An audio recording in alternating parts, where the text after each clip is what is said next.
Liliope folded her hands in front of her, staring at the parchment scroll on the table. Your Grace, what is this? Theo lowered his eyes slightly, his gaze falling on the marriage document. Our engagement contract. I heard that you have liked me for a long time, my lady. Is that not so? Liliope froze in place, her pupils trembling with shock. What? I transmigrated into my favorite long-running novel. That cold northern Grand Duke only shows tenderness to the female lead. The process of him falling into obsession was addictive to read. I had read it countless times, but the body I inhabit is that of the villainess who dies halfway through the story. In the original work, she was madly obsessed with the crown prince, even going as far as to torture the female lead he loved. Liliope eventually died at his hands, at the hands of the man she was once madly infatuated with. Liliope Stella, that is my name now. I once mourned the fact that I possessed a short-lived villainess, pounding my fists against the bed until I realized that being the daughter of a duke was like hitting the jackpot. As long as I can stay alive, this status is the perfect sanctuary. I decided to push the plot slightly to sever ties with the crown prince. I told him that the one I liked was the Grand Duke, not him. But I overlooked one crucial fact. Theo sat at one end of the bench. Just call me Theo, Liliope. Liliope nervously wrung her fingers.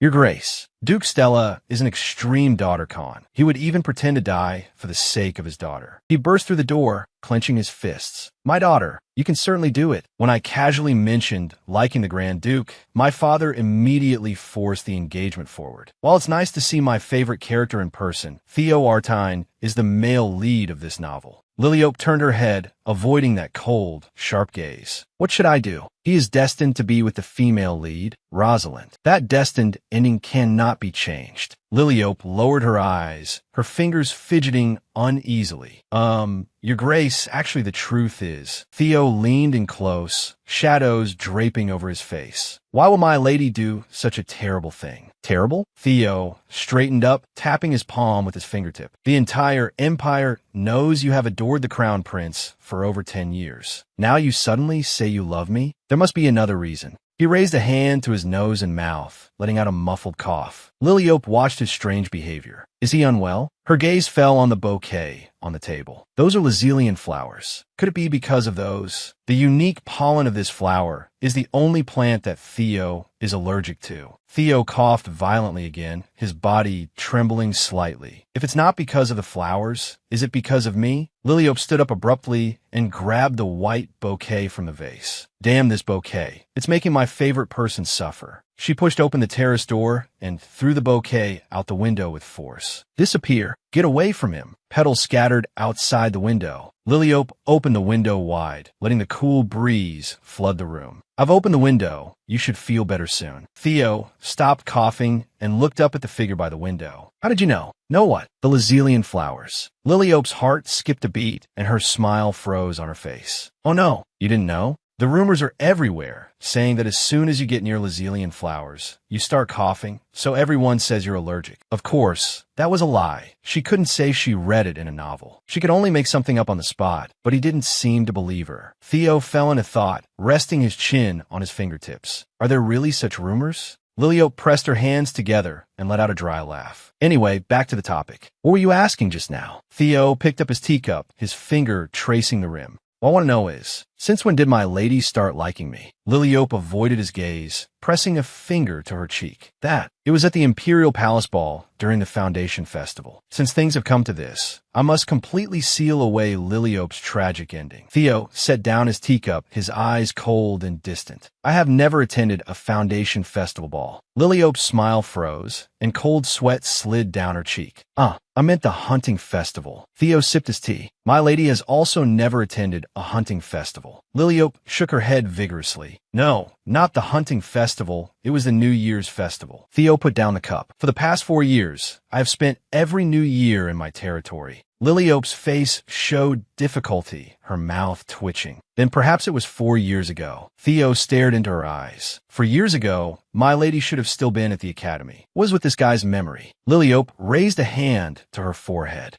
It was so long ago. I can't remember exactly when it was. Theo tapped the table with his fingertip, making a crisp sound. You can't remember when it started? Do you really like me? Liliope straightened her back and gave a brilliant smile. Yes, that's right. At least I do now. She held up her index finger, her her tone becoming firm. Although, I do like handsome men, but I don't just value Lord Theo's looks. Your abilities, your reliable character, I like all of it. Liliope folded her hands over her chest, her eyes sparkling. To be honest, among all the nobles, you are the most capable man. Liliope talked on and on. Managing the harsh northern territory alone is no small feat. Theo raised a hand to cover his nose and mouth, letting out a soft hum. Since my lady has no objections to the engagement, I shall take my leave. He reached out and picked up the contract from the table, his fingertips sliding across the paper. Liliope breathed a long sigh of relief. Finally, the crisis has passed. Theo walked toward the door, his leather boots making muffled sounds on the thick carpet. Liliope followed closely behind. Thank you for your trust. Just now, when you doubted my sincerity, I almost felt sad. Theo stopped and turned sideways. I never intended to hurt my lady. However, as long as I walk out of here with this contract, our engagement will be finalized. He suddenly turned and approached Liliope. Even if you cry, scream, or beg me later, I will never cancel this engagement. Theo leaned down, his breath close at hand, a mysterious curve hanging on his lips. Liliope froze in place, her heartbeat as loud as a drum. Too close. Liliope's foot slipped and her body suddenly tilted backward. She was going to fall. She absolutely couldn't lose face by falling flat on her back in front of her favorite character. Theo reached out and caught her waist, his other hand steadily supporting her back, pulling her whole body into his embrace. Liliope's fingertips touched his hard chest, and her mind went blank for a moment. Theo looked down at the person in his arms, a faint smile playing on his lips. Liliope suddenly broke free, shouting incoherently, "Please forgive me. I swear it wasn't intentional. I just stepped on my hem." Theo looked at her blushing face, and his expression softened. "It seems you aren't hurt. That's good." He gave a gentle smile. Liliope held her breath, her heart nearly jumping out of her chest. He smiled. He actually smiled at me. Liliope slumped on the bed, staring blankly at her palms. I actually touched Theo's chest muscles and even got engaged to him. Even if I died now, I'd have no regrets. No, I can't die yet. Theo holding the contract. Even if you cry and beg later, I will never cancel the engagement. Liliope cupped her burning cheeks. That kind of line is practically a standard trope for an obsessed second male lead. Though the plan went off track, at least I avoided the ending of dying at the Crown Prince's hands. Even if Theo refuses to break the engagement now, he will eventually fall in love with Rosalind. When that time comes, he will be the one to ask to dissolve the engagement. Then I just have to agree coolly and enjoy the leisurely life of a duke's daughter. My status is higher than a baron, viscount, earl, or marquis. The noble life of a duke's daughter is beckoning to me. Liliope spun around among the flowers, her skirt blooming like petals. There was a frantic knocking at the door.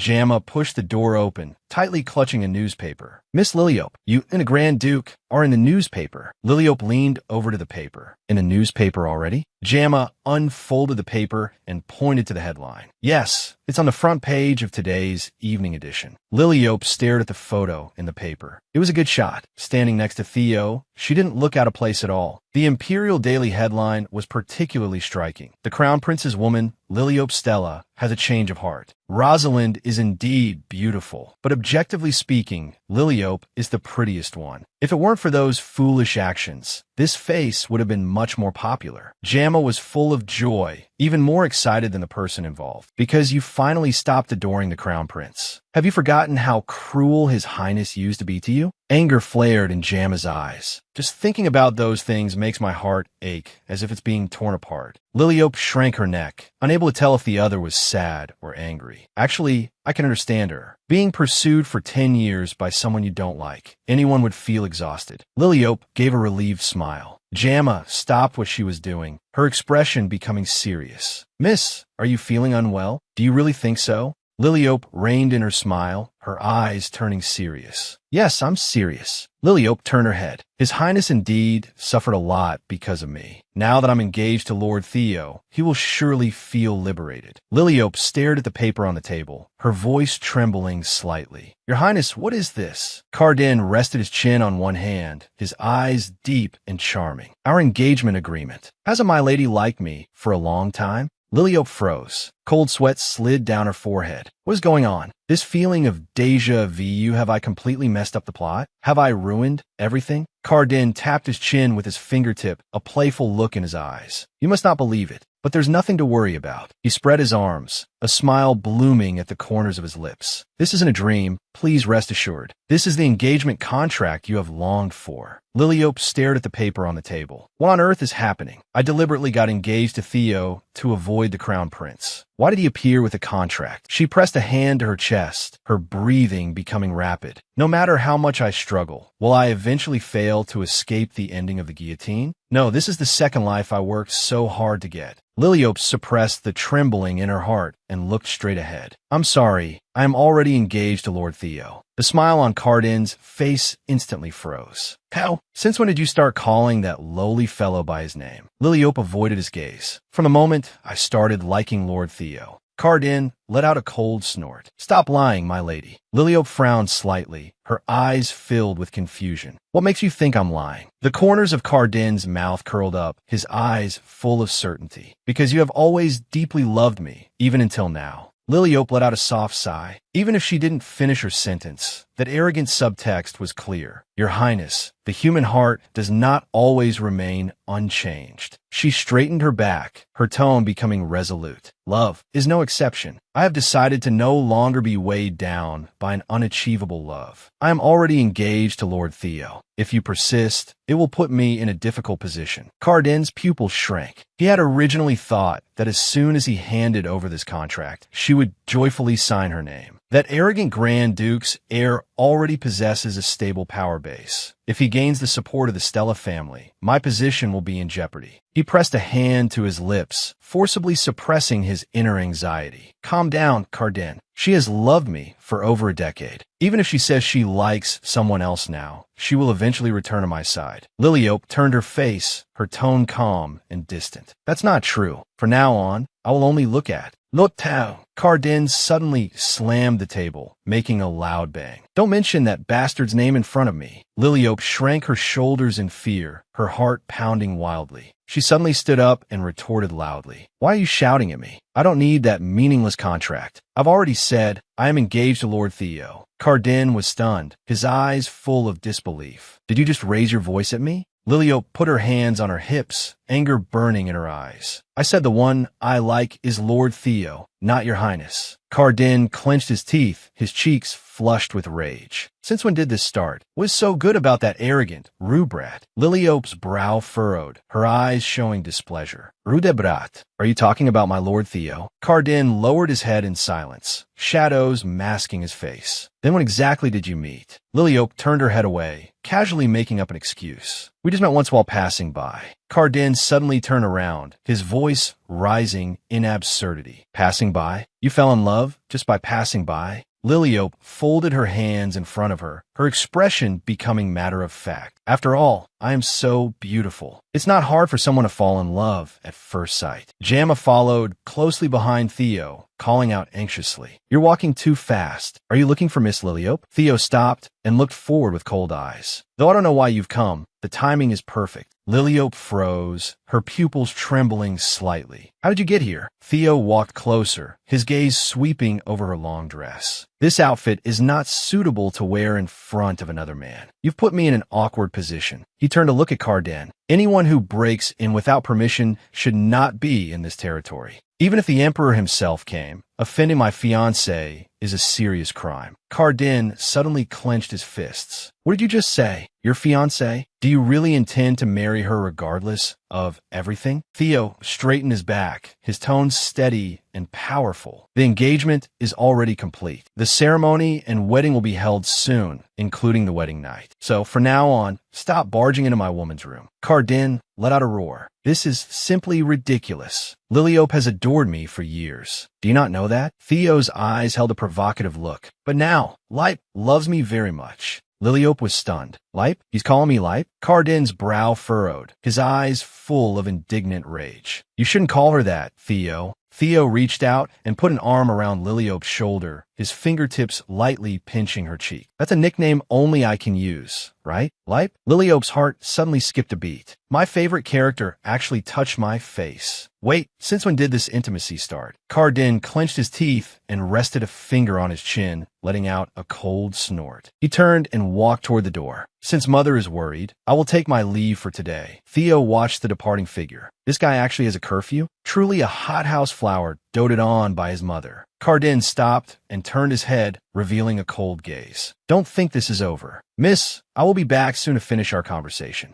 In the original story, Cardin clearly hated me. She recalled a scene from before where she had humbly begged Cardin, please call me Lily instead of Miss, only to be met with his disgusted dismissal. Don't loiter in front of me. Liliope lowered her eyes, lost in thought. Is it because the woman who used to chase him, that is now running toward his rival, Theo? This gap makes him feel unpleasant. She turned to look at her side. Theo was elegantly picking up a teacup, his movements calm and unhurried. But why hasn't he left yet? Liliope forced a smile and tried to ask, Lord Theo, why did you come back? Did you leave something behind? Linux suddenly flapped its huge red wings, bringing a gust of hot wind. Flames surged in the room. It let out a crisp cry and landed steadily beside Liliope. Theo watched the Firebird. Is this that graduation project from the rumors? Liliope's expression was full of pride. Yes, his name is Linux. Theo nodded slightly. A good name. Linux spread its huge red wings, flames burning fiercely in midair. He was the Firebird created by Liliope, symbolizing the fire magic she controlled. In this world where humans and monsters coexist, nobles must study elemental magic to fight against those dangerous creatures. Cardin and Theo, as the Prince and the Grand Duke, each possess more than 2 types of elemental power, making them the top experts on this continent. And as the Duke's daughter, Liliope's strength is second only to theirs. Linux folded its wings and landed steadily on Theo's arm. Liliope's eyes widened, her pupils full of shock. How could it be so naturally close to Theo? That is a creature containing high-temperature magic. Theo watched the Firebird on his arm. Since you have such talent for creating life, why don't you go to Phelan? Liliope was stunned. Phelan? Isn't that where the monster forest is located? Theo turned his head. That is the best place to hone one's talent. Liliope's mouth twitched. That kind of place is only suitable for a battle maniac like you who runs around outside all day. She suddenly covered her mouth, cold sweat sliding down her cheek. Oops, I accidentally said what I was thinking. She hurriedly waved her hands, her eyes full of panic. No, I mean, Lord Theo is always fighting on the front lines to protect humanity. It's truly great. The corners of Theo's mouth curled up slightly. It seems my dear Lipe doesn't like me always being away. Liliope pressed her hands together against her lower lip, her eyes full of shock. Dear Lipe? What is he saying? Theo's gaze was deep and focused. Those rumors about me being obsessed with battle are just rumors. After we marry, I will stay in the duchy, so don't worry. I have no intention of spending even a single day away from my beloved wife. Liliope's cheeks flushed red, and the sound of her heartbeat echoed in her ears. The word wife had too much impact. Theo took a thick parchment scroll from his coat and placed it before her. These are the auspicious dates I have carefully selected. You can choose one you like for the engagement ceremony.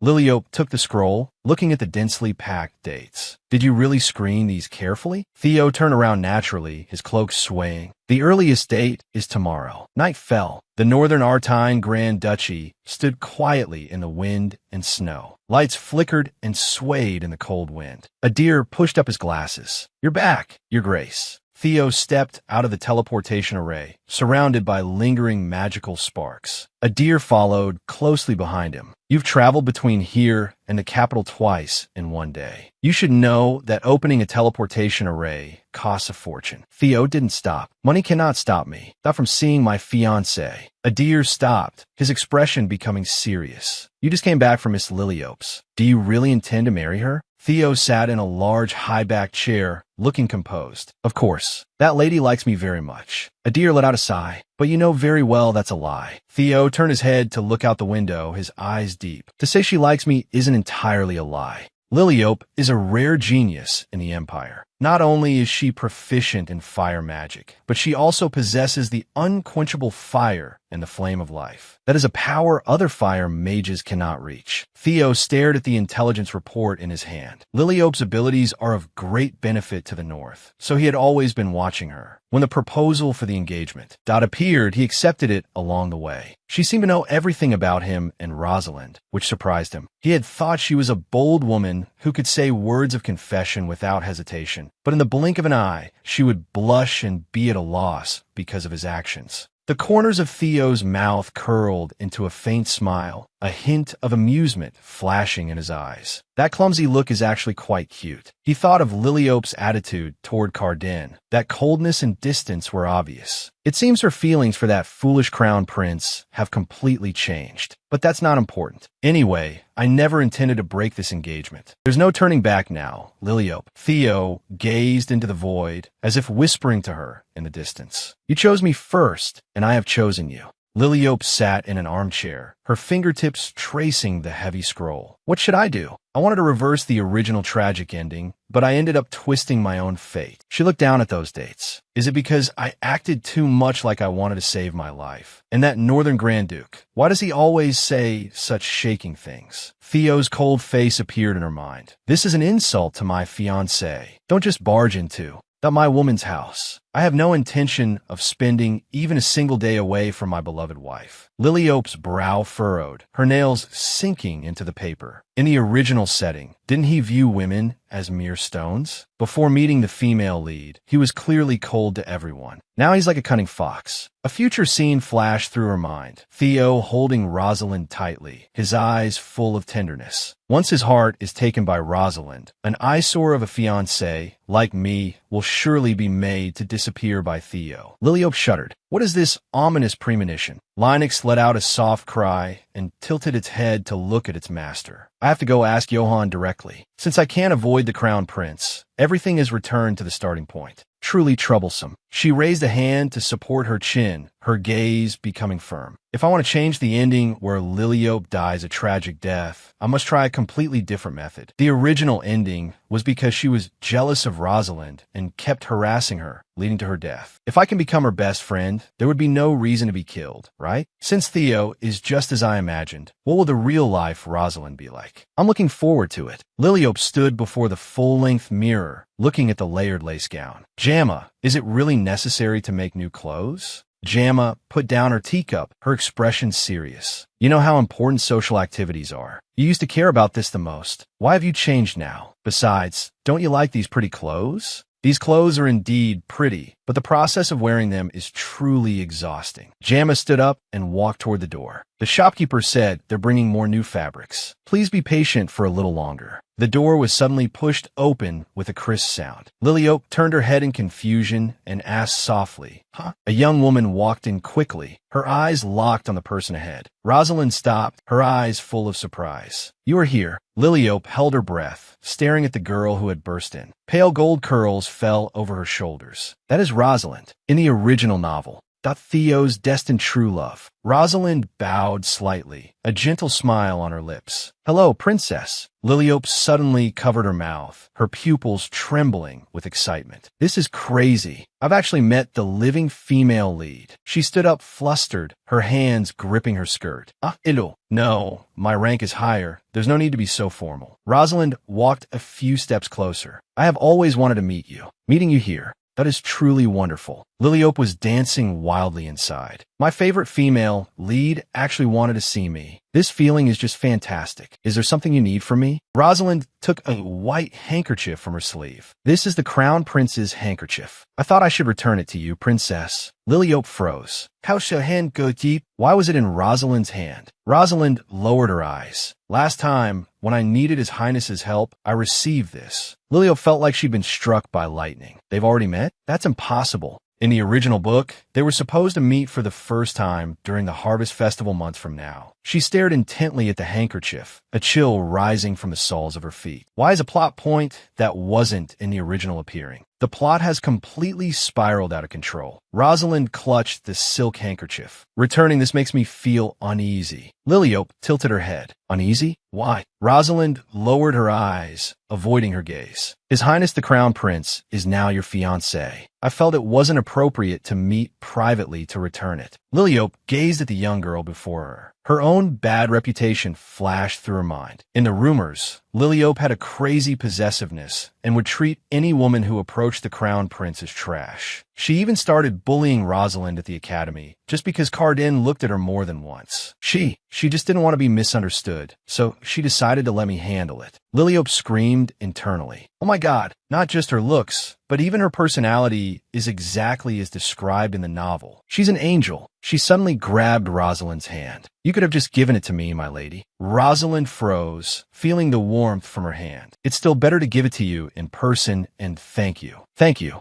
Liliope gripped the other's hands tightly. Let's do that then. Rosalind pulled the handkerchief back to her chest, her eyes curving into a smile. Thank you for your understanding, princess. Liliope waved her hands repeatedly. No, I didn't do anything worth thanking. But internally, she was in turmoil. Just because of such a small thing, she's so grateful. How much trouble did the old Liliope cause her? Her villainous image has truly hit rock bottom. I must become best friends with Rosalind and completely overturn this damn fate and reputation. By the way, will you be going to the Marchioness's tea party? Rosalind replied softly, Ah, yes. Liliope broke into a brilliant smile. That's great. I've always wanted to chat more with you. You must come and see me. Rosalind looked at the smiling face before her, her pupils trembling slightly. You've never been this friendly to me before. Are you trying to embarrass me again? She felt the warmth of the palm, and the doubt in her heart gradually dissipated. No, this feeling doesn't seem bad. Rosalind nodded. Yes, princess, I will certainly attend on time. Liliope stared at the communication crystal. Theo's cold face appeared in the light and shadow. What is it? She nervously wrung her fingers. I have a request. I want to ask for your help. Theo raised an eyebrow slightly. Asking me for help? That is quite rare. What do you want to say?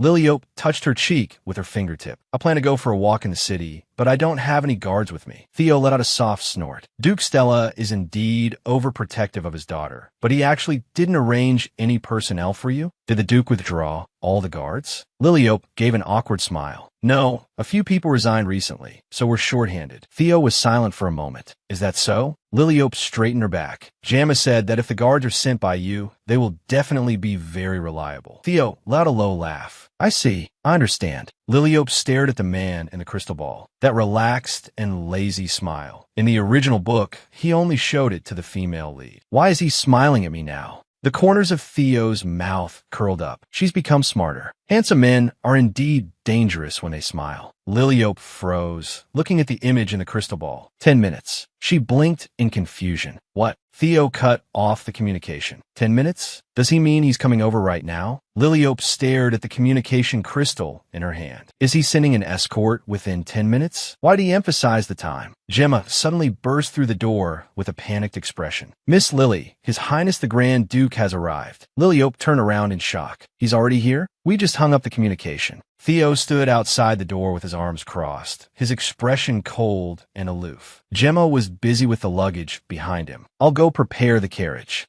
Liliope looked around. He could have just sent an escort. Why did he come in person? And where were the guards? Theo stepped into the room. The escort is already here. Liliope blinked in confusion. Huh? Theo touched his chin with his fingertip. I am the most capable and trustworthy guard by the Grand Duke's side. Liliope stood frozen on the spot. Who would use their own fiancé as a mere guard? Besides, having the Grand Duke of the North accompanying her was far too much pressure. Theo saw through her concerns. If it feels like a burden, just treat me like an ordinary guard. He turned toward the door. Let's go, Light. Liliope watched his back, her mind screaming in protest. Treat the Grand Duke of the North as an ordinary guard? How is that even possible? The carriage sped through the streets, the wheels rattling over the crossroads. Sitting inside the carriage, Liliope still couldn't wrap her head around the situation. What on earth is going on? Why did you call me Light? My father and Gemma both call me Lily. Theo tilted his head slightly, and Liliope avoided his gaze. It feels awkward to be called by a nickname no one else uses. Just call me Lily. Theo let out a soft chuckle. Isn't it natural? I'm not a stranger. I'm your fiancé. He rested his chin on his hand. And soon, I will be your husband. Liliope snapped her head up, her pupils dilating in shock. That smile again. It was the same one in the communication crystal earlier. Why does he keep giving me that look? That treatment is supposed to be reserved for the female lead. Theo's eyes were filled with tenderness as he watched the flustered girl before him. If this keeps up, my heart really won't be able to take it. Liliope lowered her head, her gaze falling on Theo's hand resting on his knee. His fingers were well-defined, broad and powerful. I want to hold that hand and play with it all day. She shook her head violently. Get a grip, Liliope, you illogical adult. Beneath that rope is a churning magma of desire, an abyss called pleasure and instinct. Endure it. The Grand Duke of the North belongs to Rosalind. Liliope turned her face away abruptly, staring at the street scenery flying past the window. Her heart was pounding out of her chest. She couldn't look at him directly. Better look elsewhere. Anywhere but at him. Liliope pushed open the carriage window, her fingertips lightly touching the frame. The flowers are blooming so beautifully. Theo watched her profile in silence, his gaze deep and wordless. Liliope turned her head and collided with that burning gaze. Theo reached out, his fingers sliding through her golden hair as his palm cradled her cheek. Liliope froze, feeling the warmth of his palm. Why are you looking at me like that? Is there something on my face? The corners of Theo's mouth curled up slightly. No, I was just thinking about how you could be so beautiful. Liliope cupped her own cheeks, her fingers sinking into her skin. How can he say such cheesy things with a straight face? Even if the lines are ridiculous, this man makes them sound incredibly charming. What am I supposed to do with him? She suddenly tugged up her collar to cover her nose and mouth, tears pricking the corners of her eyes. Since you don't know my feelings, why do you keep flirting? Theo tilted his head, watching her with a smile. I didn't expect you to be this flustered. If you keep acting like this, it might lead me to the misunderstanding that you actually like me, Liliope. Liliope lowered her hands, her eyes filled with daze. It's not a misunderstanding. I really do like you. Theo lowered his eyelids. I thought you were only pretending to like me for some purpose. If this is acting, then you're truly a genius actress. Liliope lunged forward and argued loudly. It's definitely not acting. Theo locked eyes with her. Then tell me, what exactly do you like about me? Liliope clenched her fists. I've already told you. You're handsome, capable, and you have a great personality. Theo pressed the back of his hand against his lips. Is that so? Did I really say that? Theo tilted his head slightly. What else? Liliope froze.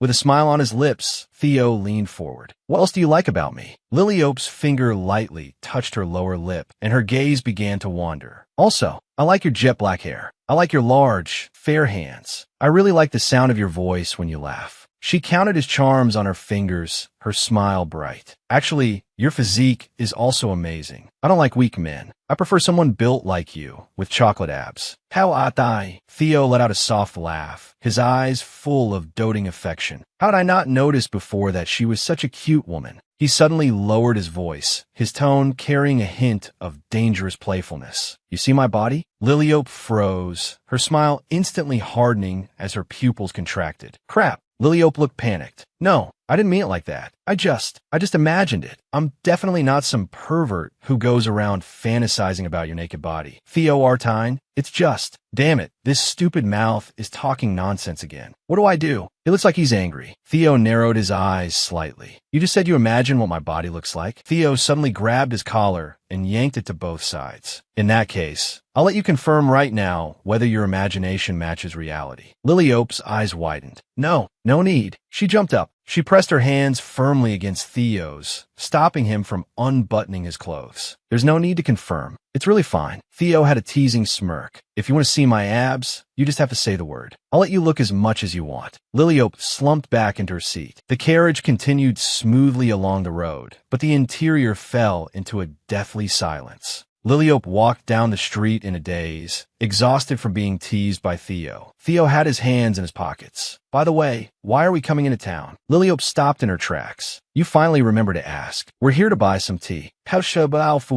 There, what are you buying that for? Liliope looked straight ahead, her tone flat. It's a gift for Miss Rosalind. Theo followed closely behind. Rosalind? You mean the daughter of Count Melzervian? Why are you giving her a gift? Theo turned his head, his eyes searching. Then what about me? Liliope took a deep breath. Why is he always asking why? Because I want to be friends with Miss Rosalind. You might not know this, but collecting tea is her hobby. Theo looked away, his expression cold. Is there any reason I should know the hobby of Count's daughter? Liliope quickened her pace. Well, from now on, you'd better start learning these things, Theo Artine. Knowing this, that will be of great help to you. Theo stopped, a flicker of doubt in his eyes. Of great help to me? Theo had a teasing smirk. Oh, are you already working hard at being a supportive wife? Liliope's shoulders slumped, and she let out a sigh. She didn't have the strength to argue with him anymore. Let him think what he wanted. She looked around, her eyes scanning the buildings on both sides of the street. But where's the shop? The uniform shop is near here. According to the original novel's description, it should be somewhere around here. Liliope stopped and pointed to a wooden building ahead. Ah, found it. The shopkeeper looked up from behind the counter, looking surprised. Welcome. Oh my, isn't this His Grace the Grand Duke? We don't sell uniforms here. How may I help you? Theo stepped into the shop. I'm not here for uniforms today. Liliope followed closely, her gaze shifting between the shopkeeper and Theo. They know each other? It seems Theo often comes here to buy uniforms. Liliope looked directly at the shopkeeper. You have tea, right? The kind imported from overseas. The shopkeeper nodded repeatedly. Yes, of course, Your Grace. I just happened to brew a pot. Would you like a taste? He held out a patterned teacup to the two of them. The aroma of tea filled the air. Liliope looked at the cup. Wow, he offered us such expensive tea without hesitation. It must be because Theo Artine is here. Liliope took a small sip. The fragrance of buckwheat spread across her tongue. It was exactly as described in the novel. In the original story, Rosalind went to great lengths to get this tea. If she gave it as a gift, Rosalind would surely be happy. Theo turned to look at her. Is this what you were looking for? Liliope put down the cup, smiling brightly.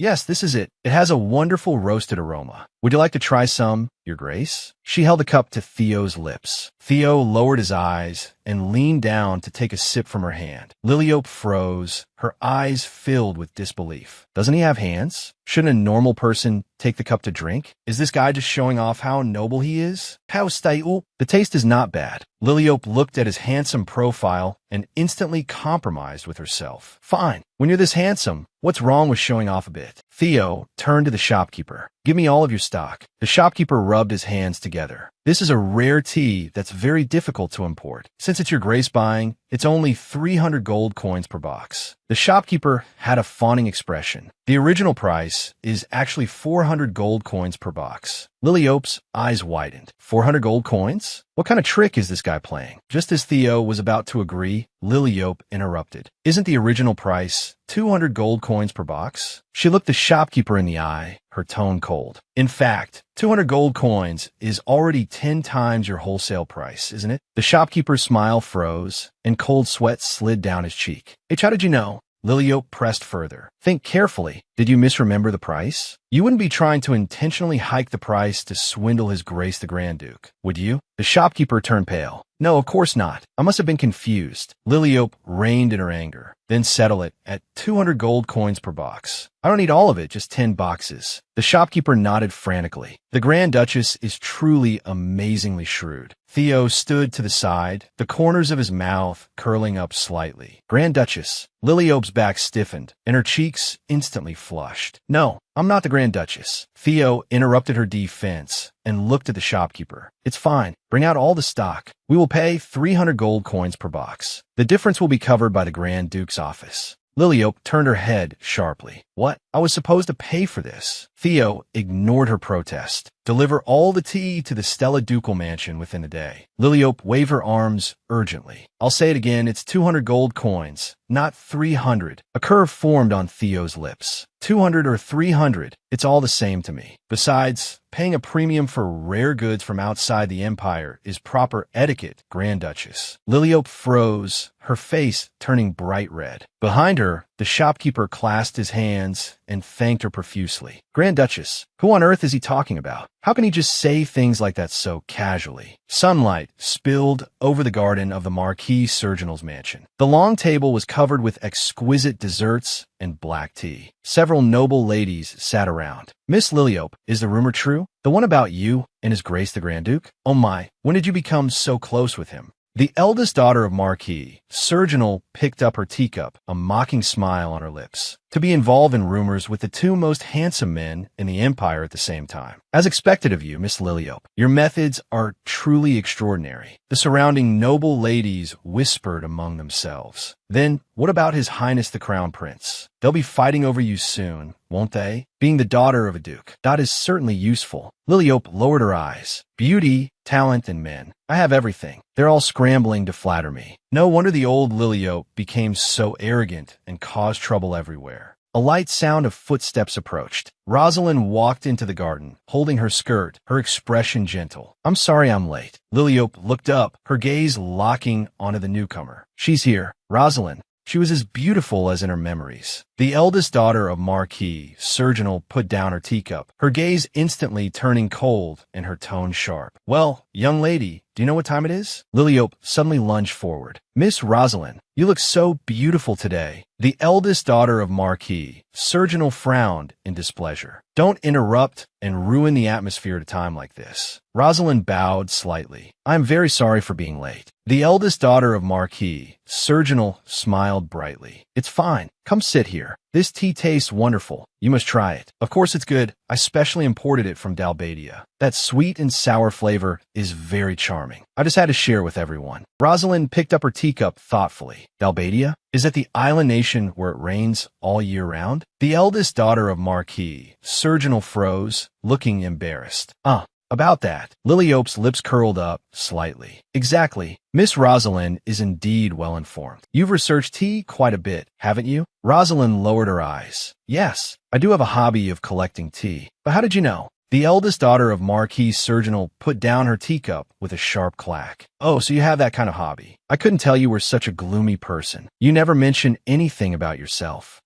Maybe you just look gloomy. After all, your face is just that style. Rosalind lowered her eyes, looking uncomfortable as she tightly twisted her hands together. Liliope sat to the side, her face dark as she pressed her fingertip against her jaw. She let out a cold snort. Liliope's lips curled up, but her eyes were freezing. To be honest, if we're just talking about looks, Miss Surginal, don't you look the gloomiest? Miss Surginal's smile froze, and her mouth twitched. So it's a good thing she has the status of a Marquis's daughter, right? Liliope said calmly. I was just joking, just like you did to Miss Rosalind earlier. Did that make you uncomfortable? Miss Surginal lowered her eyes to hide the malice within.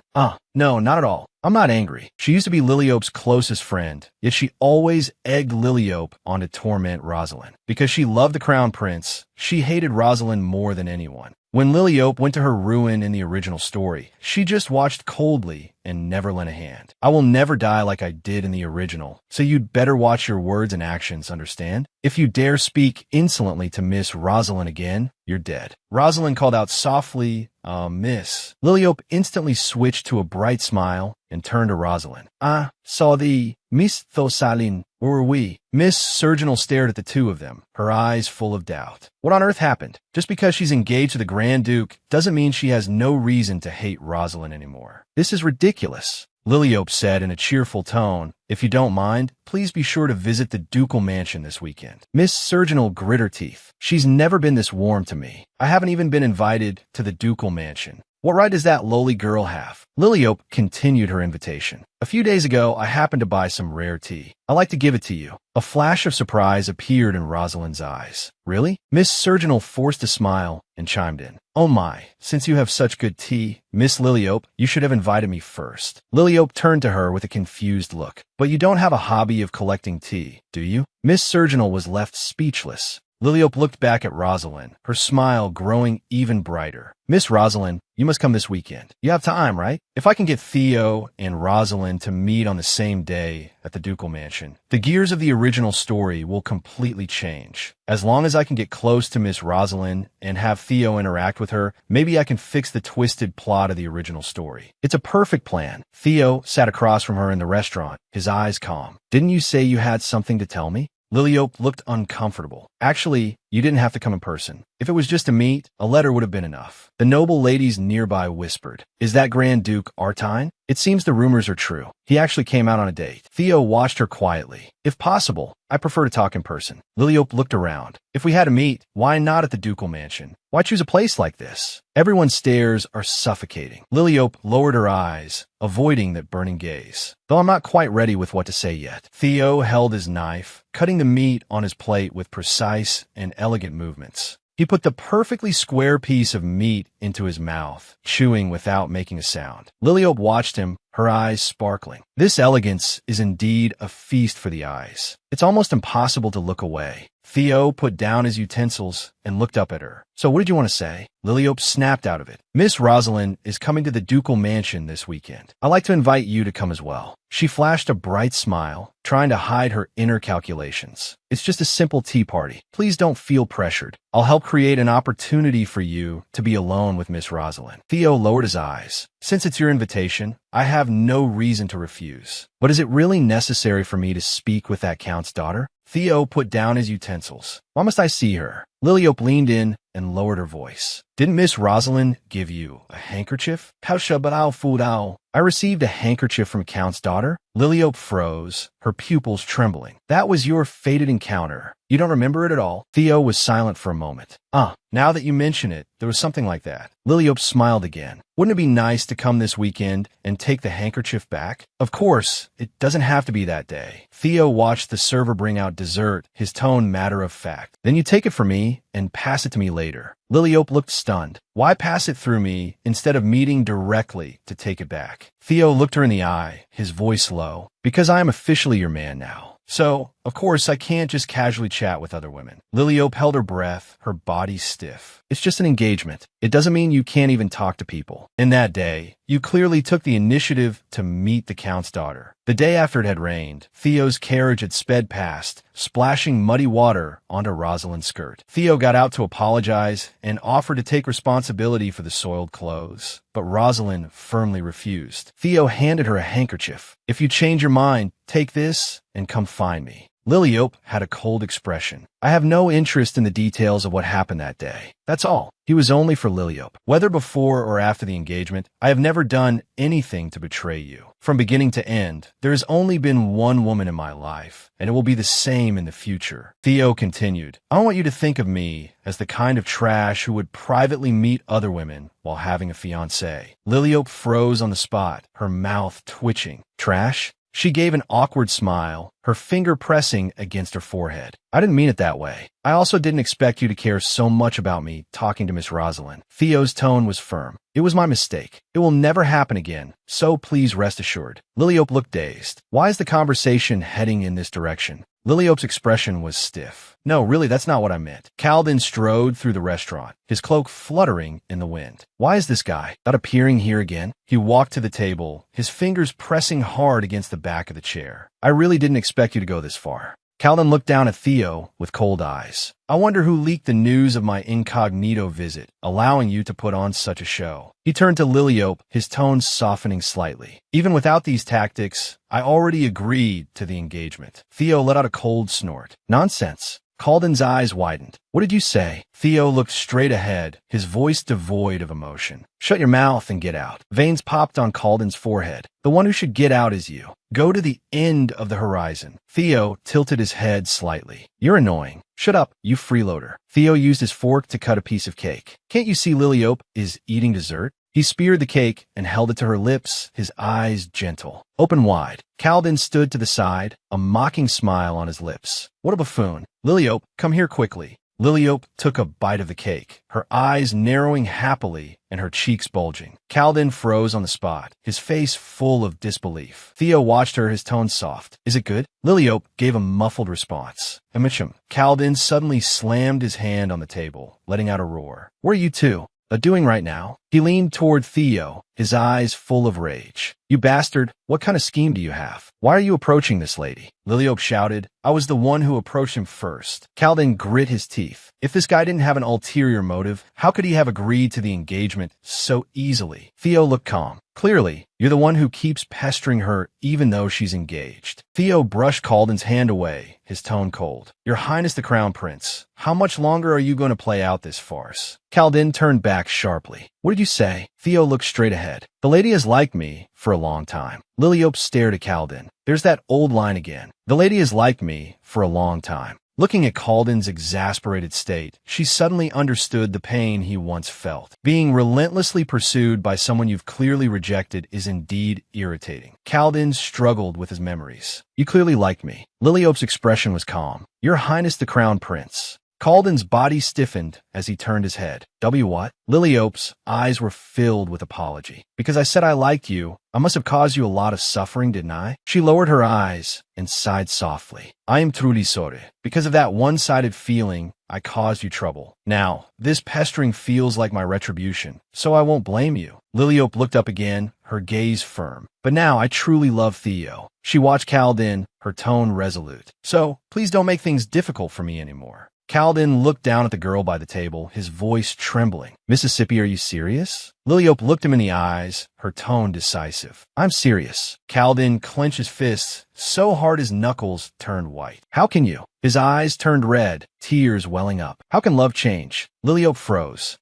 What kind of scene is this? A new trope? Calden's knuckles were white from the force of his grip. The woman who watched me for so long. The woman who was once so passionate. How can she instantly become so cold? He dropped to one knee, looking up and letting out a wail. This is a tragedy. How can a person's feelings change so fast? Liliope's expression was cold. It's simple. Nothing changes faster than the human heart. Even if you liked someone yesterday, you might hate them tomorrow. Unrequited love is especially like that. Liliope looked at Theo, a slight smile on her lips. So if one day you fall in love with Rosalind, you don't need to feel sorry for me at all. Her eyes were clear and her tone calm. Humans are that kind of creature. When that time comes, you just have to break up cleanly like that. Calden stood up abruptly, his finger trembling as he pointed at Theo. So, you're telling me I lost to this guy overnight? Theo turned his head. Hey, it's time for you to leave. Calden turned around sharply. Why should I leave? If anyone's leaving, it should be you. Theo's eyes were icy. Get out while I'm still talking nicely. Calden's body stiffened, a hint of retreat in his brow. Fine, I have official business to attend to anyway. I'll take my leave. He pulled his cloak tight and hurried toward the door. Liliope watched his back. Finally gone. Calden stopped and looked back at Liliope. Anyway, miss, please reconsider. The position by my side is always reserved for you. He raised his voice. I never thought you were trouble, so there's no need to apologize. Theo picked up his teacup and took a small sip. It's cooked. Liliope turned her head. What's cooked? Theo speared the strawberry on the cake with his fork. I'm not a person who likes simple things. Once I made a choice, that I never change it easily. So, you, who are to become my wife, must be the same kind of person. Liliope tilted her head, her eyes showing confusion. Is that so? Theo speared another piece of cake and held it to her lips. I'm saying that in our future, besides each other, there won't be a second person of the opposite sex. Open wide. Liliope subconsciously opened her mouth and bit the fork. No. But what if I break the contract? Theo's tone was decisive. You can't. Liliope swallowed the cake. You'll regret it. Theo looked her in the eyes. I won't. Liliope's brow furrowed. Don't say it's so absolutely. Theo's expression was calm. I'm very sure. So don't worry. Liliope slammed the table. Let me finish. Theo's lips curled up slightly. If I really regret this engagement, I'll grant you one wish. Liliope froze, her pupils trembling. Any wish? Her mind flashed with images of countless gold coins. This is a windfall. Even if I can't escape the fate of death, I can use this wish to get the protection of the Grand Duke of the North. Liliope couldn't help but laugh out loud. Even if it's not for saving my life, this wish has many uses. Liliope beamed. Then please write that into the contract. Theo watched her smile, a curve forming on his lips. Okay. Liliope leaned on the windowsill, waving at the figure below. By the way, will you still come this weekend? Theo stopped and looked up at the window. I understand. Liliope unfolded the newspaper in her hand, her brow furrowed. Why did this become news? The headline read, I am your man now, detailing the Northern Grand Duke's confession in the restaurant. Theo fell into deep thought. So, I'd like to borrow Linux for a bit. He repeated the name. Linux. The voice on the other end of the communication was low. Just for 2 days. Liliope closed the newspaper. If you could take good care of him for 2 days, then it's fine. Theo let out a soft chuckle through the communicator. Good, I'll look after him for 2 days. Liliope stared at the reflection in the crystal ball. Why does he keep smiling? Was he this gentle with the original heroine too? She spoke into the communicator. So, when are you coming to pick up, Linux? Theo's voice was deep. Now. Liliope froze on her bed. Now. This guy has absolutely no manners. He just says what he wants and hangs up. Gemma pushed open the door. Lady Liliope, His Grace has arrived. He is in the drawing room. Liliope stood up. I see. He decides to come.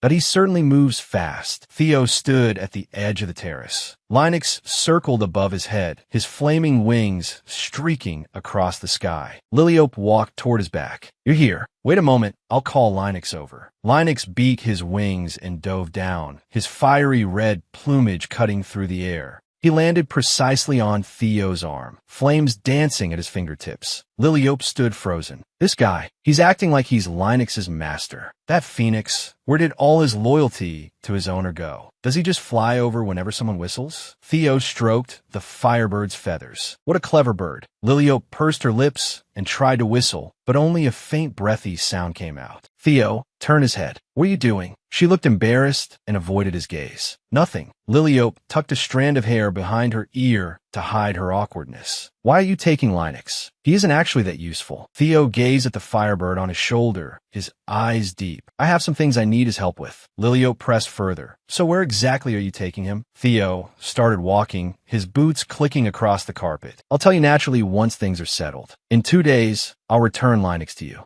Liliope watched his departing figure. Are you leaving right now? Theo stopped and turned his head, a smile playing on his lips. Even if you feel regretful, please bear with it for today. I am truly Busa. Liliope shook her head violently, waving her hands in front of her chest. What? I didn't ask because I was regretful. Who said I was regretful? Theo lowered his gaze, his expression tender. I know. Actually, the one feeling regretful is me. Liliope stood dazed, a flush rising to her cheeks as she watched him walk away. Suddenly remembering something, she raised her voice. Also, in the future, could you say goodbye before hanging up the communication? Theo looked back. Say goodbye? Say what? Liliope clenched her fists, her toes digging into the ground. Like, I'm hanging up now, or goodbye, or something. Hanging up directly is very impolite. Theo was silent for a moment. Fine, I will. He had intended to leave it at that for today, but this girl's smile always managed to make his heart spiral out of control. Liliope clutched her chest as if struck by Cupid's arrow. To have my heart flutter once a day is practically cheating. Her brow furrowed, her eyes showing impatience. What is it now? Contacting me without even a greeting.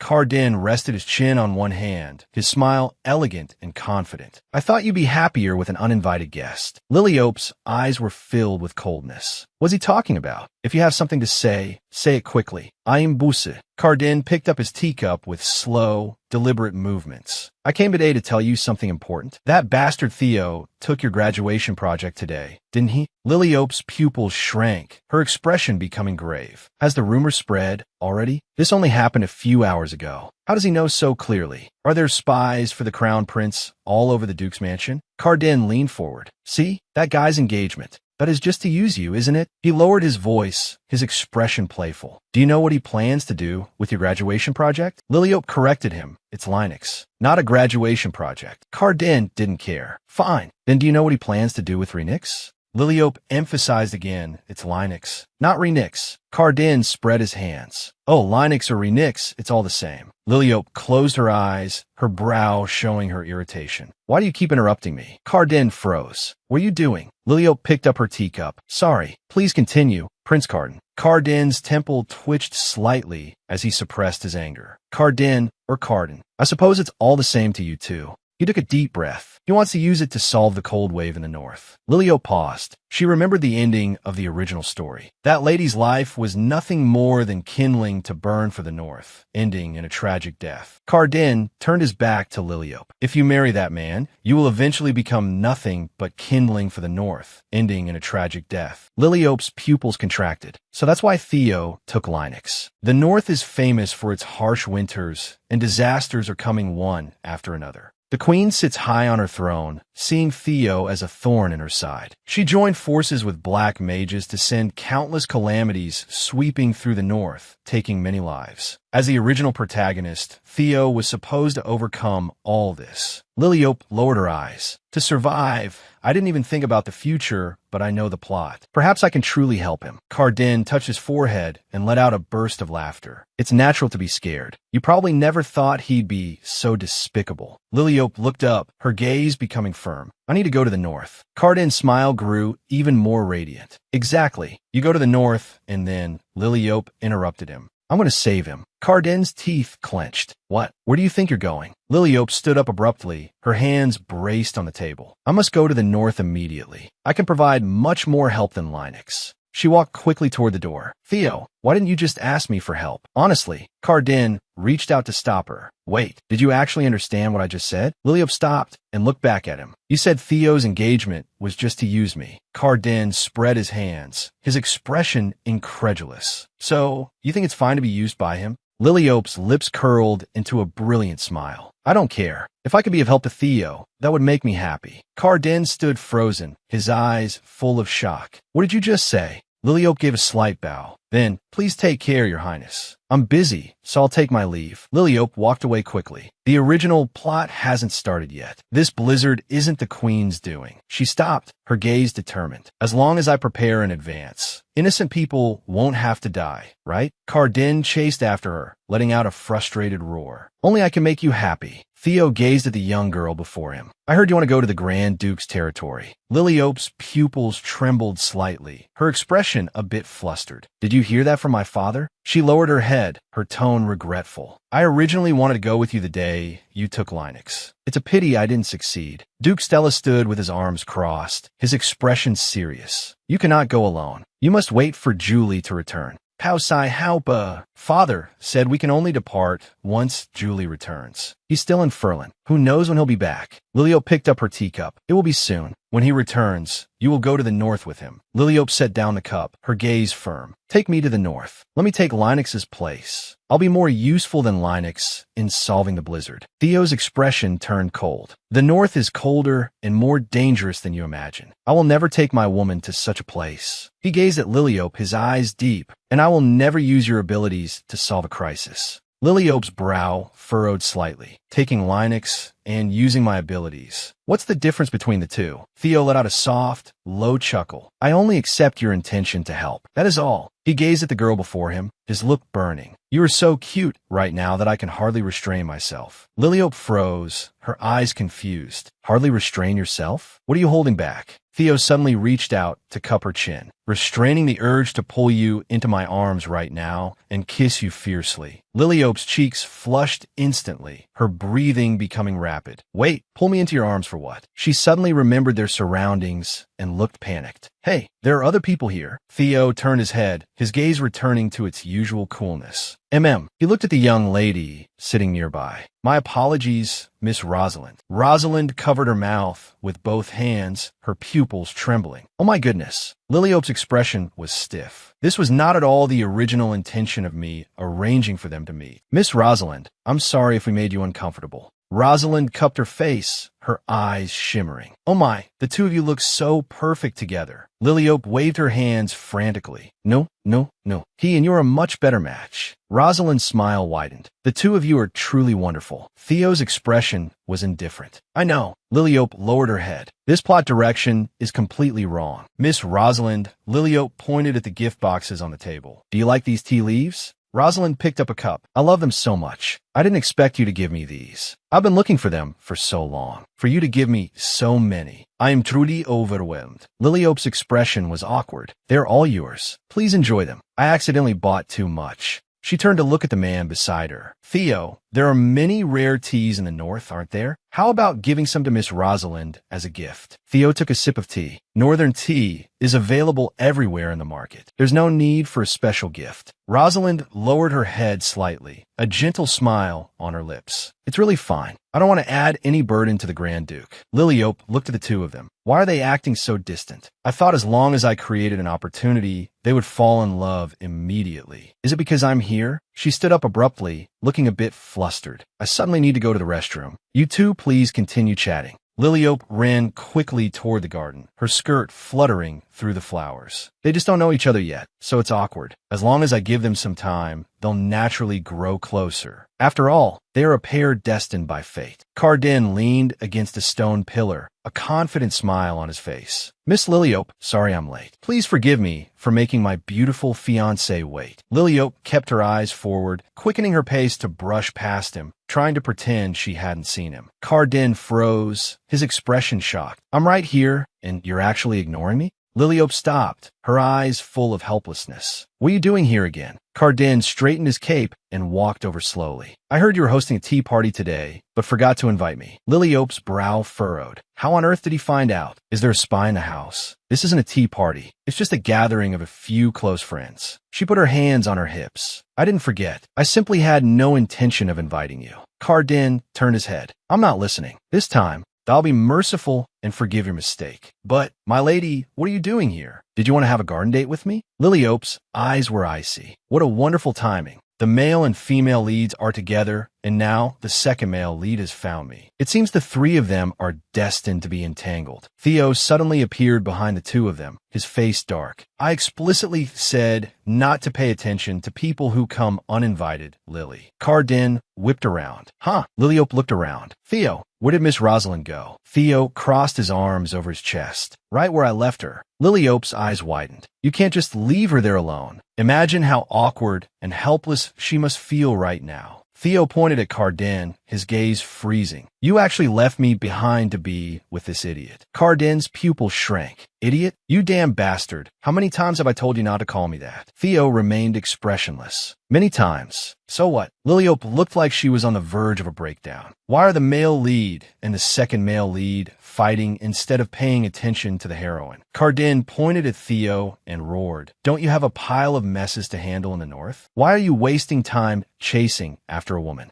House not gonli. Thanks to her, things are being settled even faster. Liliope's shoulders slumped, her eyes filled with exhaustion. Why does it always end up like this? Why does every plan to fix the plot get messed up? Cardin slammed his hand on the table and stood up. You bastard, just how long do you plan to keep using her? Theo leaned back in his chair. Using her? Only a pig-headed fool like you that could come up with such an idea. Liliope turned to Rosalind, her eyes full of expectation. Miss Rosalind, would you like to go to the ball with me and pick out dresses together? Rosalind was slightly stunned. Oh, okay, Miss Liliope. Liliope leaned closer. Could you stop calling me Miss Liliope? It sounds too distant. Just call me Lily. Rosalind's cheeks turned slightly red. Okay, Lily, then please call me Rose. Cardin suddenly interjected. Oh, right. Miss Liliope, regarding the ball. I'll allow you to wear a dress that matches mine. Theo's eyes darkened as he gritted his teeth. What the hell is this guy talking about? Liliope's brow furrowed, her eyes full of disgust. Huh, I refuse. Cardin's smile grew even wider, completely ignoring her refusal. There's no need to decline. I'll generously fulfill your wish to wear matching outfits with me. Cardin's smile vanished, his gaze provocative. Could you please put your brain back where it belongs? Theo stood up abruptly, his chair scraping harshly against the floor. What? Theo looked down at him. If my woman is going to wear a matching outfit, it will be with me, you moron. Cardin refused to back down. Are you kidding? She's wanted to wear the same clothes as me since a long time ago. Theo let out a cold laugh, his eyes full of mockery. Just how long do you plan to remember those old stories? You're pathetic. Cardin trembled with rage, becoming incoherent. Huh, pathetic? Liliope looked at the two men arguing, her brow showing her weariness. I can't let them keep acting like this. Liliope crossed her arms, her voice clear and loud. Both of you, please calm down. I'm going to wear a matching outfit with Miss Rosalind. Theo and Cardin froze at the same time and turned to look at her, their eyes full of shock. Rosalind pointed at herself, her pupils trembling. W with me? Liliope's expression was firm. That's right, Rose. Let's wear matching dresses on the day of the ball. Theo's eyes showed his displeasure. Liliope, if you're going to wear a matching outfit, you should wear it with your fiancé, me. Cardin suddenly leaned forward. Miss, I was the one who suggested it first. Liliope turned to the girl beside her. Rose, what do you think? I won't force you. If you feel uncomfortable, you can refuse. Rosalind's eyes sparkled. Of course not. I would love that too. Cardin spread his hands. Miss, I said I wear clothes with the same design as yours. Theo pressed a hand to his chest. Liliope, think about it again. Your fiancé is right here. Liliope completely ignored the argument behind her. Then tomorrow we'll go find Madame Piroche and have her make us a set of bestie dresses. Rosalind softly repeated, bestie dresses? Liliope tilted her head and looked at her face. Rosalind, why is your face turning red?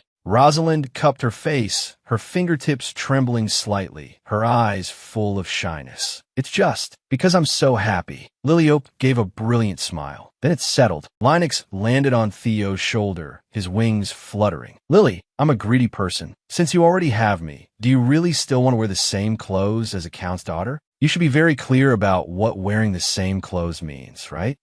Don't you think this is too much? Liliope sat by the window. While everyone else was busy, I was still thinking about what was going on. Liliope lowered her eyes, her brow showing her helplessness. Is this kind of thing really worth getting so furious about? Me and Miss Rosalind wearing the same dress at the ball feels completely different from a couple's outfit. Theo stood up abruptly and pressed down on Linux's head, his expression angry. How is it different? Am I really supposed to just stand by and watch my woman wearing the exact same thing as someone else? Liliope stared at him, her eyes full of absurdity. You're actually jealous of a woman? I know you're sticking to the original's possessive setting, but that should be directed at the heroine. She turned her head. Miss Rosalind is a woman. She's not a man, just a female friend. So why exactly? Theo's tone was stiff. Why do you insist on being so close to that count's daughter? Liliope hesitated, looking a bit flustered. That's because she almost said, because she's my life-saving straw. She took a deep breath and looked away. Because she's pretty. Theo froze, his expression shocked. Because she's pretty? That's it. Liliope gazed into the distance, her eyes softening. It's true that I'm trying to please Rosalind to stay alive. But besides that, I truly want to rely on her for the rest of my life and share joys and sorrows with her. Rosalind is kind and considerate. I want to be friends with her forever until we're old. Theo's face was dark as he stared at Linux beside him. I'll let you have your way this time, but there won't be a next time. He looked up, his eyes full of possessiveness. I don't like my woman giving her heart to someone else, even if that person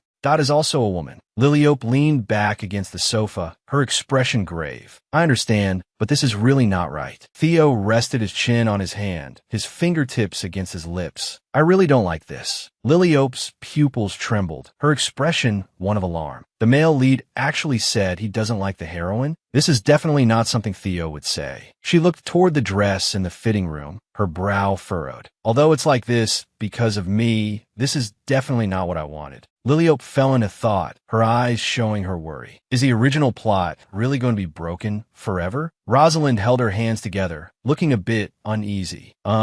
Miss Lily, is it really okay for me to wear a custom dress from Madame Piroche? Liliope stroked her chin. Of course. Since you're wearing a matching outfit with me, it has to be a custom piece. Rosalind lowered her head, looking flustered. But I'm only a count's daughter. Liliope pointed forward. It's fine. Look, Madame Piroche seems very happy too. Madame Piroche was clutching fabric, her expression fanatical. Bestie dresses. Inspiration is practically overflowing. In this top-tier imperial workshop, there was an unspoken rule that only those of Marquis rank or above could order custom pieces. Rosalind twisted her fingers, still looking uneasy. Is it really okay for someone from a count's family to wear a custom dress? Liliope turned her head, her gaze showing her disdain. That unspoken rule only exists to make the crown prince look good when he gives gifts. We aren't breaking any laws. She raised her index finger, her expression proud. I've always hated that rule of dividing custom rights by rank. If anyone gives you trouble, I'll handle it. So don't worry. Rosalind gazed at her, her pupils trembling, her eyes full of emotion. Rosalind touched a cookie with her fingertip, her expression awkward. Miss Lily, I think I might have misunderstood you before. Liliope picked up her teacup, looking confused. Misunderstood? Rosalind lowered her eyes, her voice tiny. When you sent me tea, or when the Grand Duke and the Crown Prince both appeared at the tea party. Even when you suggested wearing the same dress at the ball. I thought all of this was to torment me.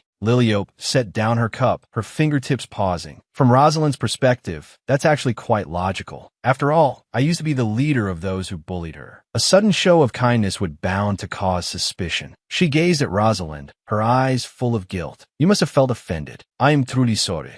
Rosalind looked up abruptly, her pupils trembling. No, I didn't feel offended at all. Liliope's expression softened. I completely understand why you'd think that. My past actions were indeed wrong. I'm sorry, Rose. She turned her face away, her eyes full of apology. You must have suffered a lot because of my petty jealousy. Rosalind looked forward, her eyes full of sincerity. But I hope you can believe in my goodwill. From now on, I truly want to become close friends with you. Liliope froze, her pupils trembling, the rims of her eyes quickly turning red. Miss Lily. Rosalind lowered her head, her hands tightly clutching her skirt, her fingertips turning white from the force. I am truly so sorry. It was my narrow-mindedness that made me think you were a bad person. Rosalind hurried forward, looking panicked. No, don't cry over something like this. Liliope covered her face, tears sliding through her fingers, her heart deeply moved. So pure and fragile. Oh my God, you're just too cute. Rosalind handed her a handkerchief. Here, take this. Rosalind suddenly grabbed her hand, her expression excited. Miss Lily. She gazed at Liliope, her eyes full of fanaticism. I think I've already fallen in love with you. Liliope froze on the spot, her expression shocked. Huh? Rosalind gripped the handkerchief with both hands, tears welling in her eyes, but her mouth was curled into a wide smile. I really like you so much, Miss Lily. She looked at the Rosalind before her, her heart pounding. It's the first time I've met someone with this kind of personality. What should I do? Although currently, I still prefer men. But I feel like I've led the original plot in a very strange direction. Theo's figure appeared in the crystal ball, his expression cold. The daughter of Count Melzerwein. Why is she sending you gifts every day? Liliope sat on her bed, which was piled high with gift boxes. It probably started that day. We went to customize the ball dresses. I said I wanted to be a bit closer to her, and as a result, she started sending things over nonstop. Theo's brow furrowed, his tone displeased. What exactly did she send? Liliope opened a cardboard box. There's a lot of variety, but mostly tea. Some are of excellent quality. Do you want some too? Theo refused flatly, his tone icy. No need. Liliope picked up her teacup, looking confused. Why? You were the one who helped Rosalind pay for her tea. I just wanted to share some with you. Theo remained silent, the image in the crystal ball flickering slightly. Of all the gifts the Count's daughter sent, which one do you like best? Liliope tilted her head and began to think seriously. Which one made me the happiest? She picked up her teacup. My favorite?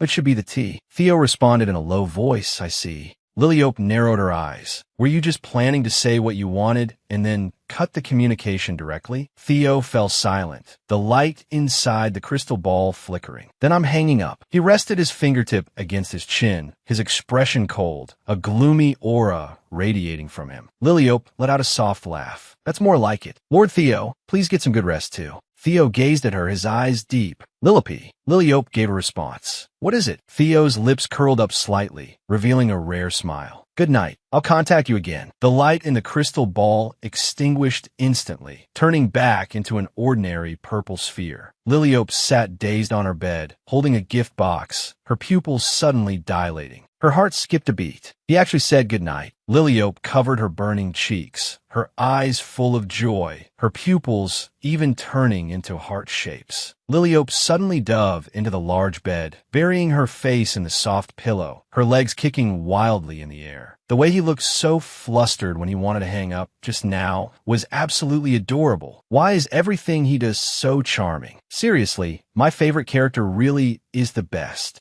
Liliope hugged the pillow tightly and rolled back and forth on the bed, her cheeks flushed, her smile uncontrollable. Her mind was entirely filled with Theo's figure. The cause of it all was something trivial. Theo's voice came from the crystal ball. Of all the gifts the Count's daughter sent, which one do you like best? Liliope had answered casually, the tea, I guess. From that day on, Theo began sending people to deliver tea every day. Gemma walked into the room carrying a tray. His Grace the Grand Duke has sent tea. Liliope put down her book, her expression surprised. Is it a thank you gift because I lent him Linux? Gemma appeared again, carrying a heavy wooden box. His Grace has sent tea again. Liliope sat on the sofa, her gaze showing her confusion. Why is it tea again? The most headache-inducing part was that Rosalind seemed unwilling to be left behind. At some point, she also started only sending tea. Gemma stood by a mountain of tea boxes, her expression excited. Our Miss Lily is truly so popular. Theo, as the Grand Duke of the North, is Liliope's fiancé and her future partner. The relationship between the original male and female leads seemed to be growing further apart. Rosalind is the Count's daughter, the person I've praised incessantly, and my savior. Liliope gazed at the magnificent palace. This situation should pass soon, right? No, not at all.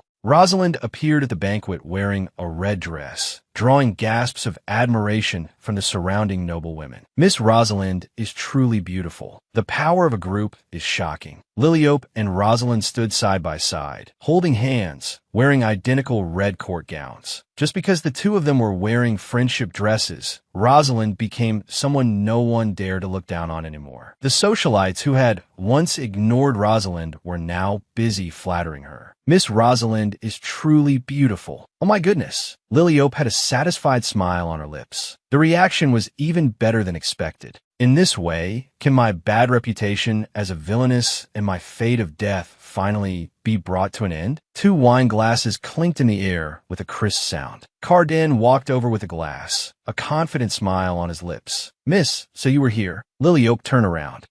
Your Highness, you've come. Cardin leaned close to her face, his eyes teasing. Miss, did you wear red specifically to match me? Liliope's brow furrowed slightly as she looked him up and down. But your Highness, you aren't wearing any red today. Cardin spread his arms to show off his suit, his smile growing more radiant. No, look closely. Isn't there red here? See it? Liliope looked away. What is he talking about now? Cardin waved his hand dismissively. It's fine. Next time you want to wear a matching outfit, just tell me directly. Don't use the Count's daughter as an excuse to sneak out anymore. Liliope turned around abruptly, her tone icy. I was not imitating you. Please do not worry, Cardin. Cardin watched her back, his laughter hearty. Are you embarrassed because I saw through your thoughts? Liliope walked away quickly, her skirt sweeping across the floor. He's so arrogant, it's speechless. This kind of thing is completely meaningless. Cardin's tone was arrogant. I can give you much more than that guy named Theo. Liliope remained silent and let out a long sigh. Your Highness the Crown Prince, I have told you many times already. Cardin tilted his head, his smile flippant. Told me what? Liliope raised her eyes, which were filled with coldness. I no longer like you, Your Highness. Cardin, what are you talking about? Liliope's brow twitched slightly. Look at me closely. I am a crown prince who has loved you since we were children. Liliope stared at him. This man truly was impossible to understand. Did he really think she would fall for someone else? Or was he simply refusing to accept reality? She lowered her eyes, her tone calm. Yes, that's right. Once just being by your side and watching you was enough. I felt happy enough then. Liliope looked back at Cardin, her gaze becoming firm. Precisely because I know that feeling. Even now, Lord Theo is different. He isn't the kind of person where it's just nice to have him around and merely regrettable when he isn't. Liliope took a deep breath, her eyes burning with intensity. He is the kind of person who absolutely cannot disappear from my life. She looked Cardin straight in the eye. I don't just like Lord Theo. I love him. Theo's expression froze. So that's how it is. Cardin sensed a presence behind him and whipped his head around, his pupils shrinking in shock. How did you actually get here? Theo adjusted his cuffs, his voice devoid of emotion. Is there a way to only pretend to come? Cardin was exasperated. You never attend palace banquets. Why on earth are you here today? Theo stepped toward Liliope. Why else? I came because my wife is here. He stopped beside Liliope. Rosalind watched him. Lady Lily, so you were here? Why did you leave me all alone? Liliope smiled. I just stepped out for some fresh air. Rosalind stood to the side, quietly watching the 3 of them face off. Liliope looked at Rosalind beside her. You look truly beautiful today. Even a woman's heart would flutter. How Suli? That won't be able to look away today. After all, Rosalind is so charming. Liliope observed her fiancé's profile. Lady Surgeonal, didn't you see? Theo's gaze was fixed intently on the figure in front of him. Liliope let out a soft laugh. See, he really is attracted to Rosalind. Finally, the twisted original plot is returning to its proper track. Theo stepped forward and stopped in front of the 2 of them. Lady Surgeonal. He suddenly reached out, but he bypassed Rosalind and pulled Liliope into his arms. Don't just touch my wife as you please. Liliope crashed into his chest. Her expression was one of bewilderment. Liliope's mind went blank. Wait, wasn't he just staring at Rosalind without even blinking?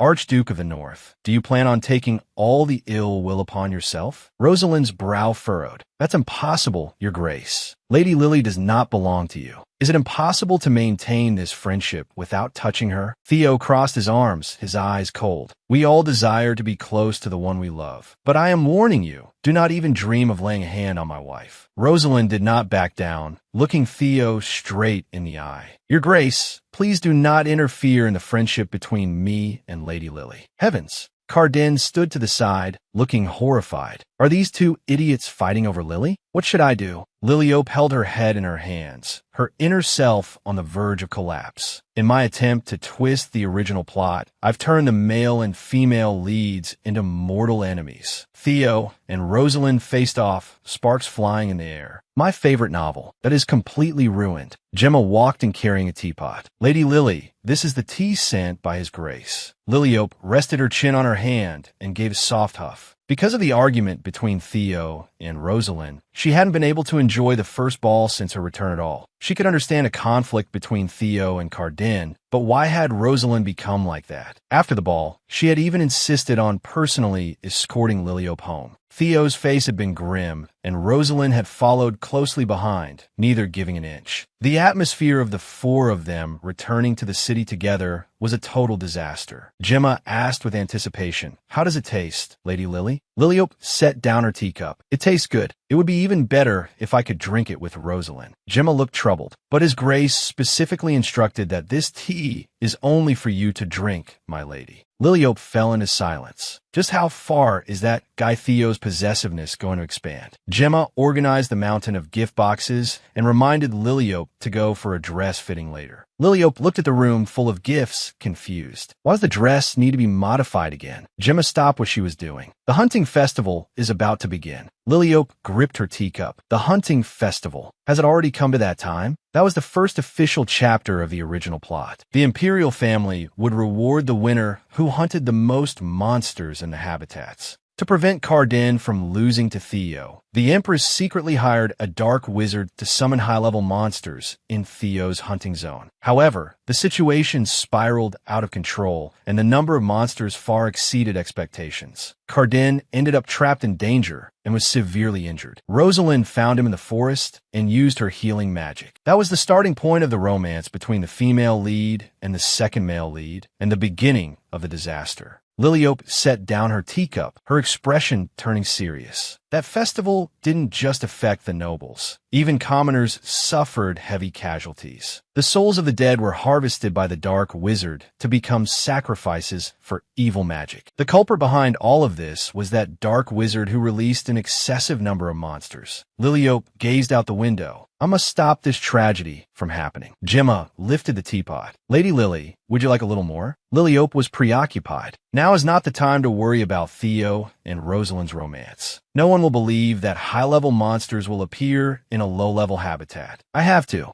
I'd stop them myself. Liliope stared at her teacup. According to the original setting, her level among fire tribute mages was nearly at the top. But Liliope bit her fingertip. How exactly do I use a tribute magic? She opened a thick book on the basics of magic and sat on the floor. She concentrated her senses, searching for the attribute elements within her body. She gathered the sensed elements into her palm. Liliope stared at her hand. Will this really work? Just as she spoke, a ball of scorching fire suddenly erupted. Liliope let out a scream. The flames danced wildly in her palm. My hand is on fire. Liliope froze, staring at the flickering flame in her palm. There was no burning sensation, and her skin left no mark.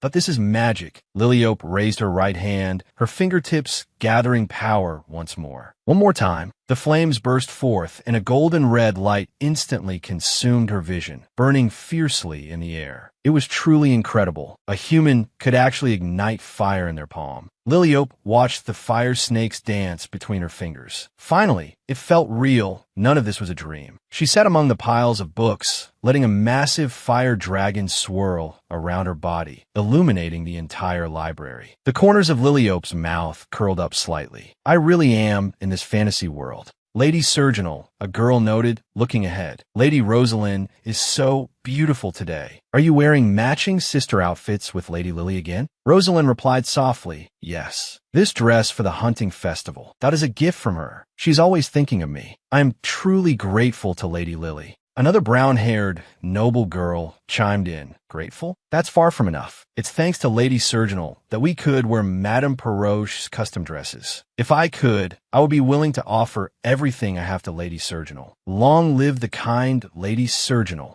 Rosalind looked awkward. Ah, I see. The brown-haired girl pressed on. What's with that reaction? Don't you know the value of these dresses? Is your gratitude only at this level? If you really want to express your thanks, you should go thank Madame Perroche. Liliope suddenly appeared, a chill in her eyes. The brown-haired girl recoiled in terror. My lady. Liliope stood in front of Rosalind, her gaze icy. Madame Perroche is indeed the creator, but shouldn't I be the one to decide who the honor belongs to? If you want to repay someone with your life or wealth, then do it yourself. Why distort the facts to make Lady Rosalind look like an ungrateful person? The brown-haired girl turned pale, waving her hands frantically. Distort the facts? I absolutely didn't mean that. Liliope pressed forward. Oh, then are you saying Lady Rosalind is naturally rude? The brown-haired girl was so scared she trembled, grabbing her companion and fleeing in a panic. Rosalind spoke softly. Thank you, Lady Lily. Liliope turned around. Don't worry about such trifles. It's not worth making a scene over. Rosalind lowered her eyes. Actually, you don't have to step up for me every time. I can handle it. Liliope frowned. Handle it? If someone is looking for trouble, just hit back. Rosalind shook her head. It's fine. I can endure this much. Liliope let out a cold laugh. Endure? You were full of fighting spirit in front of Archduke Theo. Why back down now? That's different. His Grace wants to steal you away from me. How could I just sit by and do nothing? Rosalind clenched her fists. I will protect Lady Lily with my life. Liliope, watch her back. Does she really love me that much? Rosalind was as confident as ever. Liliope urged her softly. Rosalind, someone is calling you over there. Go ahead. In the distance, two noble girls waved. This way. Lady Lily, please come over too. Liliope raised her hand in refusal. I still have things to handle. You guys go ahead. Liliope ran alone toward the distant tents.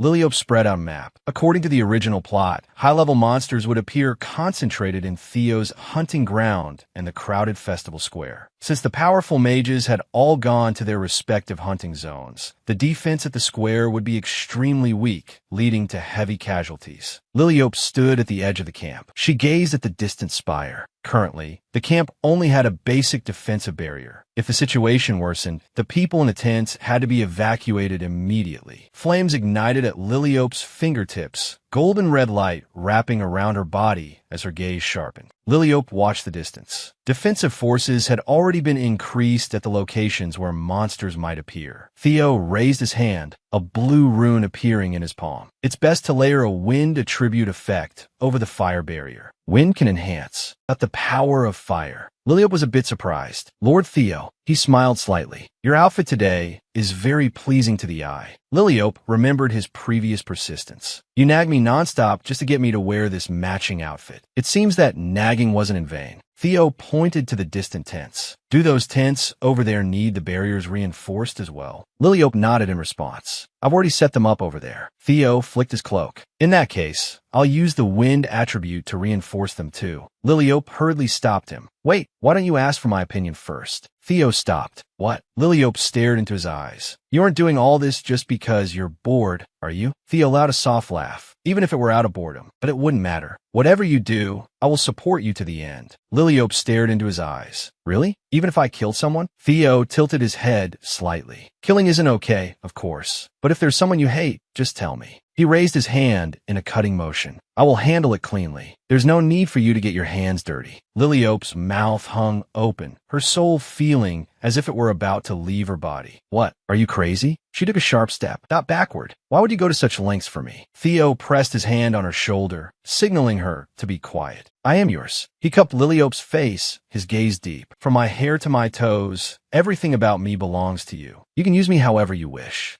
Liliope's heart hammered. From head to toe, use him however I wish. The corners of Theo's mouth curved. Lily, don't tell me. He slowly leaned down. Do you want to start by trying my lips? Your gaze has been fixed there for a while. Liliope's face turned beet red as she stammered in protest. What? No, I haven't. Liliope pushed Theo away. Lips aren't something that can just be used casually. A horned blast echoed through the air, announcing the official start of the 182nd Hunting Festival. Liliope turned and ran into the distance. Lord Theo, see you later. She disappeared from sight without looking back. Rosalind waved her map. Lady Lily, let's go hunting together. Liliope stopped. If we stay together, the number of capture monsters will be split. That wouldn't be good for the rankings, would it? Rosalind gave a bright smile. I don't care about the rankings, as long as I can be with Lady Lily. But that's enough. Liliope shook her head gently. The more monsters defeated, the better. If Rosalind takes first place, I will be very, very happy. Rosalind froze, an unusual light shining in her eyes. I must win. I must make Lady Lily happy. She charged toward the depths of the forest like an arrow from a bow. Liliope watched her back. This way, Rosalind. That should be safe. Liliope stood alone. No matter how many high-level monsters appeared, Theo wouldn't get hurt. As long as she guarded this place, she could prevent the disaster. A brown-haired boy pulled her hand. Come on, let's go that way. Liliope shook her head gently. No, you can't go there. If twisting the plot had already affected the festival, perhaps nothing would happen today. Liliope leaned down and looked into the boy's eyes. It's dangerous over there. Stay near the tents, okay? Play right around here. If the festival could just end peacefully like in previous years, how wonderful that would be. The boy nodded obediently. Okay. A flicker of hope rose in Liliope's heart. Then, a sharp scream tore through the air. A high-level monster had appeared. Liliope whipped her head around. As expected, it was just a futile fantasy. A massive shadow loomed over the camp. A crimson monster opened its bloody maw, its sharp claws tearing through the air. The disaster arrived on schedule. Piercing screams filled the air. Liliope shouted at the top of her lungs, "Everyone, get into the tents." The crowd fell into extreme chaos. Mothers tightly hugged their young children. Nobles stumbled as they ran. Fear spread through the air. A man collapsed in the corner of a tent, holding his head tightly, his body trembling violently as shards of wood flew everywhere. Duke Stella turned his head sharply, his pupils shrinking in shock. A massive pillar of fire soared into the sky. The scorching flames instantly consumed the afterimage of the monster. Liliope stood in the center of the blaze. Even though I don't belong to this world, this is a story I once loved, and it is the reality I am about to live in. She spread her arms, and a massive golden magic circle expanded beneath her feet. Intricate runes flowed and shimmered. A powerful light enveloped the entire camp. I don't want to see innocent people die. I want to make this place a more peaceful world. Liliope faced the giant monster. Purple mist swirled around the creature as its claws tore through the air, but she showed no fear. To stop the Empress's conspiracy and that dark wizard. If it's necessary to twist the original plot, I will do it as many times as it takes. She stood amidst the roaring flames, fire snakes licking the air, her gaze turning sharp. Get back. Liliope closed her fingers, and the fire transformed into a massive sphere, completely swallowing the monster. Liliope faced the beast as it opened its maw, its crimson eyes locked onto its prey. Fearless, she gathered a dazzling light at her fingertips. Liliope swung her arm, and the fire lashed out like a long whip, instantly piercing the monster's torso. The explosion was deafening as a heat wave swept through the surroundings. The monster let out a mournful wail, its massive body consumed by flames. It struggled violently in the fire before finally collapsing, turning into charred remains. Liliope clenched her fist. It worked. One down. Not a bad performance for a first real battle. She stood in the empty camp, her skirt fluttering in the wind. A scream came from the distance. Liliope turned sharply, her pupils contracting. That bastard, it's not over yet. She looked toward the depths of the forest. More shadows were approaching. Facing the giant beast, she knew she had to attract its attention first. She raised her right hand, gathering a faint light at her fingertips. Summon fire, just like before. Liliope watched as the spark at her fingertips flickered and then quickly went out. What's happening? Why isn't there any reaction? I practiced so many times before coming here. Liliope looked around the empty camp. She was the only one left. Cold sweat slid down her cheek. This is bad, especially at a time like this. A massive shadow loomed over her. A multi-limbed monster reared up its massive shell, the sound of its carapace scraping together, chilling to the bone. Liliope looked up at the monster. Why won't the fire ignite?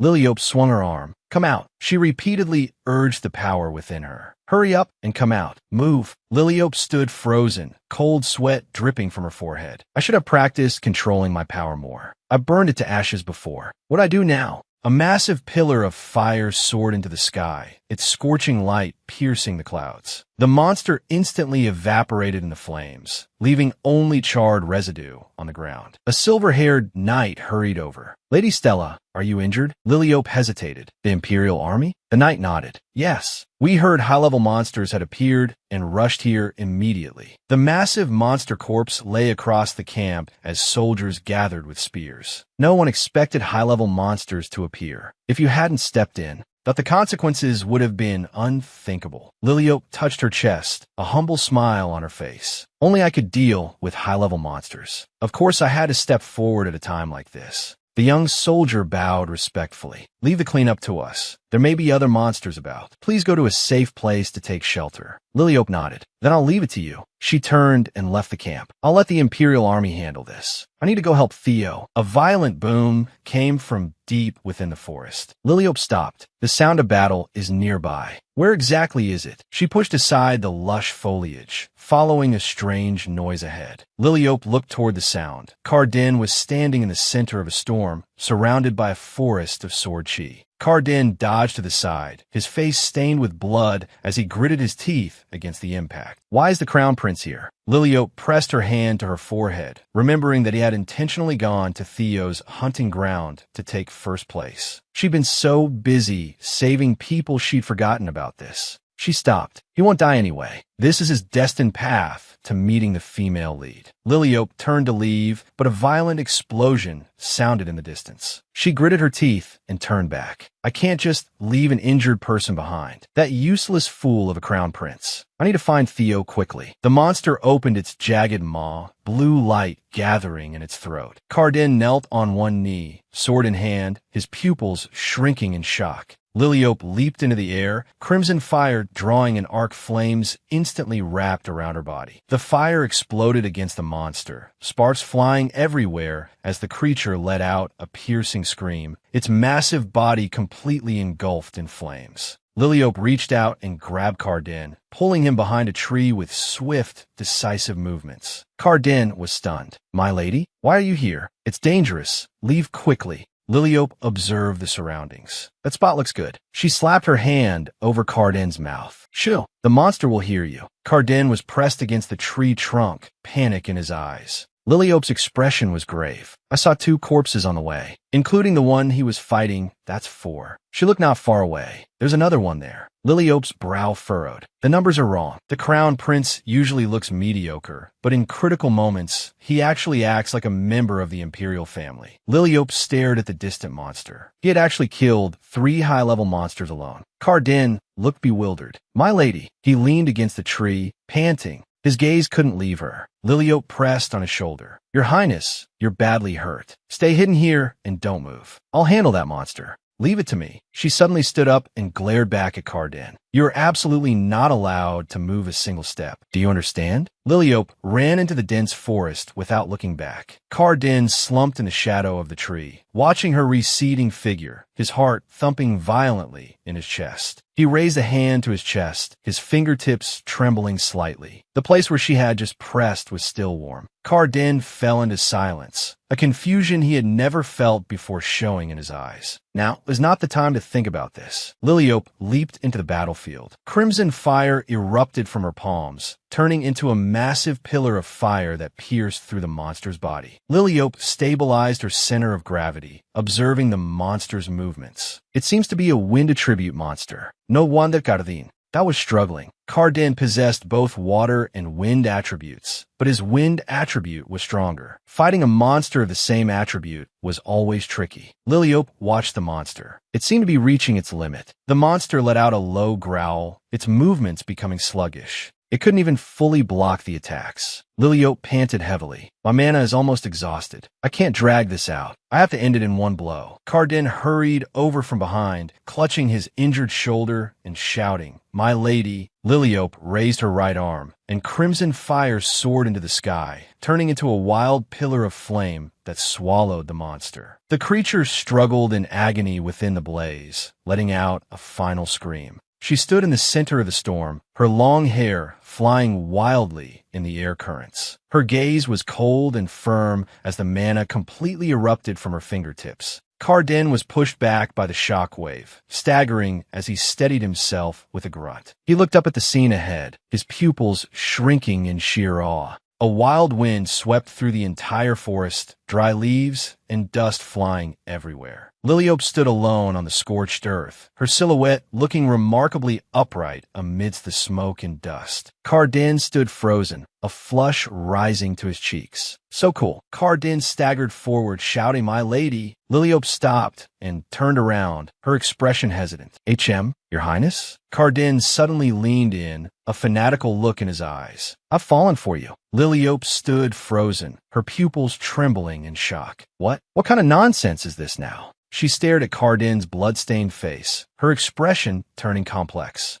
You must have hit your head." Cardin gave a bright smile, blood trickling down his forehead, yet he seemed completely oblivious. Liliope pointed at his head, her voice urgent. "Your Highness, your injury is severe. You're bleeding here." She reached out to check the wound. "You must receive treatment immediately." Cardin was in a state of excitement. "I'm perfectly fine." Liliope's brow furrowed. "Fine. Blood is spraying from the top of your head." Cardin waved his hand dismissively. "Anyway, it's a waste for you to be with that bastard Theo. Even if you like him now, it doesn't matter. My lady, I will make you fall for me again." "No." Cardin took a deep breath, his expression becoming incredibly solemn. "I will make you love me." Cardin sat on a wooden stool, allowing the physician to wrap bandages around his head, but his eyes remained locked on the person in front of him. "Liliope, what exactly do you see in me? Think about it carefully." He raised his bandaged hand, his expression excited. "No, I mean I like you. Isn't that enough to make you fall for me again? Besides, I'm the crown prince of the empire. Soon, I will be the emperor, and you'll be the empress." He turned his head contemptuously. "Compared to that guy who only knows how to guard the northern barons, how can his wife compare to the position of empress? I'm saying this because I've truly fallen for you this time. That's why I'm saying this." Liliope stood in the corner of the tent, her arms crossed, her eyes full of doubt. "So, all the times you said you liked me before were lies?"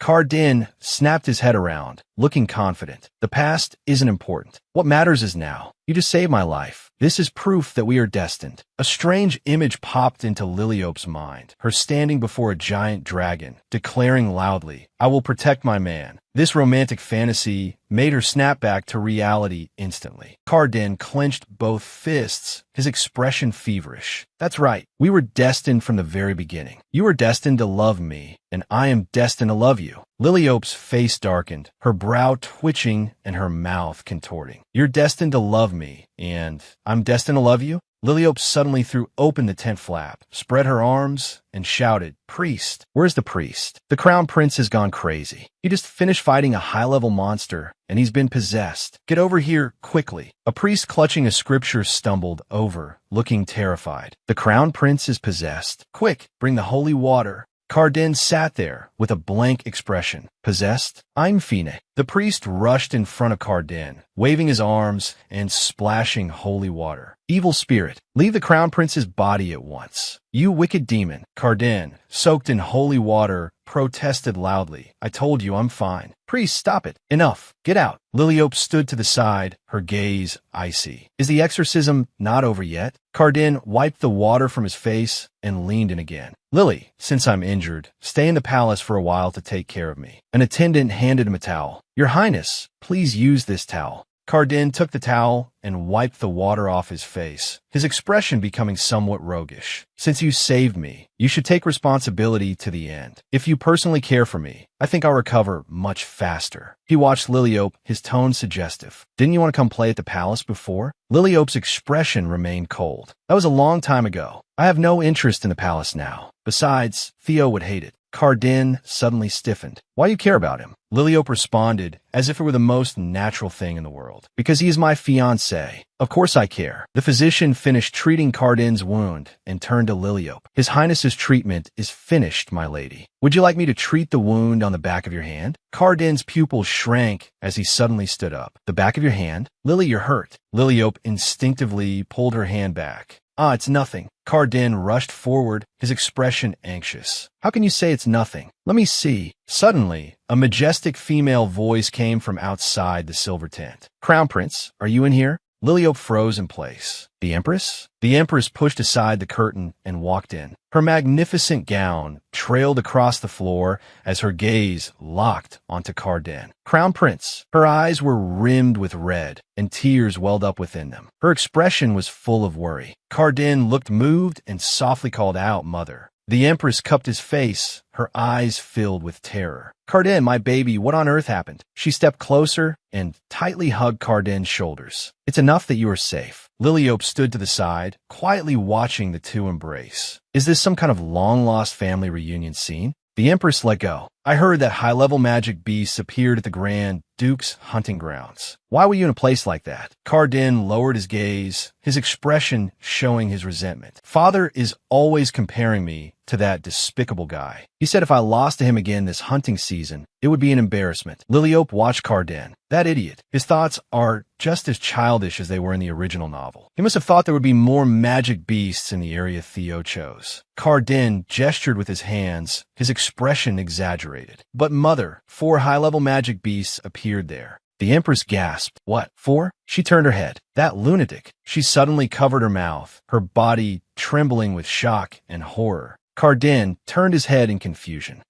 Mother, what did you say?" The Empress managed to squeeze out a smile. "No, it's nothing." Liliope stared at the Empress's back. Even if she was the mastermind behind all this, it made sense for her to be this surprised. The Empress saw Theo as a thorn in her side, but she hadn't intended to kill him yet. The Empress knew nothing about it. The black mage she hired was using her orders to deal with me for his own selfish gain. Carden pointed at Liliope, his expression excited. "It was really dangerous just now. Lily saved me. If it weren't for her, I'm afraid I would have died." The Empress turned around, her gaze falling on Liliope. "Miss Stille, this young lady is my son's savior." Liliope smiled awkwardly, sweat beading on her forehead. "You flatter me, your majesty." Liliope was full of confusion. Why is she overreacting? You killed 3 high-level magic beasts yourself. Carden leaned toward the Empress, his voice full of pride. "Lily even took care of the magic beast that appeared at the festival plaza. Isn't she amazing?" As expected of the Academy's top student, Liliope stared at Carden's bright, smiling face, a chill running down her spine. What's wrong with this guy? The Empress's eyes sharpened as she watched the girl before her. Duke Stella certainly has a remarkable daughter. Not only did she save countless citizens of the Empire, but she also saved my son. She lowered her head slightly. "I never realized before that you were such a talent, possessing virtue, wisdom, and strength." Liliope waved her hands repeatedly. "No, you're overpraising me. I'm not that kind of person." The Empress gave a kind smile. "You're fully qualified to be my son's partner. The position of the next Empress should be reserved for a lady like you." Carden cheered from behind. "Lily, you'll become the crown princess first." Liliope walked out of the tent, her steps heavy. The original plot is starting to twist again. Although I was prepared for it, this deviation is way too far. The crown prince is already enough of a headache, and now even the Empress is joining in. What are this mother and son up to?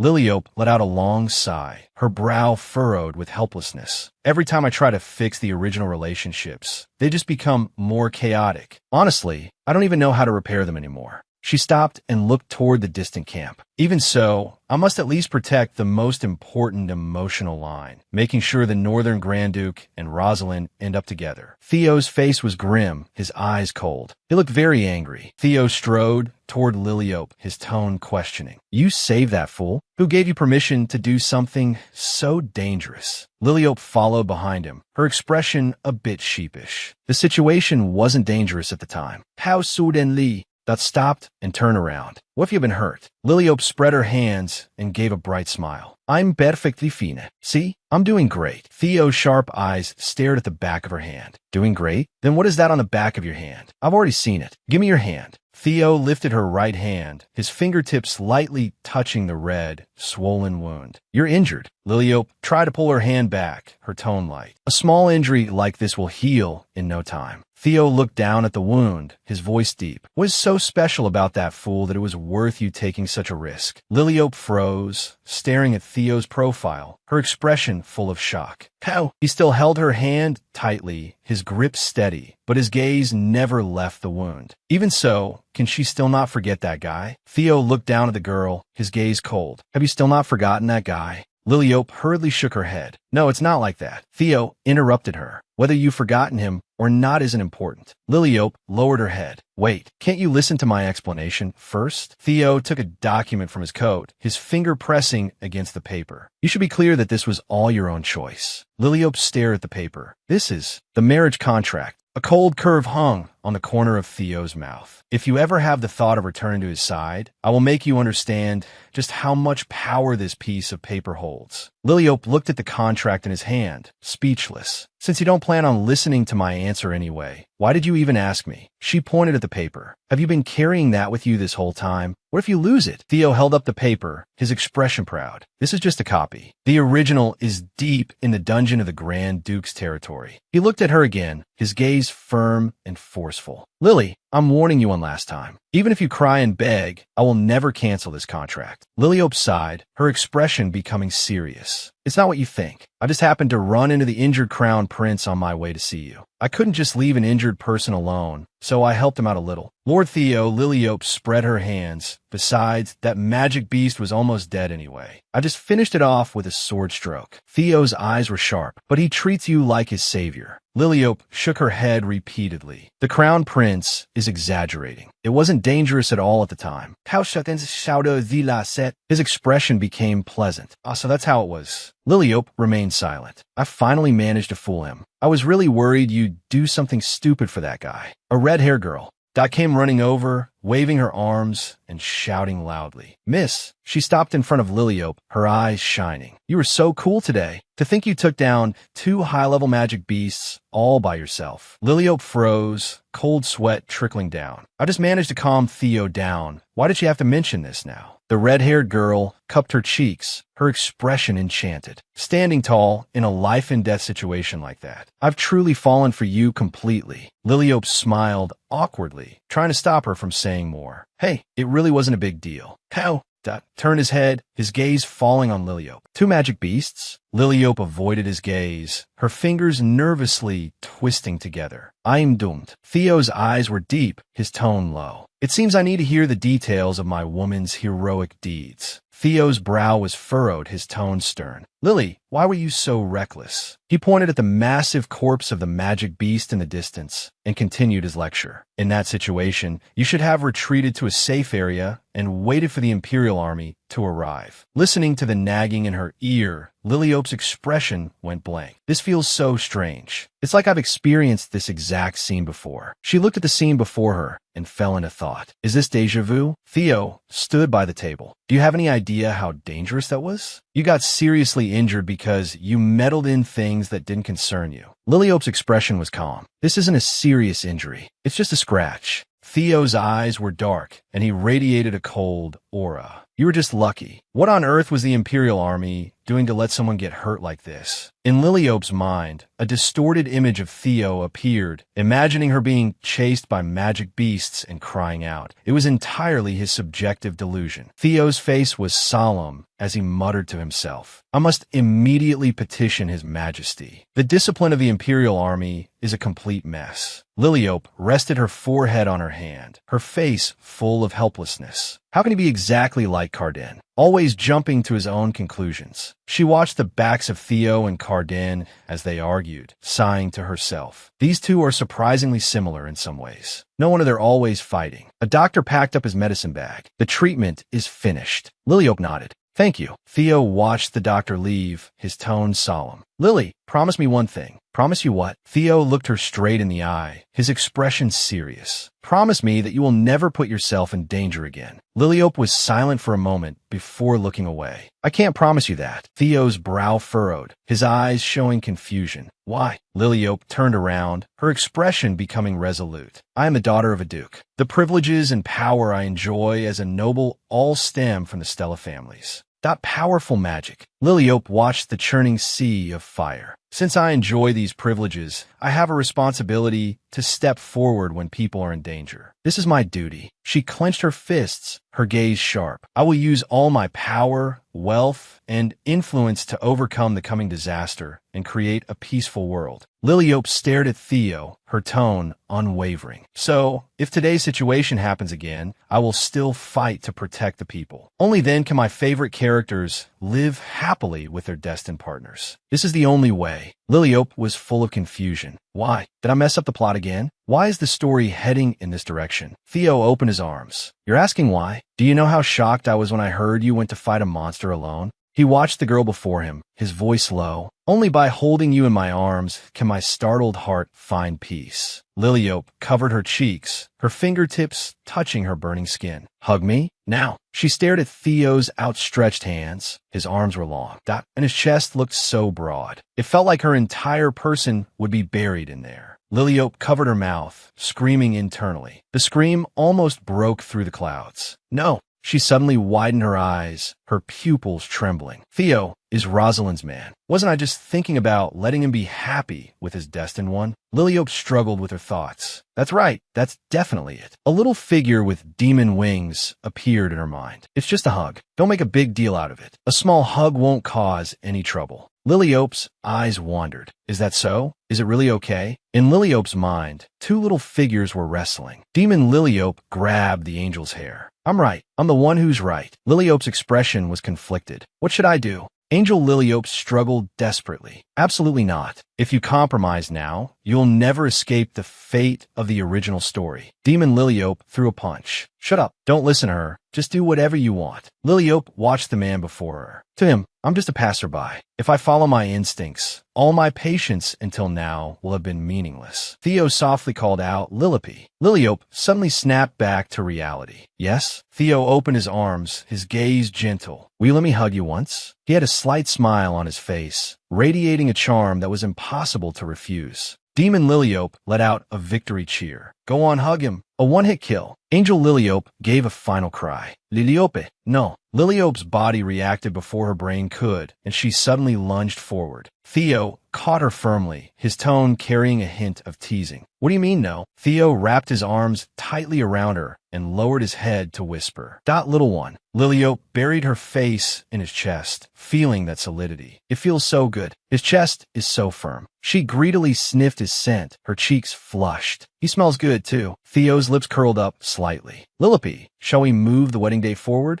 Liliope froze, her pupils suddenly shrinking. Wedding? Theo stroked her long hair. I want to make you my partner as soon as possible and take you back to the Grand Duke's territory. Liliope looked up. Why bring this up all of a sudden? Theo's expression turned cold. The Empress has been spreading strange rumors lately, saying she wants you to be the next Empress. As long as we get married quickly, those ridiculous statements will disappear. What do you think? Theo observed her reaction, his tone carrying a hint of testing. Or do you really want to be the Empress? If you want to be Empress, the only way is for me to start a rebellion and take the throne myself. Theo looked her straight in the eye, his expression serious. What do you think? Do you want me to flip this world upside down for you? Liliope suddenly reached out and covered his mouth, her expression terrified. Are you crazy? She looked around and whispered a scream. What if someone hears you and misunderstands? It would cause big trouble. Theo took the opportunity to bite her finger. Liliope pulled her hand back sharply, a moist sensation remaining on her fingertip. You just licked my finger. She jumped away like a startled cat, struggling desperately in Theo's arms. Stop it. What are you doing?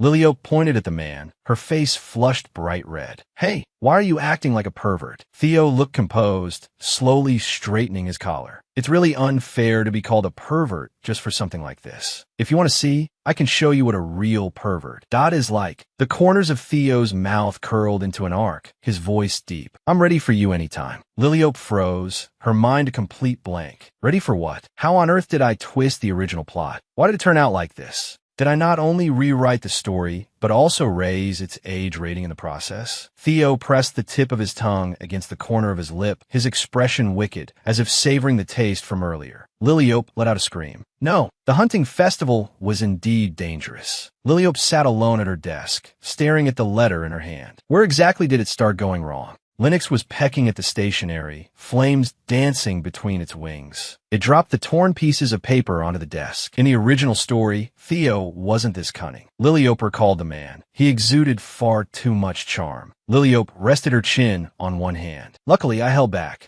I almost tore the Northern Grand Duke's clothes off. She gripped her quill and scribbled randomly on the paper. Well done. I bravely held on until the end. Suddenly, the crystal ball lit up with a pink glow. Theo's figure appeared in the sphere. He rested his chin on one hand, his gaze deep. Liliope, what are you doing? Liliope's brow furrowed slightly. The Northern Grand Duke again. Why does this man contact me so frequently? Liliope sat at the desk. I'm deciding on a date for the engagement ceremony. Then when is it set for? The day after the Harvest Festival. Theo's eyes widened in the crystal ball. After the Harvest Festival? That's too late. He had originally planned to get married immediately. I only reluctantly agreed because you insisted on having an engagement ceremony first. If it's set for after the Harvest Festival, the wedding will only be delayed even longer. Liliope lowered her eyes, avoiding his gaze. I'm postponing the date because I know you'll fall in love with Rosalind at the hunting grounds during the Harvest Festival. She had a smile on her lips. After all, it's only once in a lifetime. I want to prepare properly. Theo's tone was helpless. Since you're so insistent, there's no other way. Then his tone shifted. I heard Miss Malzevian visited earlier.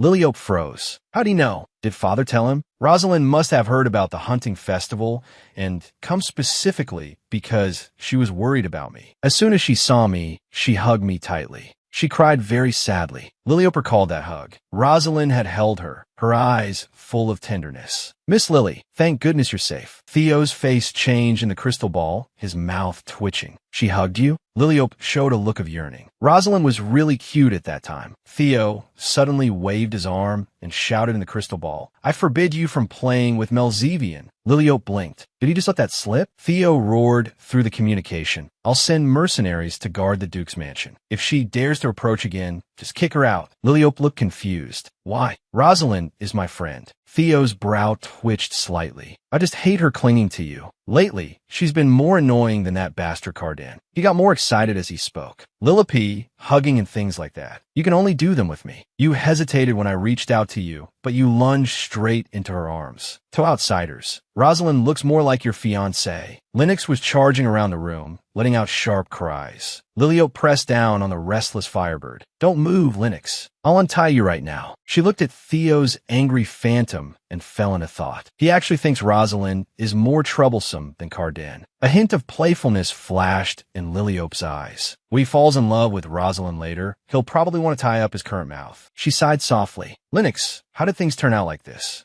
Liliope held down the struggling Lynx, her fingers fumbling with the tangled ribbon. Can I untie it? Theo's unusual attention toward Rosalind meant that fate was drawing them closer. Liliope watched the burning Firebird. Just burn it off. She didn't hate the way Theo was jealous. Whether it was toward Cardin or Rosalind, she was even a bit indulged by it. Lynx spread its wings and flew high, the flames drawing an arc in the air as it let out a clear cry. Liliope lay on the grass, letting Theo's small phantom act spoiled in her arms. I forbid you from playing with them. His childish complaint echoed in her ears. At this moment, it felt like he really liked me. She even had the thought of staying by Theo's side forever. But the love between Theo and Rosalind in the original story, that perfect ending that overcame hardships, had brought her countless moments of happiness. A black-haired girl held a book high and cheered while sitting in the void. That is their story and my most real salvation. It was the precious story that supported me to keep living before I came to this world. Just like Theo and Rosalind, I will never give up. How can I destroy it with my own hands?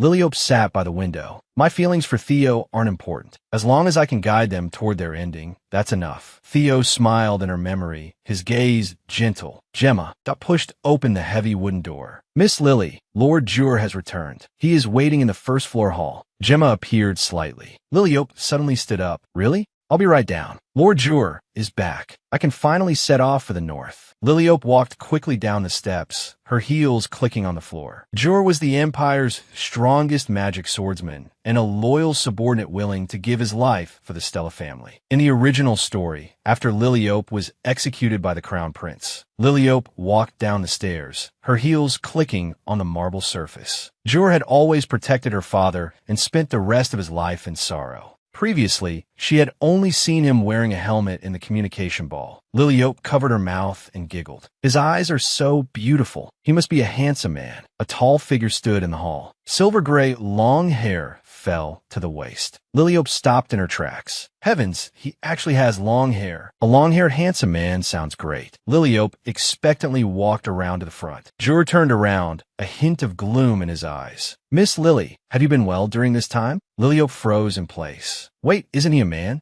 She stared at the bulge in the armor on Jur's chest and fell into thought. Aren't those the same things I have? Gemma stepped forward quickly and circled Jur. You aren't hurt, are you? You said you'd only be away for a week, but you made me wait for months. Jur's tone was flat. I wanted to stay a bit longer myself. Nothing happened here, right? Gemma put her hands on her hips. Still the same as always. All right, the miss gave me a new dress a few days ago. Liliope watched from a distance. They seem really close, and they don't use formal etiquette at all when speaking. Jur gave a hearty laugh. Gemma urged, don't always wear your uniform. You should change into a skirt once in a while. So it's an older sister. Then I should have contacted her first. Liliope froze. Sister? Lord Jur is indeed female. Her voice was raspy and deep. I never considered this possibility. Liliope stared at Jur's profile, looking dazed. Jur turned her head. Miss Lily, the Duke mentioned you were going to the north. Liliope snapped back to reality. Ah, yes. Father asked me to go with you. Jur stepped closer. Why are you so stiff? Is it because we haven't seen each other for a long time, and it's awkward? Liliope laughed awkwardly, still not having recovered from the shock of Jur being female. And so, I set off on the journey north. Snowflakes danced in the air. Theo stood in a courtyard surrounded by flowers, frost hanging from the edge of his cloak. We've arrived.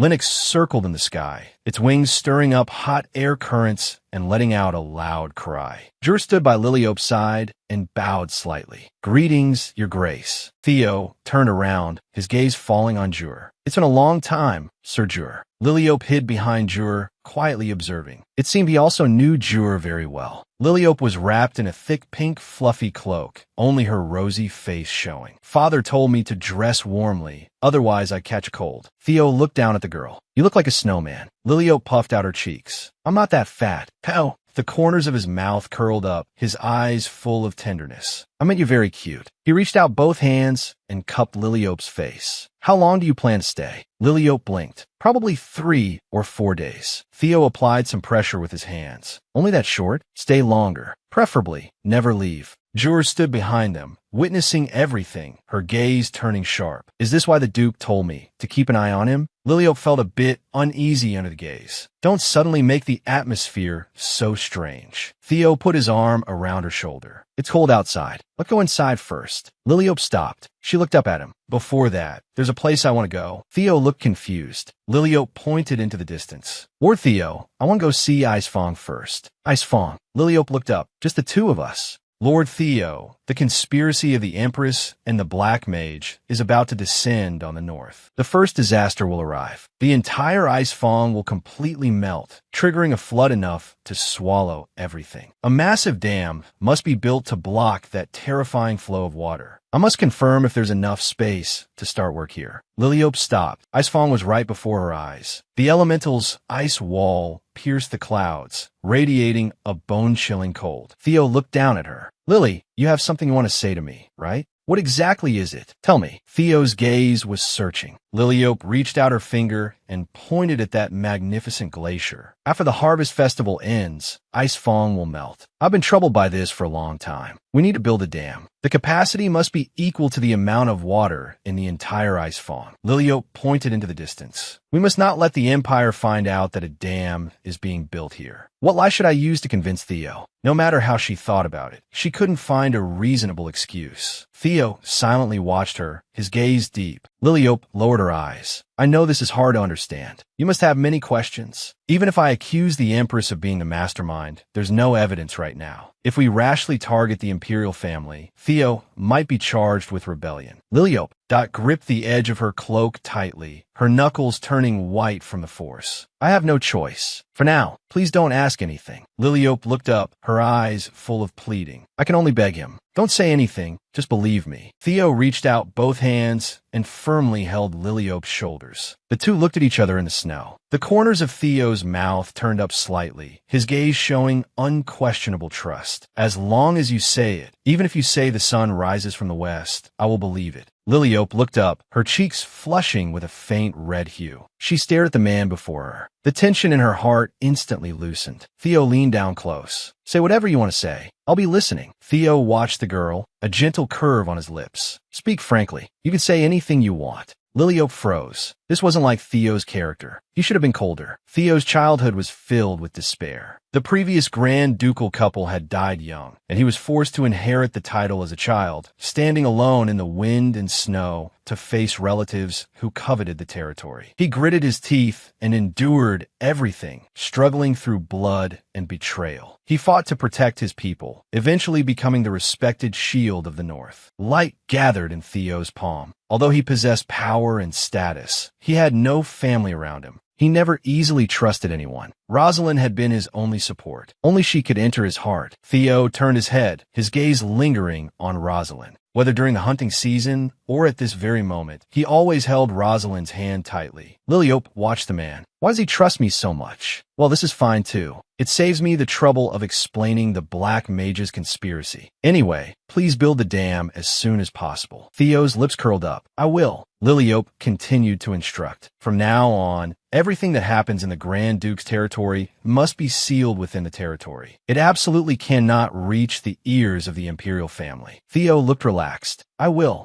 Liliope frowned and stared his matter-of-fact look. Hey, why is your answer so easy? Theo spread his hands. It's not hard for me. Your fiancé is just that capable of a man. Do you understand now? Liliope fell silent. She turned toward the castle. That's all I wanted to say. Let's go back. Theo followed behind her and softly called out Lily. Liliope stopped and looked back at him. What is it? Theo's smile vanished, and his gaze became sharp. There's only one thing I'm curious about. Instead of guarding against the Black Mage's conspiracy, wouldn't it be faster to just kill him? Liliope avoided his gaze. About that. I don't know what he looks like or where he is. Theo narrowed his eyes. I see. You know what that bastard is going to do, but you don't know his identity. Liliope nodded stiffly.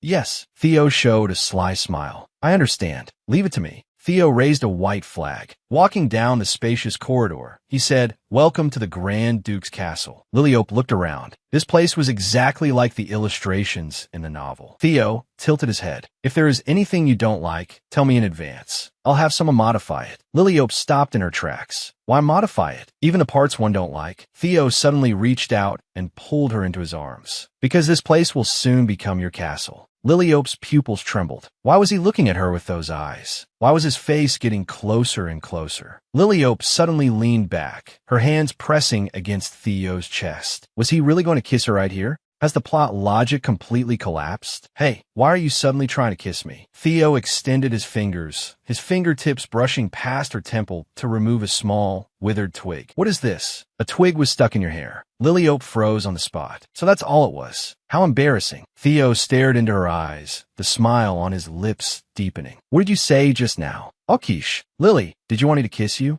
Liliope's face instantly turned bright red. She waved her hands frantically in front of her chest. No, I didn't. Theo turned and walked toward the gallery. There are eyes everywhere here. I didn't intend to do anything in front of everyone, but it seems you were more open than I imagined. Liliope quickly chased after him, arguing loudly. I told you it wasn't like that. It's a misunderstanding. Theo led her through the hall, his laughter echoing in the corridor. If you need anything, just call me. I'm staying right next door to you. Liliope stopped in front of the guest room door, watching Theo enter the room next to hers. He has his own master bedroom, so why sleep in a guest room? Since the host had already decided, she, as a guest, couldn't say much more. Liliope pushed open the door and walked into the empty room alone. Liliope. She knelt by the window, watching the night scene outside. The night in the Grand Duke's territory was more beautiful than the day. Suddenly, the distant lights went out, and darkness instantly swallowed the streets. What's going on? Why did the lights over there go out? Liliope pressed against the window pane, her expression grave. Something was wrong. She had to tell Theo. She hurried through the corridor and stopped in front of the room next door, raising her hand to knock. Theo, are you asleep?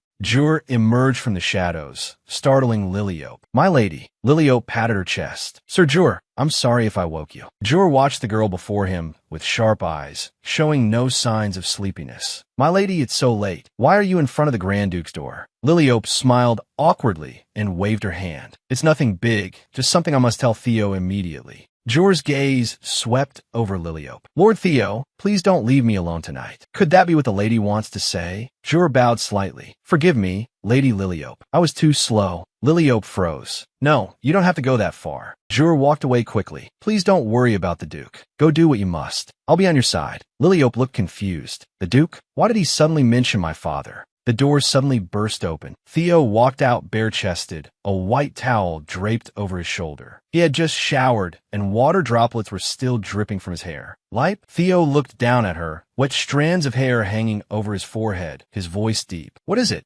Liliope froze on the spot, unable to take her eyes off him. Although she knew he had a good build, she didn't expect his muscle definition to be so clear. He was like a meticulously carved piece of art. Liliope covered her mouth, her heart pounding wildly. "Is this the male lead of a romance fantasy novel? He's practically a living statue of David. Full marks. How thou win? What on earth happened?" Liliope suddenly snapped out of it, remembering the matter at hand. The lights in the village. That small village to the right. They've all gone out." A deer ran over with a panicked expression, his shoes clicking urgently in the corridor. "Your Highness, all the fires in Senari village have been extinguished." Theo's expression turned serious. "Senari?" A deer adjusted his glasses. "Yes, just like when the fires in the outer districts went out last time. If only we had the everlasting fire." Liliope's heart skipped a beat. Everlasting fire? Was it like when Theo borrowed Linux? Theo turned to look at Adir. "I understand. You go ahead. I'll be there shortly." Adir bowed and withdrew. "Understood." Theo looked at the girl beside him. "Lipe, I'm sorry. We'll talk about this later." Liliope reached out and grabbed his sleeve. "Theo, wait. The situation is dangerous right now, isn't it? You need the everlasting fire." Theo put on a shirt covering his solid chest, his movements showing no hesitation. Liliope's gaze was firm. "Let me go with you." Theo's hand, fastening the buttons, paused. He refused decisively. "No." Liliope quickly stepped in front of him. "Why not? Only I can create the everlasting fire. Although I can't conjure it directly, I can manipulate fire attribute magic. If I go, the problem will be solved much faster." Theo put on his coat and turned his back to her. "I had you stay at the castle, not for you to go through things like this." Liliope raised her voice. "I'm the one who said I wanted to come. No matter what, I'm going." Theo's gaze was icy. That village has lost its last spark of fire. You can't imagine how cold it is there right now. Theo turned around, his boots stepping onto the red carpet. "This is my territory. I will handle it personally." He adjusted his shirt collar with brisk movements. "Stay here and don't get involved in this." Liliope argued loudly. "I refuse." She was so angry her face turned red, her hands clenched into fists. "You just said this was my castle and that I could do as I pleased. Why are you changing your mind now?" Theo froze on the spot, a hint of bewilderment in his eyes. Liliope pointed at his nose, pressing closer step by step. "What kind of man says one thing and does another? Is this the time to be stubborn?" Her eyes were full of anxiety. "Have you forgotten your people? They're shivering in that cold place. All the fires are out. Is it really that hard to ask me for help? Every second is vital, yet you still have the leisure to maintain that useless pride." Theo remained silent, watching the angry girl before him. Liliope froze. Those words had just slipped out without passing through her brain. What an idiot. She watched the silent Theo. He hadn't responded at all. Was he angry? Was it too late to apologize? No, if she backed down now. That he definitely wouldn't take her to the village. Since she had already gone this far, she had to see it through. Theo stood tall on the carpet, complex emotions visible in his eyes. Theo tried to break the dead silence. Liliope suddenly interrupted him. "Be quiet." Liliope's gaze was cold. "Don't say a single word. Do you understand? Go change your clothes. I'll wait right here." Liliope watched his back and let out a long breath. It seemed those words worked. If he was still angry, she would apologize later. The most important thing now was to save the freezing northern citizens. Senari village had fallen into a deathly silence. The cold wind wailed between the wooden houses. The wood in the fireplace had long since gone out, leaving only cold ashes. A young mother tightly wrapped a blanket around her shivering child. "Are you cold? Hurry, crawl into the covers. His Grace the Grand Duke will be here soon. Just hold on a bit longer." The child's eyelids were heavy. "Mom, I'm so sleepy. I want to sleep." The mother shook the child in terror. You absolutely cannot fall asleep now. Outside the window, a red light suddenly streaked past. The sound of flapping wings pierced the long night. The child pressed against the cold glass window, their pupils reflecting the colors of fire. Liliope stood in the middle of the street, her right hand raised high. A blazing ball of fire bloomed in her palm. The flames soared into the sky, transforming into a giant lynx. Lynx circled down, its wings scattering countless sparks, instantly igniting the life of the entire village. The darkness was forcibly torn apart. The mother stared blankly at the figure outside the window. She was wearing a dark cloak, her blonde hair flying in the firelight. "Mom, look, who is that lady?" The mother's eyes grew moist, her voice trembling. "It's the Saintess." Lynx circled in the night sky, its wings scattering hot sparks, igniting the frozen hope of the North. The Saintess who saved the North had arrived. Liliope stood in the snow, constantly waving to the grateful villagers with a bright smile. "How many times do I have to say hello before it's enough?" "Okay, hurry inside." Liliope walked into the last house. "Is this the last one?" "Thank you." As she walked out the door, her steps were a bit unsteady. Lighting fires house by house was more exhausting than she imagined. Her head was so dizzy, she had overconsumed her mana. Liliope's body crumpled toward the snow. Theo suddenly rushed forward, reaching out to catch her waist, shielding her steadily in his arms. "Light, are you okay?" He looked down at the girl in his arms, his eyes filled with uncontrollable worry. "Your face is so pale. Was it too much for you?" Liliope leaned against his chest and managed a small smile. "I'm Fine." She suddenly froze, her pupils contracting slightly. "Strange this feeling is." Theo suddenly rushed forward to catch a falling body. "Rosalind." The doctor pushed up his glasses, his expression calm. "She has simply exhausted all the mana in her body, which is why she fell into a coma." He looked at Theo, who was guarding the bedside. "Sleep will allow the mana to recover on its own. She'll be fine once she wakes up." Theo stared at the sleeping Rosalind. His tone was cold. "I understand. You may leave. It's a relief. It's only mana exhaustion."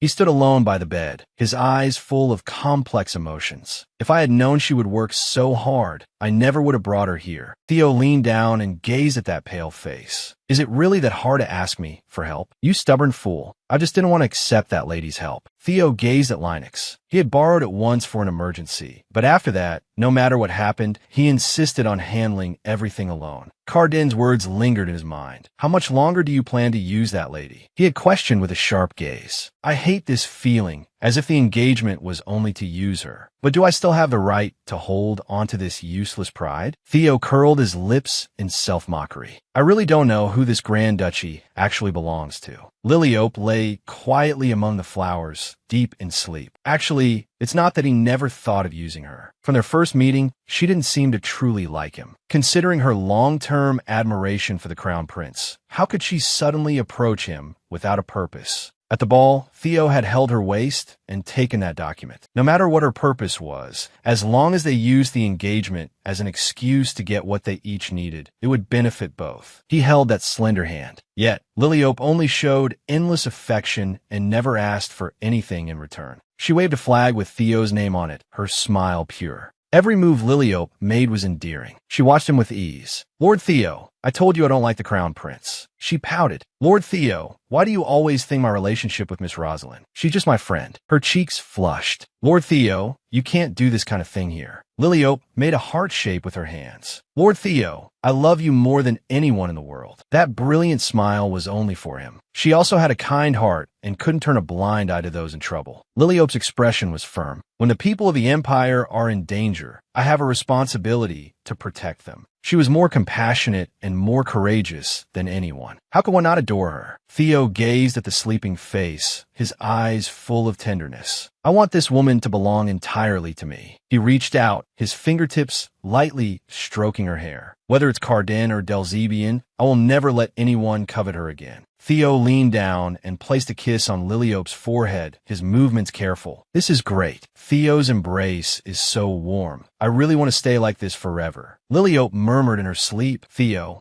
She suddenly opened her eyes, her eyelashes trembling. Her vision gradually focused on an unfamiliar ceiling. Liliope propped herself up and looked around.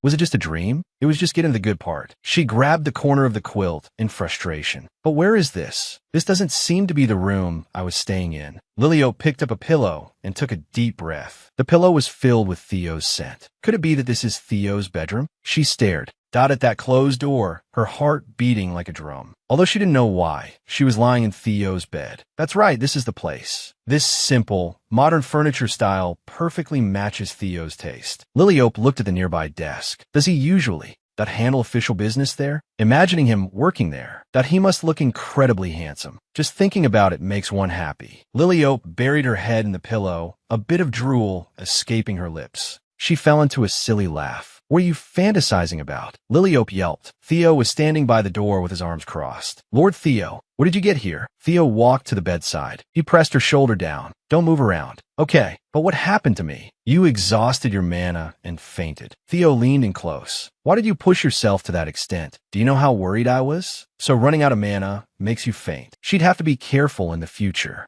Theo's expression softened slightly. The doctor said you're fine, but just to be safe, rest well here today. Liliope stared at the face so close to her, her heart racing. She couldn't rest at all. He was simply too dazzling. I'm much better now. Since I'm awake, I want to sit up. Theo gazed in her eyes. You want to sit up? Theo reached out, grabbed her waist, and lifted her directly onto his lap. Sit steady. Are you satisfied now? Liliope, hugging the red pillow, froze on the spot. I just want to sit up on the bed. Aren't you sitting now? Theo had a smile on his lips, his eyes full of tenderness. Liliope let out a short gasp, her cheeks instantly flushing. Since I'm here, that you don't need a pillow. Theo pulled the pillow from her arms and tossed it aside. Take it away. Liliope watched the pillow fly, her mind a blank. If we stay like this, Lord Theo will be uncomfortable, right? I don't find it uncomfortable. Theo reached out and stroked her long hair, his fingertips running through the golden strands. Holding you is the most comfortable and the best thing. Liliope's heart pounded like a drum, a violent thumping echoing in her chest. What happened while I was unconscious? Why did he suddenly become like this? Theo gazed into those emerald eyes, his voice low. Rosie and the people of Sendari are all safe now. This is thanks to you. If you have a wish, tell me, and I will fulfill it for you. Liliope froze in Theo's arms, a blush creeping up her cheeks. I don't have any wishes. I didn't do it to get something. Theo tightened his arms. Don't back down, say it. Don't be like that. Who doesn't have a wish? Liliope avoided his gaze. Then, I'll tell you when I think of one. Theo reached out and cupped her cheek, his thumb brushing against her delicate skin. Don't wait until later. He leaned down, their noses almost touching. Tell me what you're thinking right now. Liliope held her breath, her pupils trembling. Theo's gaze was deep as he watched the person in his arms. That gaze was impossible to escape. His lips drew closer. Liliope held her breath. Is it for real this time? Her cheeks flushed. She let Theo cup her face, her heartbeat deafening. No, Theo is a man with a woman. I can't be led by the nose, by instinct. I must resist. Liliope's fingertips gripped his sleeve. Is it not a bad thing to kiss my fiancée? Theo, isn't this betraying Rosalind? Maybe once or twice is okay. A voice deep inside her screamed, just once more. Theo kissed her cheek. Liliope closed her eyes tightly, her body trembling slightly. He suddenly stopped and looked down at the person in his arms. A rumbling sound came from Liliope's stomach. I am hungry. The corners of Theo's mouth curled up slightly as he let out a light laugh. Theo released his embrace. I've been waiting for this moment. Liliope answered softly, her heart about to explode. Theo turned and walked toward the door, his footsteps echoing in the corridor. The timing was perfect, although I don't know if this counts as a good thing. Or a bad thing. He stopped at the door, his back straight. The sound of the door closing was crisp. Theo leaned against the door, his cheeks flushed. He pressed his fingertips to his lips, his breathing becoming rapid. This is really hard to resist. Liliope showed a brilliant smile. Theo lowered his head and covered his face, trying to calm his erratic breathing. Duke Stella pressed against the communication ball, tears streaming out. Lily, are you okay? Liliope turned her head, her expression calm. I'm Fine. Duke Stella shouted into the sphere. It's all the fault of that despicable Grand Duke. If he hadn't taken you to that village, none of this would have happened. He must have planned this from the start. deliberately trying to get engaged to you. Liliope lowered her eyes. That's a misunderstanding. Theo didn't want to take me. I forced him to lead the way. Duke Stella was red with anger. Even if he is your fiancé, you don't need to protect him like this. Liliope looked straight ahead. I yelled at him, even called him stubborn and stupid before he would take me. Duke Stella froze. You yelled at him and insulted him? He fell silent, his eyes full of confusion. My daughter, let me confirm one more time.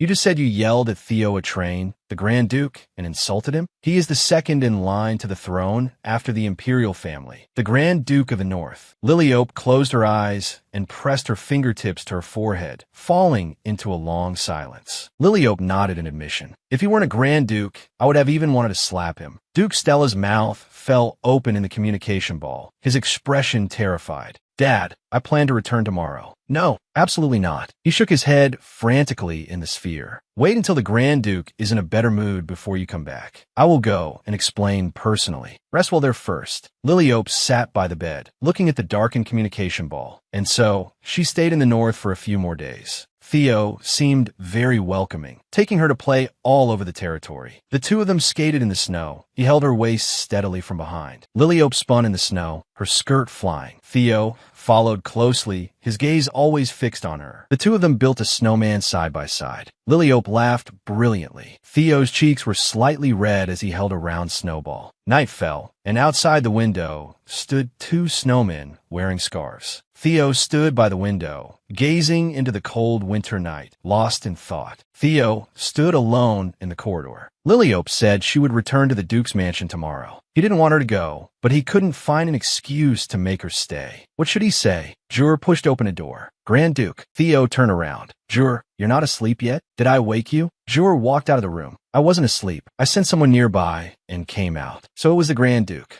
Theo looked away. I didn't make a sound. No wonder the Duchess Stella wants to keep you by her side. Jur looked directly at him. Grand Duke, aren't you going to rest yet? If you have something to say to Lady Liliope, go in. Why are you standing at the door? Theo lowered his head and covered his face. It's nothing special. I just wanted to see her more. Jur froze on the spot, surprise in his eyes. Theo whispered to himself, even though we spend the whole day together, I still miss her when I can't see her. She's cute, but it's not just because she's cute. What am I doing? Guarding a sleeping girl's door like a madman. Theo lowered his eyes. Ever since I met Liliope, I have indeed become a bit strange. Jur let out a soft laugh. I don't think it's strange. It's probably because the Grand Duke loves her. Theo's expression stiffened, and he fell in his silence. Jur watched him. When Liliope likes something, you also feel happy. You want to give her everything she wants, don't you? Theo nodded slightly. Yes, exactly. Jur spread his hands. If that's not love, then what else could it be? Lady Liliope has looked really happy lately, and I'm also relieved. I'm glad she met you. Jur turned and walked toward the depths of the corridor, his footsteps steady. Don't hide it. You must tell her personally. I'm sure she feels the same way. Theo stood alone on the spot. Do I really love Liliope?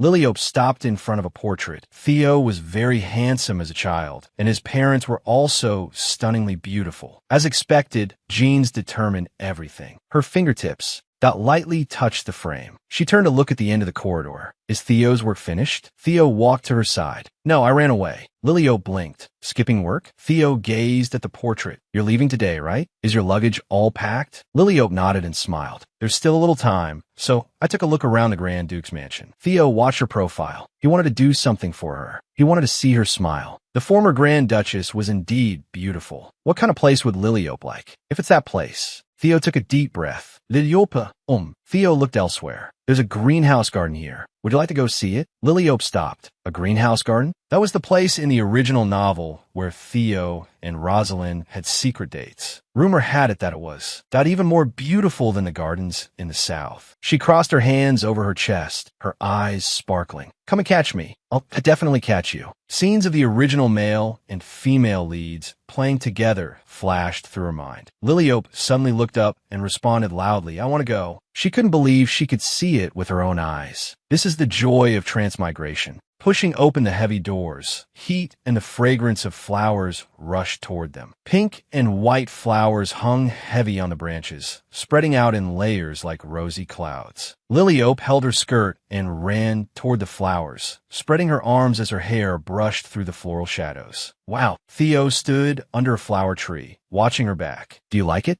Liliope turned her head. It's not even a matter of liking it or not. It's like an entire forest has been moved here. She walked through the flowers, and the view ahead suddenly opened up. There was even a lake in the garden. Butterflies danced over the water, and sunlight pierced through the glass dome, spilling onto the shimmering lake. Liliope stood in the sea of flowers, her hands crossed over her chest, a smile dancing in the corners of her eyes. This is the most beautiful place I've ever seen. Theo watched her smiling face. Jure's words echoed in his mind, probably because the Grand Duke loves her. His heartbeat vibrated in his chest, and his cheeks flushed. He looked away and responded in a low voice. I see. This wasn't originally built for show. I just wanted to build a haven in the cold north. But seeing how much you like it, I'm glad I built it myself. Liliope turned light-heartedly among the flowers. It's truly beautiful, Lord Theo. Theo walked to her side. Let's have a cup of tea here. Liliope stopped, her expression turning serious. Was I too noisy? Theo gazed into her eyes, his look softened. No, not at all. Liliope covered her cheeks. Why do you keep staring at me? Is there something on my face? Theo gazed into her eyes. I just confirmed one thing. Liliope lowered her hands. Confirmed what? Theo took a step forward. These past few days, I've always been thinking about you, thinking about what I could do to make you smile. When you're happy because of something I did, I also feel happy. He stopped in front of Liliope. When bad things happen to you, my heart aches as if it has stopped beating. My heart races. I'm at a loss, feeling anxious and confused. Theo's mouth curled up slightly. But the strange thing is, I don't hate this feeling. I didn't know what it was before, but now that I understand. His eyes were full of tenderness. This is love. Theo gazed into her eyes, his look no longer calm. Lily, I truly love you. Liliope froze on the spot, her cheeks instantly flushing. Theo stood before the flowers. I love you. That day, I stammered in confusion and then fled. Liliope went straight back to the Duke's mansion. The invitations she hadn't had time to check were piled up like a mountain. She tried to calm her chaotic heart by organizing the letters. This letter was from the Kingdom of Acleen, sent once a year.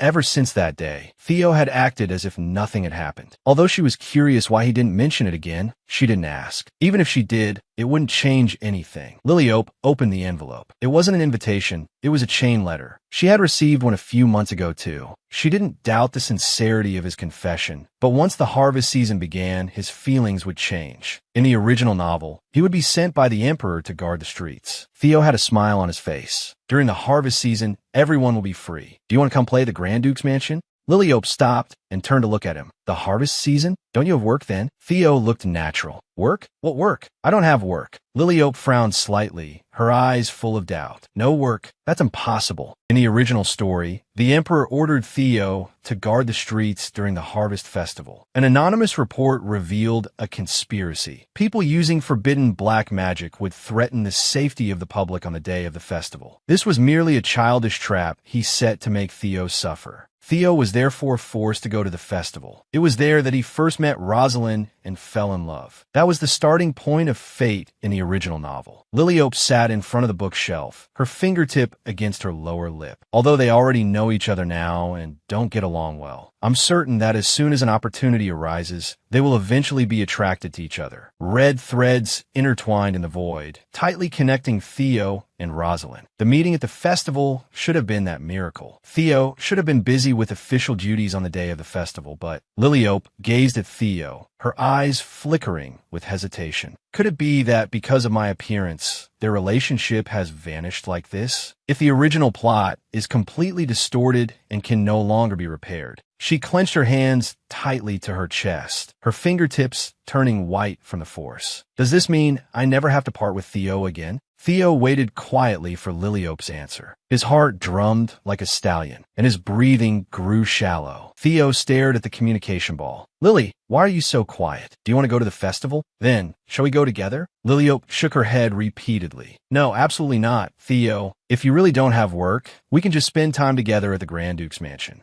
Adil suddenly appeared behind Theo. He leaned in and whispered in his ear, "Your Grace, about that." Theo's expression stiffened. "Now, Lily, wait a moment. What's wrong? Who is it?" Theo gritted his teeth. "That idiot. Why is he here?" "Sorry, Lily. It looks like we won't be able to meet at the Grand Duke's mansion. That idiot Cardin is insisting that I patrol the streets with him on the day of the festival." Liliope froze. "Cardin? Wasn't it because of a report letter?"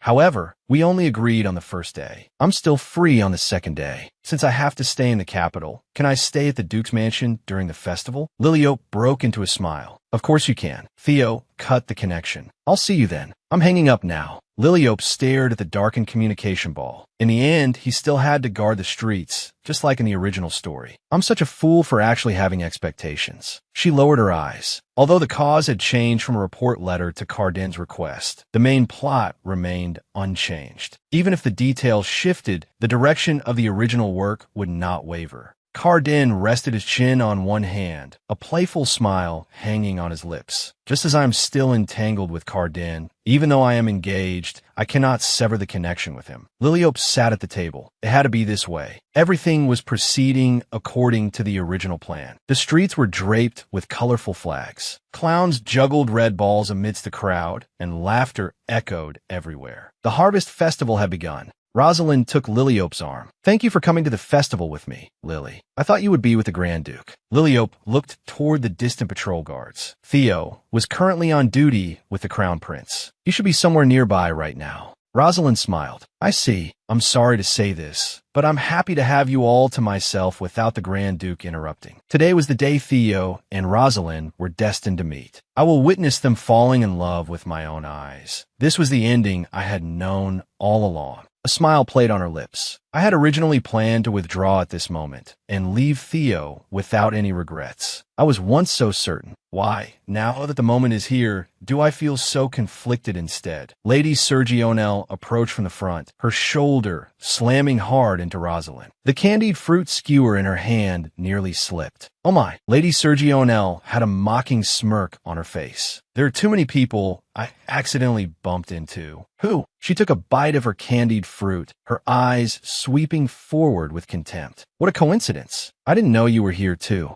Rosalind lowered her head and wiped her skirt, her expression awkward. Lady Sergionelle let out a snicker. "Miss Rosalind, why are you wiping that thing? Such a shabby ready-made dress. Wouldn't it be better to just throw it away?" Liliope's face was expressionless, but her eyes were cold. "That shabby ready-made dress is mine." Lady Sergionelle's smile froze, her finger pressing against her lower lip. "What?" Liliope took a step forward, shielding Rosalind. "That dress belongs to me. I specifically lent it to Rosalind today. Is it wrong for me to wear ready-made clothes?" Lady Sergionelle turned pale, cold sweat beading on her forehead. "No, I didn't mean that. I will compensate you for the dress." Liliope's gaze was sharp. "Instead of compensation, shouldn't you apologize to Rosalind first?" Lady Sergionelle bowed repeatedly. "I'm sorry, Miss Rosalind. I really didn't do it on purpose. It was just an accident." She grabbed her companion and fled, disappearing into the festival crowd. Liliope watched her retreating back. A leopard never changes its spots. Truly hopeless.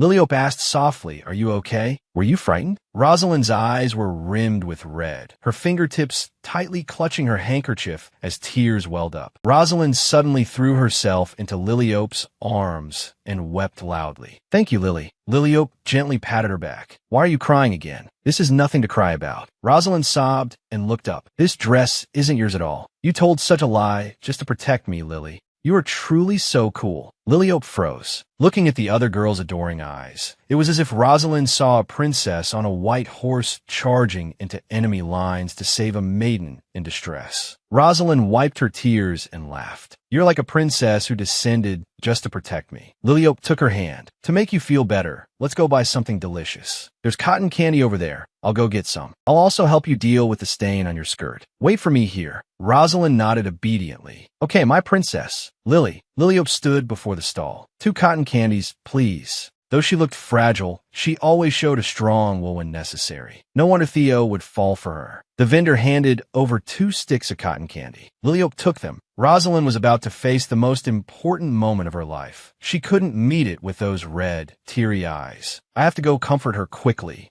Liliope walked quickly through the crowd, softly calling Rosalind's name. She looked around, but there was no sign of her. Where did she go? Liliope. She stopped at the end of the street. Rosalind was standing in the middle of the road, staring ahead with a terrified expression. The sound of horse hooves was deafening as a carriage careened out of control toward the crowd. Rosalind lunged toward a boy on the road, shielding him tightly in her arms as they both crashed heavily to the ground. Liliope held her breath, her pupils trembling violently. This scene was exactly the prelude to Rosalind and Theo's meeting in the original story. The carriage thundered past. The boy was unharmed. Rosalind sat on the ground, her elbow scraped by the pavement, blood seeping through her sleeve. After thanking her, the boy hurried away. Liliope watched this scene, the pages of the book turning in her mind. A man witnessed the whole process. He would walk toward Rosalind and reach out his hand. He is. Carden leaned down and reached out to the fallen Rosalind. Miss Rosalind, are you all right?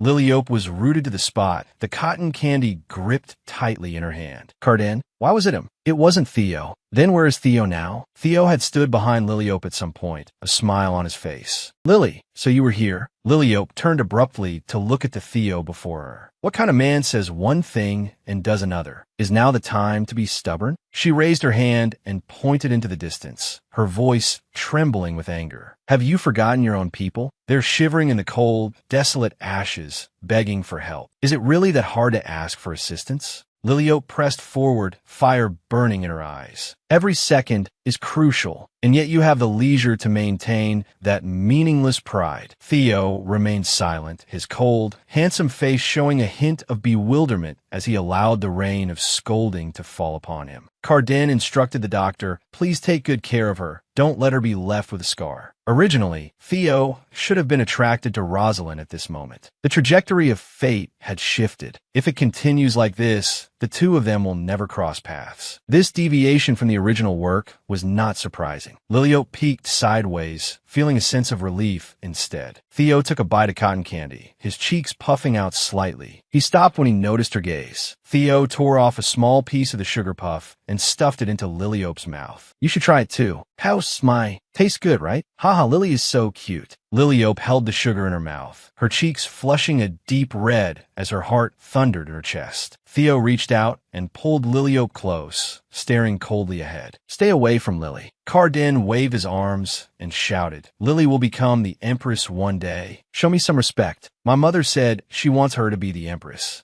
How shall I fu dao? Didn't I tell you to stop talking nonsense? Carden, if that stupid head of yours could think for a moment, you'd understand. If Lily becomes the Empress, I will naturally become the Emperor. Carden froze. Liliope's mouth hung open in shock. Theo, looking as calm as ever, continued chewing the cotton candy. Carden burst into a fit of laughter. Did you hear that? You didn't hear wrong, right? Don't be flustered, Lily. Carden patted his chest to catch his breath. The guy always says things like that. Like it would be better if I were emperor or I could rule more brilliantly. It's just his usual talk. Liliope looked dazed. Can words like that really be taken as a joke? Theo expressionlessly chewed his cotton candy. The flavor changed again. By the way, why don't you just give the throne to me? Carden jumped in anger. No way. You just stay in the north for the rest of your life. The doctor stepped forward and bowed. Your Highness, the treatment is finished. Rosalind curtsied slightly and bid Carden farewell. Thank you for your help, Your Highness. Carden gazed at her face. I simply admired your courage to charge straight at the carriage. He suddenly stopped, his gaze falling on Rosalind's skirt. What is that stain? Did it get dirty when you fell? Rosalind looked down. No, it was from before. That when I bumped into something. Carden frowned. Your beautiful dress is ruined. He reached out to support Rosalind's arm, his fingertips lightly touching the dark stain. Rosalind let out a small gasp. A blue light surged from Carden's palm, and water appeared out of thin air, wrapping around the damaged fabric. The stain vanished. Rosalind stared at the clean skirt, her expression one of disbelief. Carden withdrew his magic. Please wait a moment. I'll use wind magic to dry it immediately. Rosalind stood dazed. So magic could be used like this? This was exactly like an ability from the place where I used to live, power wash and power dry. Liliope gave a thumbs up. Carden, I'm seeing you in a new light. Rosalind bowed again. Thank you, Your Highness. Carden shrugged. It's nothing. I'm always working for the welfare of the Empire's citizens. Rosalind turned abruptly and reached out to Liliope. Miss Lily, let's go. Theo's eyes were ice cold. Miss Malzevian, Lily will be with me. Please stay away. Cardin yelled in anger, hey, don't be so rude to a lady. He turned to Rosalind. Just as this guy said, I also want you to stay away from Lily. I'm taking her now. Liliope was caught in the middle, her gaze darting between the two. What are you two suddenly saying? Rosalind and I are enjoying the festival. Liliope watched the chaos. I was wondering why this scene hadn't happened yet today. Both of you stop it. She suddenly grabbed Rosalind's wrist. Today, I'm staying with Miss Rosalind. You two didn't come here to play, right? Go back and work for the welfare of the citizens. Cardin and Theo froze. Liliope pulled Rosalind away and looked back. Nothing had changed. The fact that the original plot was being twisted didn't bother her at all. Cardin pointed forward. Hey, let's go over there. Theo replied coldly. By what right do you command me? I am a crown prince. Can I give orders? Liliope stopped and looked at Theo. The fact that he still only smiles at me makes me very happy. Theo watched her back, a gentle smile on his lips. Lily, see you later at the Duke's mansion. Liliope closed her eyes, her face radiant with joy. Liliope gazed at Theo. What? You want to go to the festival? Theo, didn't you say you hated festivals? She remembered yesterday's promise. We clearly agreed to spend the second day of the festival at the Duke's mansion. You said you wanted us to be alone. Theo avoided her gaze. I changed my mind. Yesterday at the festival, Theo had witnessed everything. Countless couples being intimate on the streets, feeding each other, hugging, and even kissing in public. Those irritating acts of intimacy filled every corner. Theo stood in the center of the crowd, his expression stiff. I should try it too. Seeing those people chatting away like the happiest couples in the world, a strange sense of defeat welled up in his heart. I absolutely cannot lose to them. Liliope was stroking Phoenix, her fingertips brushing the firebird's red feathers. She turned her head, a hint of realization on her lips. In other words, Theo, but jealous, right? Theo clenched his fist. Let's go, Lily. We have to show the other couples that we won't fall behind. Liliope sighed helplessly. This isn't a competition. On the second day of the festival, she accompanied Theo back to the streets. The two wore animal-shaped headbands and wove through the stalls side by side. Theo raised an air gun and precisely shot down prizes. Liliope held the large teddy bear they won and leaned into his arms, taking a photo to record the memory. Night fell. Fireworks exploded in the sky one after another, colorful points of light covering the entire heavens. Theo and Liliope stood side by side, looking up at the brilliance. Liliope asked softly, are these fireworks all made by magic? Theo watched the sky. After all, ordinary mages can't cast fire attribute magic of this level. This magic is used more for viewing than for repelling monsters. Just now, the shape of a giant dragon had even appeared. Liliope's eyes sparkled with excitement. Magic is truly amazing. Theo turned his head, his gaze deep. Since you have the fire attribute, you should be able to make countless fireworks, right? Didn't they teach this at the academy? Yesterday, Cardin's display for Miss Malzevian was indeed impressive. Theo lowered his voice. Sometimes, you really don't act like a noble. Liliope's heart jolted. Did I make it too obvious? The fact that I don't originally belong here. Theo gazed at Liliope. I didn't mean any harm. You don't care for tedious formalities and can befriend commoners without hesitation. That is what I truly like about you. Fireworks continued to burst in the night sky. A giant teddy bear sat by the wall, witnessing the silence on the terrace. Actually, this is my first time walking the festival streets with someone else. He turned around, his eyes locking onto Liliope's face. I feel fortunate. Fortunate that my first time is with you. Liliope softly repeated, fortunate. A gentle curve formed on Theo's lips. Yes, because I can experience every one of my firsts with the person I love. He reached out, his fingertips covering the back of Liliope's hand as they felt each other's warmth. Lily, from now on, can I ask you for all of my firsts? Liliope froze, her cheeks flushing red as her pupils trembled slightly while looking at this cold yet affectionate man. Theo was a man who shouldn't have been longed for. This engagement was initially only for survival. Liliope knew that one day she would have to let go. Yet, the time spent as his fiancée made her feel a happiness she had never known before, even creating the illusion that it could last forever. She had never thought of possessing him, much less rewriting the original story out of selfishness. That was his truest story. The opportunity for Theo and Rosalind had vanished. Perhaps there would be another chance in the future, or perhaps their fate ended here as the gears of destiny shifted. However, even so, Theo still stood before Liliope, his gaze never leaving her. Theo took her hand. "Lily, from now on, can I entrust all my furs to you?" Theo had a faint smile, his eyes full of tenderness. "I don't want to push this man away anymore. Not even for a moment do I want to go against my heart." Liliope gazed at him. "Lord Theo." Theo let go of her hand. "You don't have to answer me now. Whether in the greenhouse or at this very moment, I don't want to burden you. I only want to convey my feelings. I will wait until your heart is the same as mine." Theo lowered his eyes. "Because I love you, nothing else matters. Even if you saying you liked me before was all a lie." "That wasn't a lie." Liliope suddenly looked up and interrupted him. Theo froze, his pupils contracting in shock. Liliope recalled the moments they spent together. Those laughs and confessions flashed through her mind. Every word of "I said to you." Every word of love, "I said to you." Not a single word was false.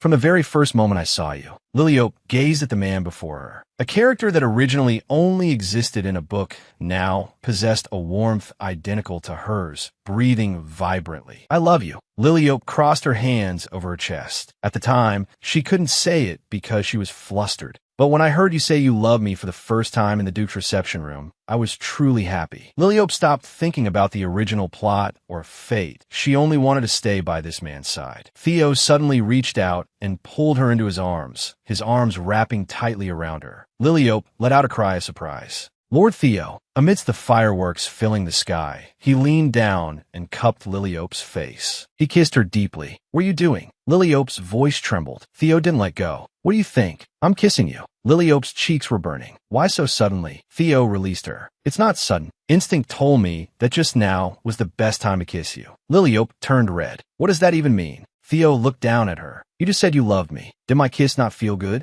Liliope's eyes darted away. "No, that kiss. You were very good at it." She screamed internally, "Oh my God, what am I saying?" Theo's lips curled up. "Really? As long as you like it." "I liked it very much too." He tightened his arms again. "Then, shall we do it again?" "Lily, can I kiss you?" Liliope lowered her eyes. "Why ask that kind of question? Just do it." Theo allowed a soft laugh. "So that's how it is. Since it's my first time, I didn't quite know the rules." Liliope whispered back, "It's my first time too, okay?" Theo took control of the situation again. "Then I need your answer now." Liliope looked up. "What answer?" Theo cupped her face. "From now on, share all your firsts with me. You'll say yes, right?" "I will," Liliope replied softly. Fireworks exploded one after another in the night sky, light and shadow covering their figures. Theo held her tightly in his arms, leaning down to claim all her firsts. Liliope closed her eyes, her arms wrapping around the Grand Duke, allowing love to spread between their lips and teeth. Back at her current residence, Liliope pushed open her bedroom door and froze. "Lord Theo." Theo bit a flower petal, a hint of playfulness in his eyes. As the saying goes, strike while the iron is hot. "I'm ready for bed now. Come here and lie down, Lily." Liliope clutched her skirt. "I clearly prepared a separate guest room for you." Theo rolled over, pressing a rose against his lips. "I don't want to go there. It's too cold. I feel uncomfortable." "Then do you want me to change rooms for you?" Theo rested his head on his hand. "No." Theo lay back on the bed. "If we sleep apart, the time I spend with you decreases. You must sleep here." At times like this, he was exactly like Cardan. Liliope stood by the bed. "Tomorrow I return to the Duke's territory. Since I've decided not to care about the original plot, there's no need to be too formal. If this is his scheme to strike while the iron is hot, I can perhaps pretend not to notice. I could just go with the flow. But if something really happens with Theo, I'm afraid I won't be able to control myself. My heart was racing like crazy just from kissing. What if he finds out I'm a pervert and runs away in fear? I absolutely cannot let that happen. Then I'll sleep on the sofa." "Lord Theo, please sleep here." Liliope grabbed a pillow. "No." Theo suddenly sat up. "If you do that, I won't be able to sleep either." Liliope let out a long sigh. All right, but if someone moves around next to me, I won't be able to sleep. Please sleep quietly. No problem. Theo gave a bright smile. I'll just sleep while holding your hand. The two lay side by side on the large bed. Theo turned his head while Liliope stared at the ceiling. Neither of them closed their eyes. Lily, Theo called softly, turning over to gaze at the girl beside him. Lily? Liliope's eyes were tightly shut, her breathing even and steady. In this situation, she had actually already fallen asleep. Theo propped himself up and leaned close to her face. Lily, are you really asleep? Liliope murmured in her sleep. Lord Theo. Theo, I like him. She rolled over, snuggling into Theo's arms as if seeking a heat source. Her hands tightly wrapped around his waist. Mine. Theo's body went stiff, his cheeks instantly flushing as his heart thundered violently in his chest. Lily. He breathed shallowly. Lily. Morning sunlight spilled into the bedroom. Liliope sat up and stretched. I slept so well. Is Theo not awake yet? She turned her head to look at the man still lying beside her. Even in sleep, he looked so handsome. Liliope smiled and quietly admired his sleeping face. My fiancé is truly too handsome. Liliope rested her chin on her hands, leaning over to gaze at Theo's sleeping face. God is truly biased, letting such a perfect man fall in love with me. She reached out her finger to lightly touch the back of Theo's hand, but it was suddenly caught and held tightly by him. Liliope let out a yelp. She was pulled down onto the bed. Lord Theo, you were awake already? Theo opened his eyes, his gaze clear. I've been awake for a while. It seemed you slept very soundly. Theo rolled over and pressed her down, his hands supporting him on either side of her. It's just that because of a certain someone, I didn't close my eyes all night.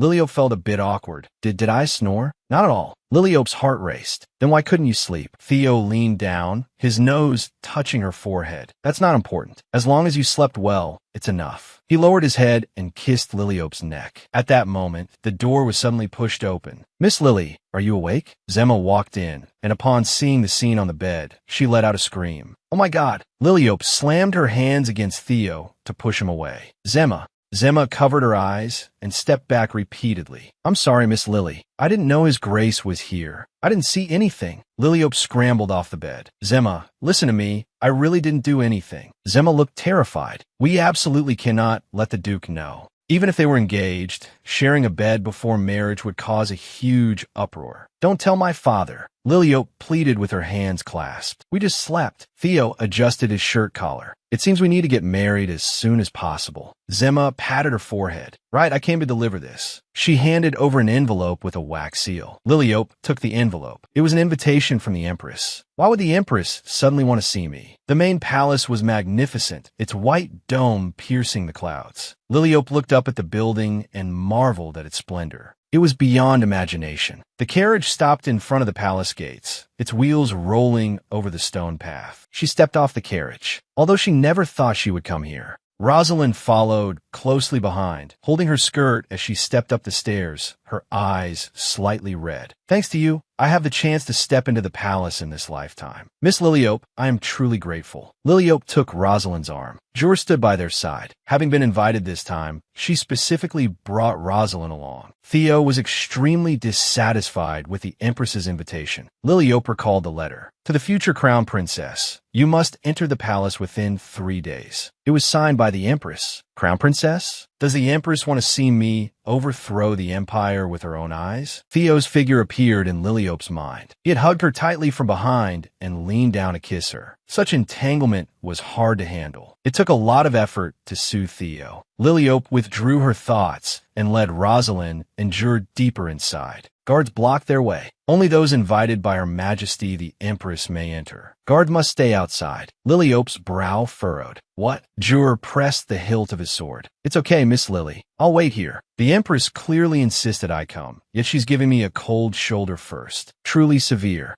Rosalind looked around. The flowers in the garden were in full bloom. Miss Lily, isn't it beautiful here? Liliope nodded in agreement. It is indeed beautiful, but the greenhouse in the Grand Duke's territory is still better. Cardin stood in the distance, waving with a bright smile. Lily, come over here. Liliope stopped, her eyes full of doubt. Your Highness, why are you here? Cardin chuckled. Since you've entered the palace, it's only natural you'd see me. Today, let's sit down and have a good talk about our future. The Empress appeared from behind the flowers. Cardin, save your afternoon tea time with this lady for later. More importantly, I must speak with her first. Cardin's smile faded, his tone dissatisfied. No, mother, I want to have tea with Lily first. The Empress caressed Cardin's face. Be good, dear. Listen to your mother, okay? She turned and gave a flawless smile. While I talk with this lady, you take Miss Melzevian to see the garden. Cardin's brow furrowed. Fine, but you must finish quickly and give her back to me. Liliope watched this scene. When would he ever escape his mother's control? Let's go, Miss Melzevian. Rosalind curtsied. See you later, Miss Lily. The Empress's smile vanished, her eyes becoming sharp. Miss, follow me. Liliope followed closely behind, having to be alone with the villainess of the story. This feeling was truly terrible. The Empress picked up scissors and pruned the blooming flowers, her movements elegant, yet cold. Liliope stared at those scissors. Do you personally tend to these flowers? The Empress cut a rose. I like to personally care for and nurture things. Miss Liliope, you should know why I called you here. She put down the scissors and turned around, looking straight ahead. I will be blunt. Break off your engagement with the Grand Duke. Liliope held her breath. A cold arc hung at the corner of the Empress's mouth. Submit the application for cancellation. I will handle everything else, the Empress stated bluntly. Liliope was secretly shocked. The request was far too abrupt. She picked up her teacup, her fingertips trembling slightly. Forgive my impudence, Your Majesty. I will not break the engagement, because I love Lord Theo. The Empress let out a light laugh and took a sip of black tea. I knew the Grand Duke was eloquent, but I didn't expect him to use such means to deceive a woman. Liliope set down her teacup. In fact, I was the one who seduced him. The Empress's gaze turned cold. Do you know what a great blessing it is to become the Empress of the Empire? Liliope rose and performed a salute, her movements elegant and resolute. I already belong to the Grand Ducal house. I am not worthy of such a blessing. The Empress reached out and snapped a white flower. Such naive thoughts. Is it because you are still young? Do you think your feeling for the Grand Duke can last forever? She let go of her hand, allowing the withered petals to scatter. Love is nothing more than an illusion that fades with time. Even the Stella family, however prominent, cannot ultimately defy the orders of the imperial family. Liliope simply met the Empress's gaze. As far as I know, imperial law does not mandate that a marriage must be approved by the imperial family. She straightened her back, her tone steady and powerful. I do not believe that the wise Empress would abuse imperial power for personal desire. The Empress's smile stiffened as she toyed with a flower bud. Exercising rights not granted by law? What did you just say? Liliope remained composed. Regarding what you said about love not lasting long, I agree with you to some extent. She lowered her eyes, her gaze gentle yet firm. But even if this feeling eventually fades, I am willing to dedicate the rest of my life to this illusion. Liliope pressed a hand to her chest, a smile playing on her lips. That is my answer. Cardian hurried to the side of the carriage, reaching out as if to hold her back. Lily, stay a little longer. We haven't even had tea together yet. Liliope lifted her skirt. My mother spoke with you for so long that I had no time for you at all. She turned around, her eyes cold. Enough. I will say it once more. I have absolutely no intention of marrying your highness. Please relay this to the Empress, so she understands my position. Cardian stood rooted to the spot. Lily, don't reject me so decisively. Cardian tightly gripped the front of his shirt. I will wait for you until you change your mind. I will put in every effort. Liliope furrowed her brows. Please do not do that. Do not waste your effort. Cardian questioned her loudly. How can you be so cold? I have endured in silence, thinking this was punishment for ignoring your true heart. But I feel pain too. She covered her chest and let out a long sigh. Lily, at least give me a sliver of hope. Rosalind suddenly spoke up, interrupting. Prince Cardian, forcing someone to accept something they do not want is not love. Cardian snorted coldly and turned to look directly at her. Miss Rosalind, you speak as if you understand love very well. Rosalind folded her hands in front of her. I actually don't understand what love is very well, but she paused for a moment, her tone becoming firm. I know that Miss Lily is troubled because of your and the Empress's proposal. Cardian fell silent, his profile hidden in the twilight. He clenched his fist so tightly that his knuckles turned white. Cardian turned to leave. I have matters to attend to. I'm returning to the palace first. I'm sorry I couldn't see you off, Miss Lily. Liliope watched his retreating back. Rosalind actually managed to handle that spoiled fellow. Well done, Rosa. Rosalind usually never spoke harshly unless the other person was close to her. It seemed her relationship with Cardian had also grown closer. The carriage sped through the streets, the wheels making a rhythmic sound as they rolled over fallen leaves. Normally, he would have been furious, but now he's kept his mouth shut. Liliope turned her head. Rosa, you've been getting close to the crown prince lately, haven't you? Rosalind waved her hands repeatedly. Not at all. Today was the first time I've talked to him this much. Liliope pressed further. Really? What did you talk about? A smile hung on Rosalind's lips. Mostly about you, Miss Lily. Like how long we've known each other and what you like. She continued reminiscing. He also told me stories from your time at the academy. Liliope's expression shifted slightly, a flash of unease in her eyes. Those memories were likely not pleasant for Cardian. If it was during the academy days, Cardian was curled up in a locker, his body shaking uncontrollably. Hide, hide, or my hair will show. The locker door was suddenly wrenched open, and Liliope's face appeared in the gap, her eyes feverish and distorted. Found you, darling. A piercing scream cut through the air. Liliope sat in the carriage. The original assistant hadn't mentioned these details, but she could well imagine them. That fellow Cardian. Surely he didn't speak ill of me in front of Rosa? Rosalind lowered her eyes. He said every moment at the academy was spent with Miss Lily. I really envy her. Liliope froze. What? Rosalind raised a hand to wipe a tear from the corner of her eye, which was turning red. I have no memories of spending time with Miss Lily at the academy. She had clearly misunderstood the meaning of every moment. Liliope laughed inwardly. If only we could go back to the past. No, Rosa. We can start creating memories from now on. So many that you won't be envious anymore. Academy days. Rosalind nodded heavily. All right, Miss Lily. The carriage crossed the twilight streets, leaving a trail of crisp hoofbeats. Cardian sat at the table, his fingers tapping the surface irritably. What if Lily really marries that bastard Theo? The Empress stood by a vase. You should have gotten engaged to her earlier. That way, the Stella family would be on our side. She set down a flower branch. The two families had already reached an agreement. It was you who kept refusing. Now things are a mess. Cardian rested his chin on one hand. I really hated her back then, but now, I truly love her. Don't worry, Mother will handle it. Cardian interrupted her. No, I will handle this matter personally. Forcing someone to accept what they don't want is not love. Cardian's expression was gloomy. If you continue to interfere, Mother, Lily will only be more troubled. Forcing someone to accept what they don't want is not love. The Empress's brow furrowed slightly. Where did he learn such words? Cardian leaned his face on his hand, a hint of obsession in his eyes. I will make Lily return to me of her own free will. I don't want to use power to crush her. The Empress walked behind him and placed her hands on his shoulders. Do you think your mother would do something so despicable? Trust me, dear, you don't have to worry about anything. Cardian brushed her hands away. I said I would handle it. And stop calling me dear. The sunset dyed the palace spires red. What exactly was so special about the love between a young lady and a Grand Duke? Liliope returned to the manor. Julie immediately came forward. Lord Theo is here. Theo stood in the courtyard, his cloak fluttering slightly in the wind. When did you arrive? Liliope walked quickly toward him. Theo's eyes were soft. I heard you went to the Empress's palace. I was worried, so I came over as soon as I finished work. Love is just an illusion that fades with time. But even if a heavy heartbreak falls, as long as we stand side by side. Theo opened his arms and pulled Liliope into a hug. Theo leaned in close, his arms wrapping around her shoulders, locking her entire being in his embrace. Liliope looked up, a happy smile on her lips, and hugged him back tightly. The Empress's eyes were filled with coldness. Young lady, I'll just have to see. The Empress stood by the table and reached out to pick a white rose.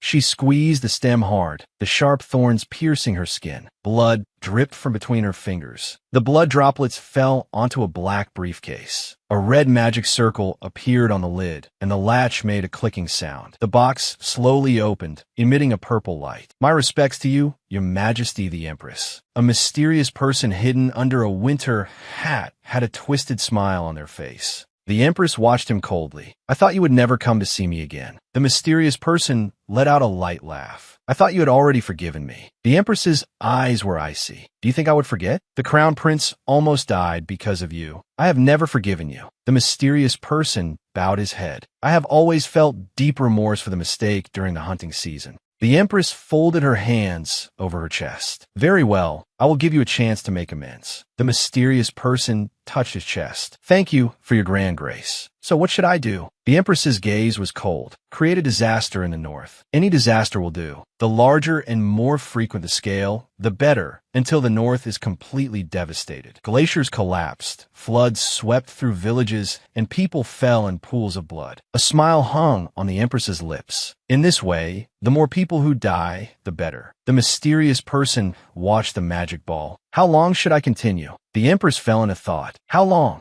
There's a young lady who wants to marry the Grand Duke. Until that child is terrified by the misery in the north. Until she changes her mind. A flash of malice appeared in her eyes as she gazed into the distance, as if she could already see the end. Theo held Liliope's hand as they strolled through the manor's courtyard. Lily, I have something I want to confirm. Liliope tilted her head. Confirm? Confirm what? Theo reached out to cup her cheeks, his fingertips brushing through her hair. He leaned down and kissed her lips, his movements forceful and undeniable. Liliope's eyes widened, her body trembling slightly as she indulged in the kiss. Theo pulled back slightly, their breaths mingling. How does it feel? Liliope's face flushed. Lord Theo, your kissing is very good. Do you really need to confirm it again? Theo let out a light laugh. Lily, didn't you feel anything? Liliope was a bit confused. Besides feeling very good, do you really want to confirm something else? Theo opened his palm, and a ball of fire suddenly flared up. Look at this. Liliope watched the ball of fire. The flames danced in his palm, and although the surrounding water magic constantly washed over it, it could not be extinguished. The fire didn't go out. Theo watched the light in his palm, his gaze deep. Even surrounded by water, this fire is still burning. Theo held up the fireball in his palm, surrounded by water, yet it could not be extinguished. That's right, this is the eternal fire. Liliope looked up at him. Since when were you able to do such a thing? Theo lowered his eyes. It was after I kissed you. Liliope suddenly covered her mouth. What? Theo opened his hands. At first, I wasn't sure, but now I'm certain. Every time I kiss you, the fire attribute mana in my body increases.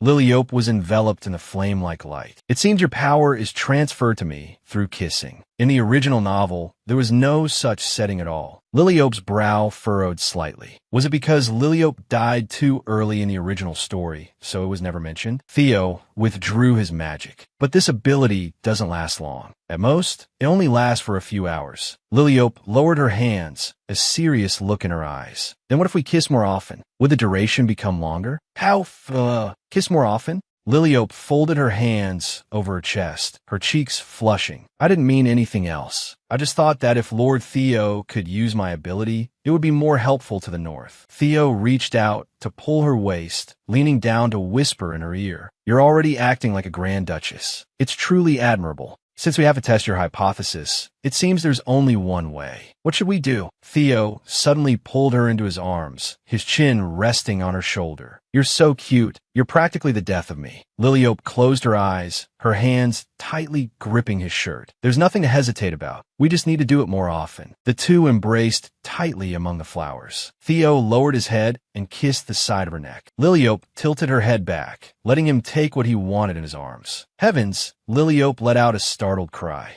Liliope looked in the mirror, her fingertips lightly touching her lips. They looked too swollen. Thinking back, they really had kissed too many times on the swaying bow of the ship, got embracing lingeringly by the fountain, and even in more private moments. Liliope sat at her desk, holding a quill, mana transferring during a kiss. Such a setting is practically unheard of. The author of this novel, that is truly a genius. She closed the heavy book, a smile on her lips. To make Theo stronger, I must kiss him more in the future. That way, even if a disaster happens in the north, we can pass through it safely. Liliope's pupils suddenly contracted as she remembered something. Has the flood in the north not happened yet? She stared at the notes on the table, her expression becoming solemn. According to the original plot, the glaciers will melt after the harvest season. We need to build a dam to intercept that melted snow. Liliope gripped her quill, the tip sliding rapidly across the paper. It's a relief that the flood hasn't happened, but as long as the Empress is still checking Theo, the disasters in the north will never stop. If the flood is avoided, a plague will surely follow. There is no means of prevention other than catching that black magician. Liliope wrote the word plague heavily on the paper. We don't even know where the source is. We can only respond after the outbreak. And to stop all this, Rosalind is indispensable. Liliope stopped her pen and gazed out the window. The attribute Rosalind possesses is holy power. It is an ability that only the Malzevia family in the Empire can use. Holy power is the only nemesis of black magic, and this power only awakens in females. Rosalind stood in the light, her fingertips flowing with a pure aura. She is the only hope, the one who can stop the black magician from devouring the Empire. Only Rosalind, who is at the Academy. She is the precious daughter of the Malzevia family. In the original story, Rosalind solved the plague in the north, and thus became closer to Theo. Now they have no chance to become close. Holy power is crucial to the Empire, but my understanding of it is limited to the novel. I even know very little about magic itself. I only recently discovered that magic has various uses besides fighting monsters, like washing clothes. Cardian, wearing an apron, balanced a spinning sheet on his fingertip, self-proclaimed as the prince of the laundromat. Liliope rested her chin on her hand. Perhaps I should take this opportunity to research my own attribute abilities while learning about holy power. Theo rested his face on his hand, watching Liliope before him. You've decided to research attribute abilities again? Liliope showed a brilliant smile. It's too boring alone, so I persuaded Miss Rosalind. Tomorrow we are going to the temple library together. Theo's brow furrowed slightly, his eyes filled with confusion. Didn't you learn everything at the Academy? Why are you reviewing? Liliope huddled under the covers, a drop of cold sweat on her temple. Review. Theo stared at the communication orb. Is it because of those monsters corrupted by black magic during the hunting season? Liliope's eyes snapped open. How did you know that was black magic? I also investigated what happened during the hunting season. A large number of high-level monsters gathered in the area where I was hunting. And you mentioned before that a black magician would cause a flood. It seems a black magician is indeed causing trouble everywhere. Theo pressed his fingertip to his temple. To avoid exposing the North secrets, I haven't reported to the Imperial family yet. I will personally hunt down that black magician and make him pay for hurting you.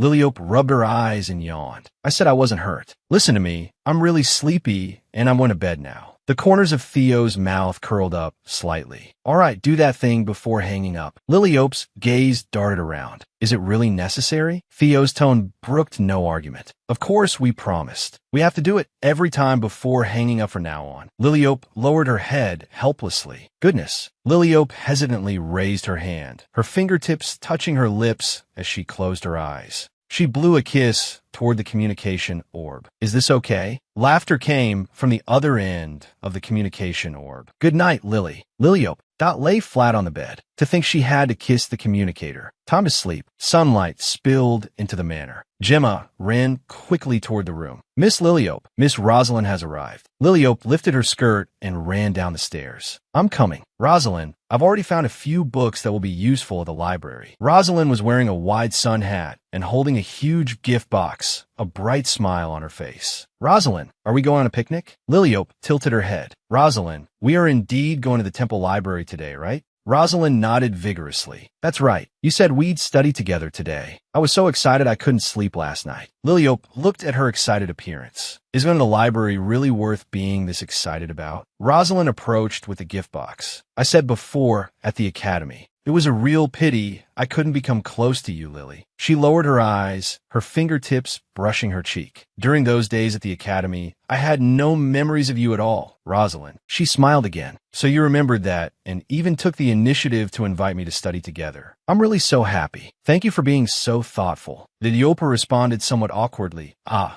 Yes. Then let's head out. Rosalind walked quickly toward the carriage. Okay. The temple library stood in the sunlight, its white stone walls exuding solemnity. Rosalind pushed open the doors. Look at this, Lily. Rosalind opened her arms and looked up at the towering bookshelves. There are so many ancient books from the Stella family here. Liliope looked at her cheerful figure. Are you this happy to see old books from my house? Rosalind turned around. Just being able to see your family's ancient books makes me feel like we've become closer. She kept pointing at the bookshelves. I want to read this one. And that one. This one looks interesting too. Julie took the heavy books. Please let me carry them. Mississippi Rosalind smiled and thanked him. Thank you, Sir Julie. Liliope watched Rosalind's back. Learning holy power is more important right now than my own attribute magic. Why is she so energetic today? Rosalind linked her arm with Liliope's. I'm going to read all the ancient books here about your family, Lily. Liliope pointed to the other side. The ancient books of the Rosalind family are over there. Should we go take a look? I want to learn about holy power. Julie followed behind with a stack of books. Holy power sounds very boring. Liliope shook her head. No, it will be very interesting. Let's go over there. The three sat around a long table and opened the heavy ancient books. Liliope stopped her pen and looked up at the girl beside her. Rosalind,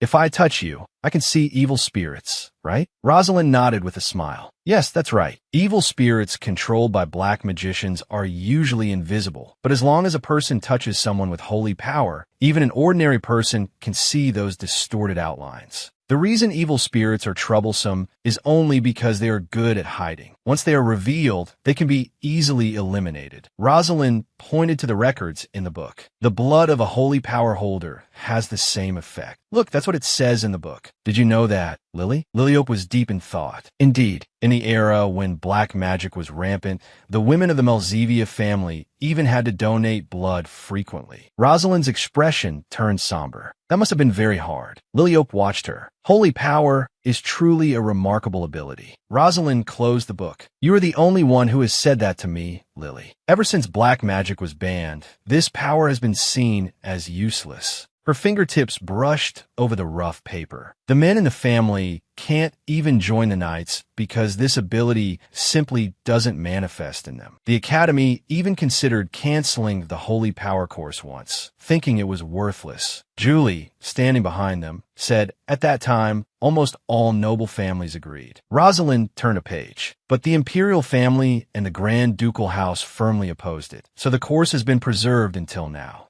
Liliope looked down at the ancient book. Holy power was once ranked alongside water, fire, and wind as a representative elemental ability of the empire. Now, however, it is gradually declining within the Malzevia family. People only treat it as a symbol and no longer think of it as a necessary power. Liliope suddenly slapped the table. To think holy power is being treated with such contempt, an unnecessary power? That's absolute nonsense. Rosalind lowered her eyes. From our situation, as long as our title isn't stripped, we should be thankful. Liliope's expression was serious. Black magic is only banned within the empire. There is no evidence that it has completely disappeared. One day, this country will definitely need your power. She looked directly into the other's eyes. So have confidence, Rosalind. Rosalind's eyes turned red, but a smile was on her lips. Thank you, Lily. She raised the back of her hand to wipe her eyes. I've been looked down upon by countless people.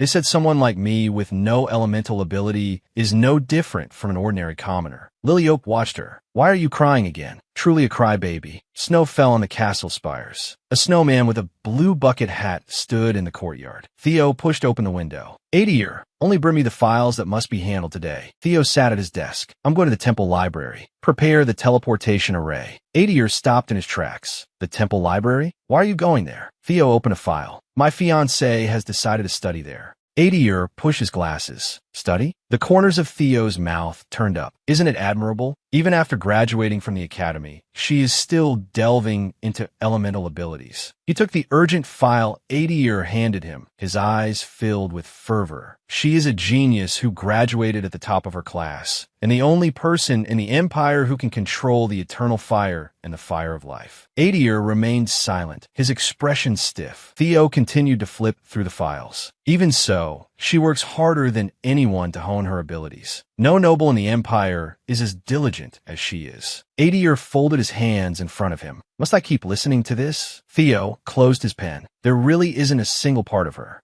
But that isn't lovable. Adir turned toward the door. I'll go prepare the tea. Theo watched out the window. Good. He casually tossed the files into the air. Papers flew around the room. Maybe I should skip the engagement ceremony. And just hold the wedding directly. Kissing through a communication orb is completely insufficient. Theo stared into space, a golden fire burning in his pupils. Imnosatik.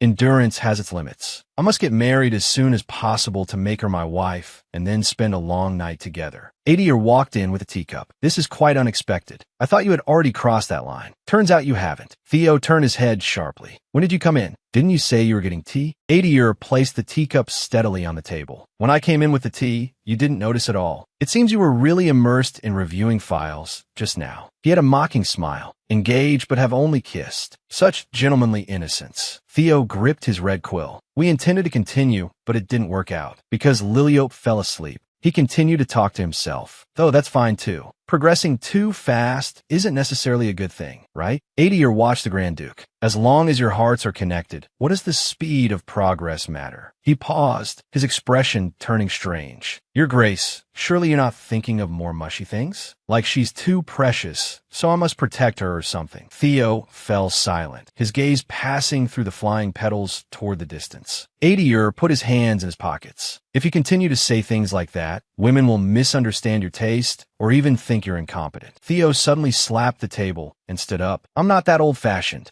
80er pushed his glasses. Then why haven't you made a move? Theo avoided his gaze. I just feel, if it really comes to that moment with Lily. He lowered his head, looking flustered. I'm afraid I'll lose control. 80er had a look of disgust as he stared at the man caught in his delusions. Theo clenched his fist. I can't let Lily find out I'm a pervert. What if she's scared away? I plan to make all the legal preparations first to ensure she absolutely cannot escape before the marriage. 80er handed him a file. So you had such a grand plan. Sunlight spilled over the temple garden, the fountain splashing water. Liliope walked on the grass. Rosalind, was that sandwich earlier really made by you? Rosalind linked her arm. Yes, I heard the food sold at the temple is quite average, so I tried making some. I don't know if it was to your taste. Liliope showed a brilliant smile. It wasn't just to my taste, it was simply delicious. Rosalind let out a sigh of relief. Really? Then I'm relieved. Liliope linked her arm. You must teach me how to make it next time. Rosalind nodded with a smile. I will. Julie stopped and looked toward the end of the corridor. Miss Lily, His Grace the Grand Duke has arrived. Liliope turned her head in pleasant surprise. Theo is here? She looked in that direction, and he really was there. Theo, wearing a dark cloak, crossed the sun-drenched courtyard, a gentle smile on his lips. Liliope waved her hand back. Julie, take Rosalind inside first. I want to talk with Theo for a bit before going in. Julie bowed slightly. As you wish, Miss Lily. He turned to the girl beside him. Miss Rosalind, let's go. Rosalind answered softly, okay. Liliope ran over and threw herself into Theo's arms. The two embraced tightly in the middle of the courtyard. Rosalind stopped and looked back at the couple, a flash of complex emotion in her eyes. Julie noticed something was off and asked softly, Miss Rosalind? Rosalind withdrew her gaze. Sorry, Sir Julie. Let's go. She lifted her skirt and stepped onto the stone path, her footsteps echoing in the corridor. Julie stood before the library bookshelf, holding a stack of heavy books. Miss Rosalind, I'll put the books you've finished reading back first. He turned around and found her resting her chin on her hand, daydreaming. Miss Rosalind? Julie's brow furrowed slightly. It was like this just now. She looked a bit downcast, even though she was so happy when she was with Miss Lily. He turned his head and glanced out the window toward the courtyard. Theo was holding Liliope's waist, and the two were whispering intimately among the flowers. Their laughter could almost be heard inside. Could it be? Julie's eyes widened as he watched the dazed girl by the window. Rosalind was staring blankly out the window, her hands cupping her face, her eyes full of longing.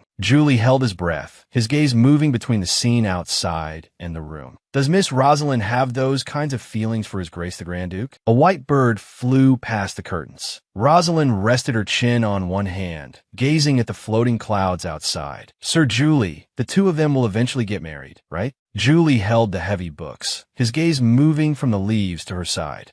Yes, I think they will. Rosalind lowered her eyes. The days I can watch them like this are already numbered. Julie pressed his lips together, his brow furrowing. With a hint of hesitation, I wondered what I should say. Miss Lily, even if you go to the north, will you still see me as often as you do now? Juror whispered softly to Miss Rosalind. Rosalind lightly stroked her cheek. Of course. More than anyone, I want Lily to be happy, but seeing you two together, it always makes me feel a bit restless. Liliope ran through the courtyard and suddenly bumped into Theo's arms. Then, she nimbly turned and ran away. Come and catch me. Rosalind watched the receding figure. Miss Lily really likes the Grand Duke. If she lives too happily in the north, will she completely forget someone like me? That thought makes me anxious. Jur stood by the bookshelf. So, that was the reason for her dejection. If that is what you were worried about, I think it is quite unnecessary. Liliope likes you very much, Miss Rosalind. Rosalind suddenly turned around. Really? How can you tell? Was it that obvious?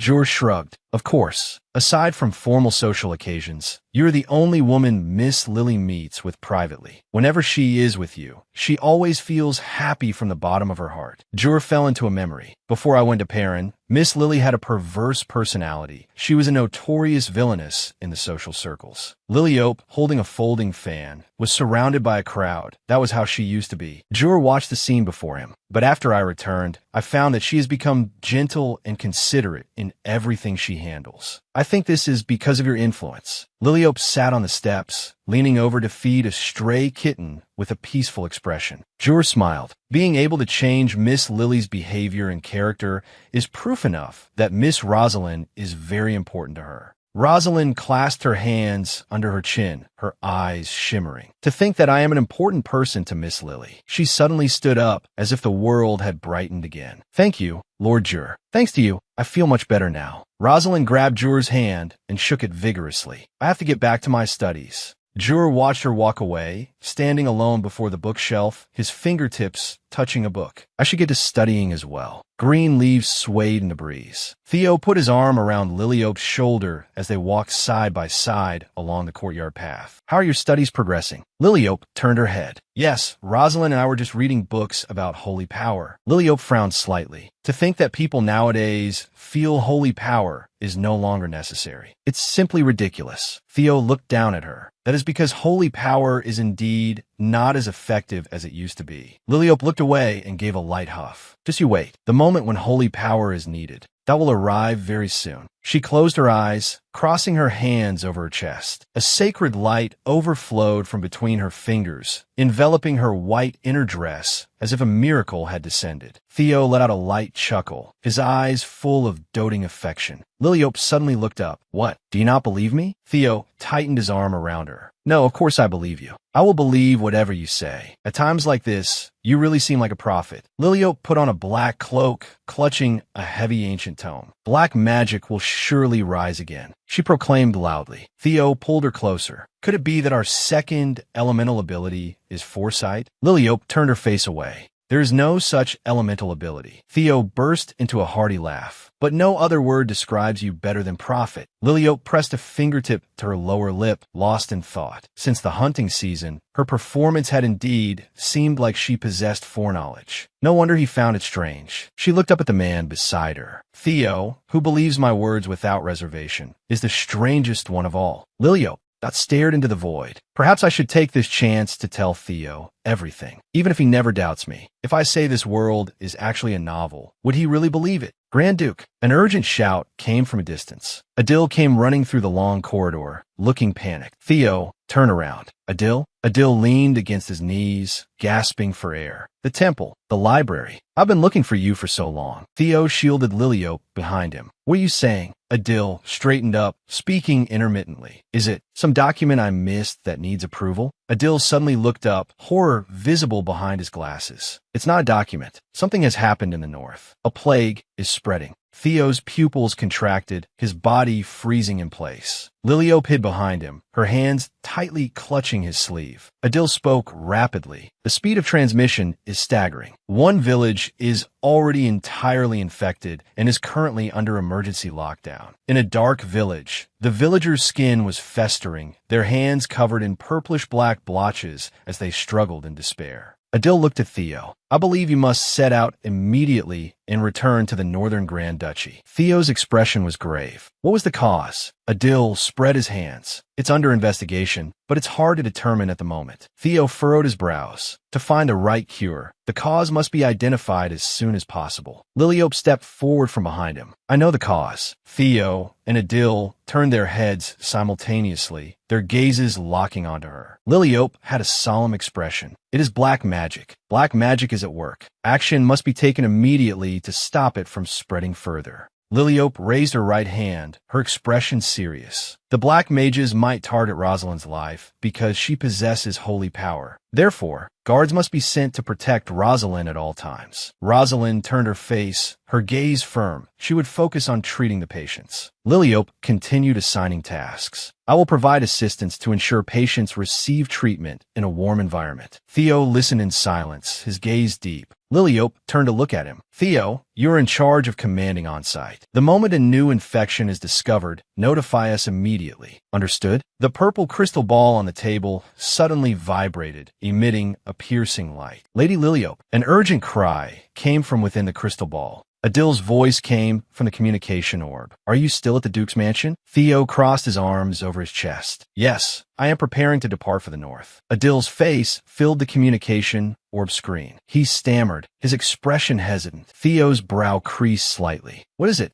Adil pushed up his glasses. The lights have gone out in a village on the northern border. Theo's gaze instantly turned cold. Of all times, it had to be now. Liliope stood to the side. The lights went out. From the situation, this was clearly the work of a black mage. In the original story, no other accidents occurred when the plague spread. Liliope's brow furrowed. No floods had happened either. Why were things always slightly different from the original? Theo turned his head. First, redirect part of the personnel handling the plague to the northern outskirts. Liliope hurriedly waved her hand. No, Tao, I will go to the northern outskirts. Jur will be responsible for escorting me, so no extra personnel are needed. Theo gazed at her, concern in his eyes. Are you sure you'll be all right alone? Liliope nodded. No problem. Adil, tell me the exact location of the village where the lights went out. Adil's voice came from the communication orb. My lady, please wait a moment. I will contact you again shortly. Theo stood up from the sofa. Lily, since the situation has turned out like this, can you please not go to that plague-ridden village? Rosalind stood by the door, remaining silent. Theo walked up to her and held her shoulders. I know how stubborn you are, but I don't want to put you in such a dangerous environment. Even if the plague can be treated, it is still a plague. Liliope's expression was defiant. Even Rosalind volunteered to go to the north. As your fiancé, how can I just sit by and do nothing? I must go with you and provide what help I can.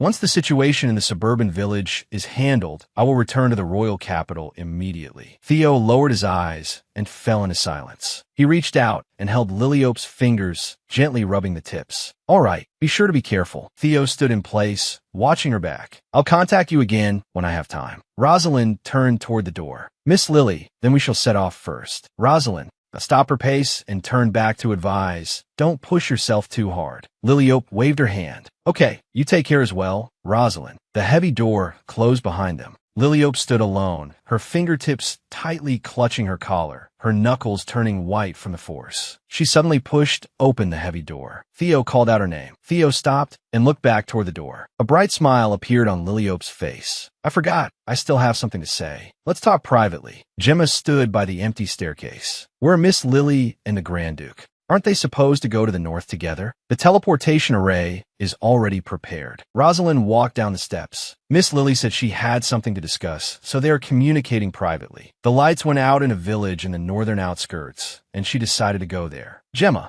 that was thoughtful. I see. It seems to be a very important conversation. Theo braced one hand against the doorframe, pinning Liliope in front of him, and leaned down to kiss her lips. Liliope's hands tightly gripped his collar, her fingertips trembling slightly as she closed her eyes in response. Theo supported the back of her neck with one hand, leaning down to kiss Liliope's lips. His arm wrapped around her waist, pulling her forcefully into his embrace. Liliope closed her eyes, her fingertips trembling slightly, indulging in this moment of tranquility. The communication orb suddenly emitted an urgent ringing, breaking the silence in the room. Theo released his embrace. He turned to look at the flashing purple sphere on the table. It should be Adil. Liliope steadied her breathing. Rosalind is still waiting outside. You should head out, Theo. Theo gazed at her, his eyes filled with reluctance. All right, don't push yourself too hard, either. Theo wrapped his arms around Liliope's waist and lowered his head to rest his forehead against hers. I will contact you again.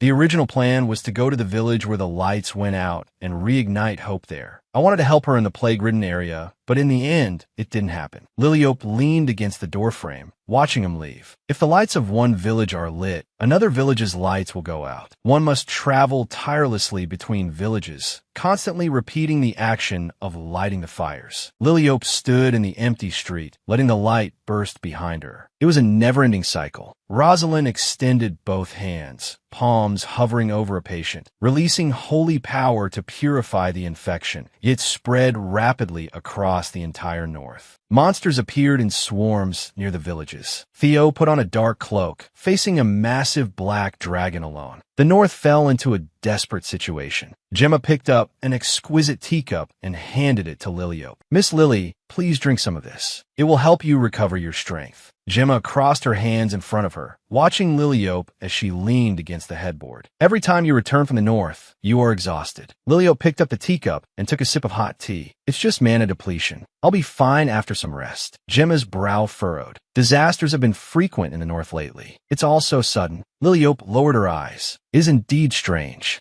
The original novel mentioned disasters in the north, but the frequency and scale were far more severe than in the story." Liliope leaned against the pillow, her gaze falling into the void. The disasters in the original didn't erupt simultaneously. What exactly caused this deviation? Gemma's hesitant expression interrupted her thoughts. "Miss Lily, an invitation to a tea party has arrived from the Empress's palace." Liliope's brow furrowed. "Again? Tell them I can't go. I'm in no mood to attend any tea party right now." Gemma stood by the bed, looking troubled. Is it really okay to keep refusing? After all, it is the Empress's invitation. Liliope picked up her teacup and took a sip. "It's fine. There's no point in going anyway. They'll only bring up those rumors to upset me." Gemma lowered her eyes, her expression worried. "Is there still no news from the Grand Duke?" Liliope set down her teacup. "With the north in such chaos, how would he have time to contact me?" After the news of Rosalind purifying the north with holy power spread, rumors began to fly as well.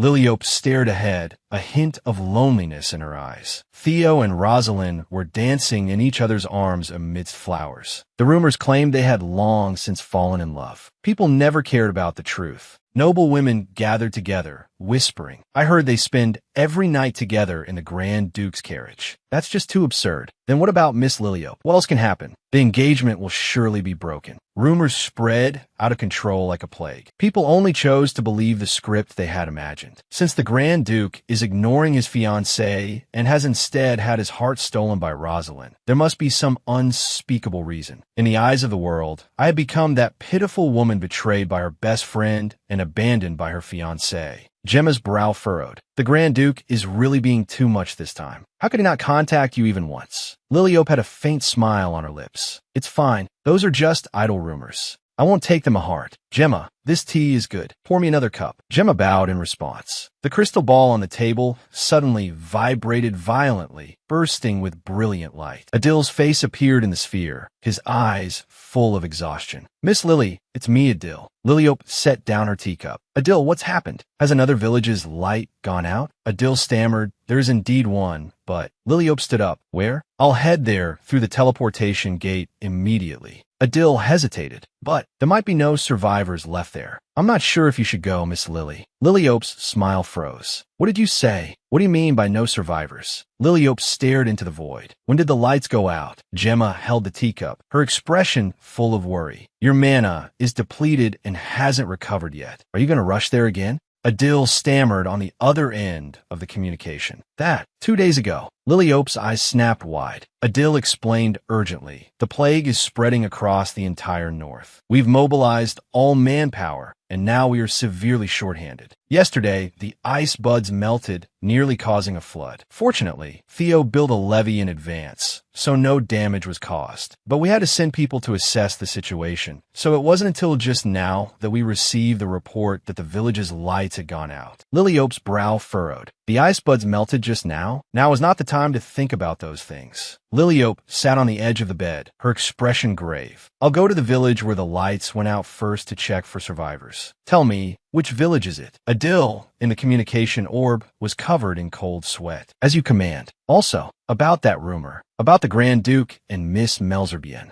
Gemma stood behind, holding the teacup, staring sharply at the communication orb. Liliope froze in place, letting out a confused sigh. Adil shook violently in the sphere. "That is absolutely not true. The Grand Duke is busy subjugating monsters, which is why he can't contact you. A few days ago, he even said he'd skip the engagement ceremony and hold the wedding with you directly." Gemma grumbled inwardly. What a loyal subordinate. The village had fallen into a deathly silence. Snow covered the empty streets, without a single light. A white wolf lay in the snow, its body stiff, long since dead. Jur walked through the snow, his boots crushing the ice with a dull sound, and stopped beside the fallen carcass. Liliope looked around, her expression solemn. It's too quiet. It seems we arrived a step too late. Jur placed his hand on his sword hilt, his sharp gaze scanning the shadows. Just in case, let's search for survivors. Liliope suddenly turned her head. Jur, look over there. A young child was hiding behind a door, eyes full of terror. To think there were still survivors amidst the ruins. Liliope checked the houses one by one, confirming if there were still faint breaths. She raised her hand to release magic, lighting fires for those who still had a breath of life. Only the last house remains. Jur pressed her shoulder. Miss Lily, we should stop and go back. Your face is very pale.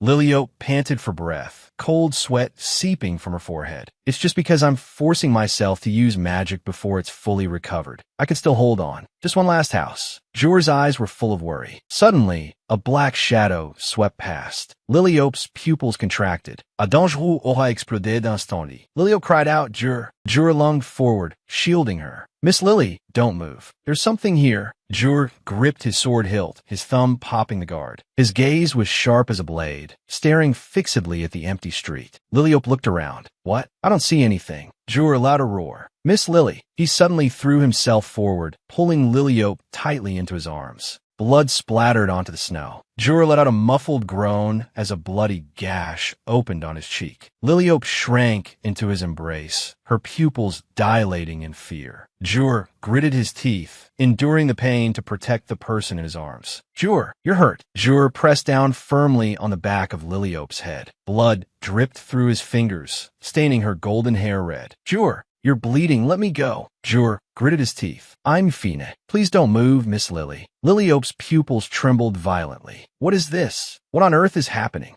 Invisible blades sliced through the air, emitting sharp whistles. Floods, plagues, monsters, the disasters sweeping the north came one after another. The next one was actually invisible evil spirits. Jur tightly held the person in his arms, isolated and helpless in the middle of the empty street. The air around them was being frantically torn apart as a transparent killing intent swept in like a gale. The invisible evil spirits appeared so soon. Usually, they only appeared after the plague had subsided. Liliope shrank into Jur's arms, gritting her teeth. This was my mistake. I should have prepared in advance. A blue light shield exploded in the center of the street. Jur desperately protected the person in his arms, resisting the frantic impacts from all sides. Blood stained his shoulder. Liliope struggled to get up. Jur, are you okay? Let me see your wound. Jur knelt on one knee. No, Miss Lily, listen to me. Liliope raised her voice. Don't say no. Let me see the wound now. Jur suddenly grabbed her wrist. Miss Lily, there's no time. The barrier won't hold for long. I will lead them away. Jur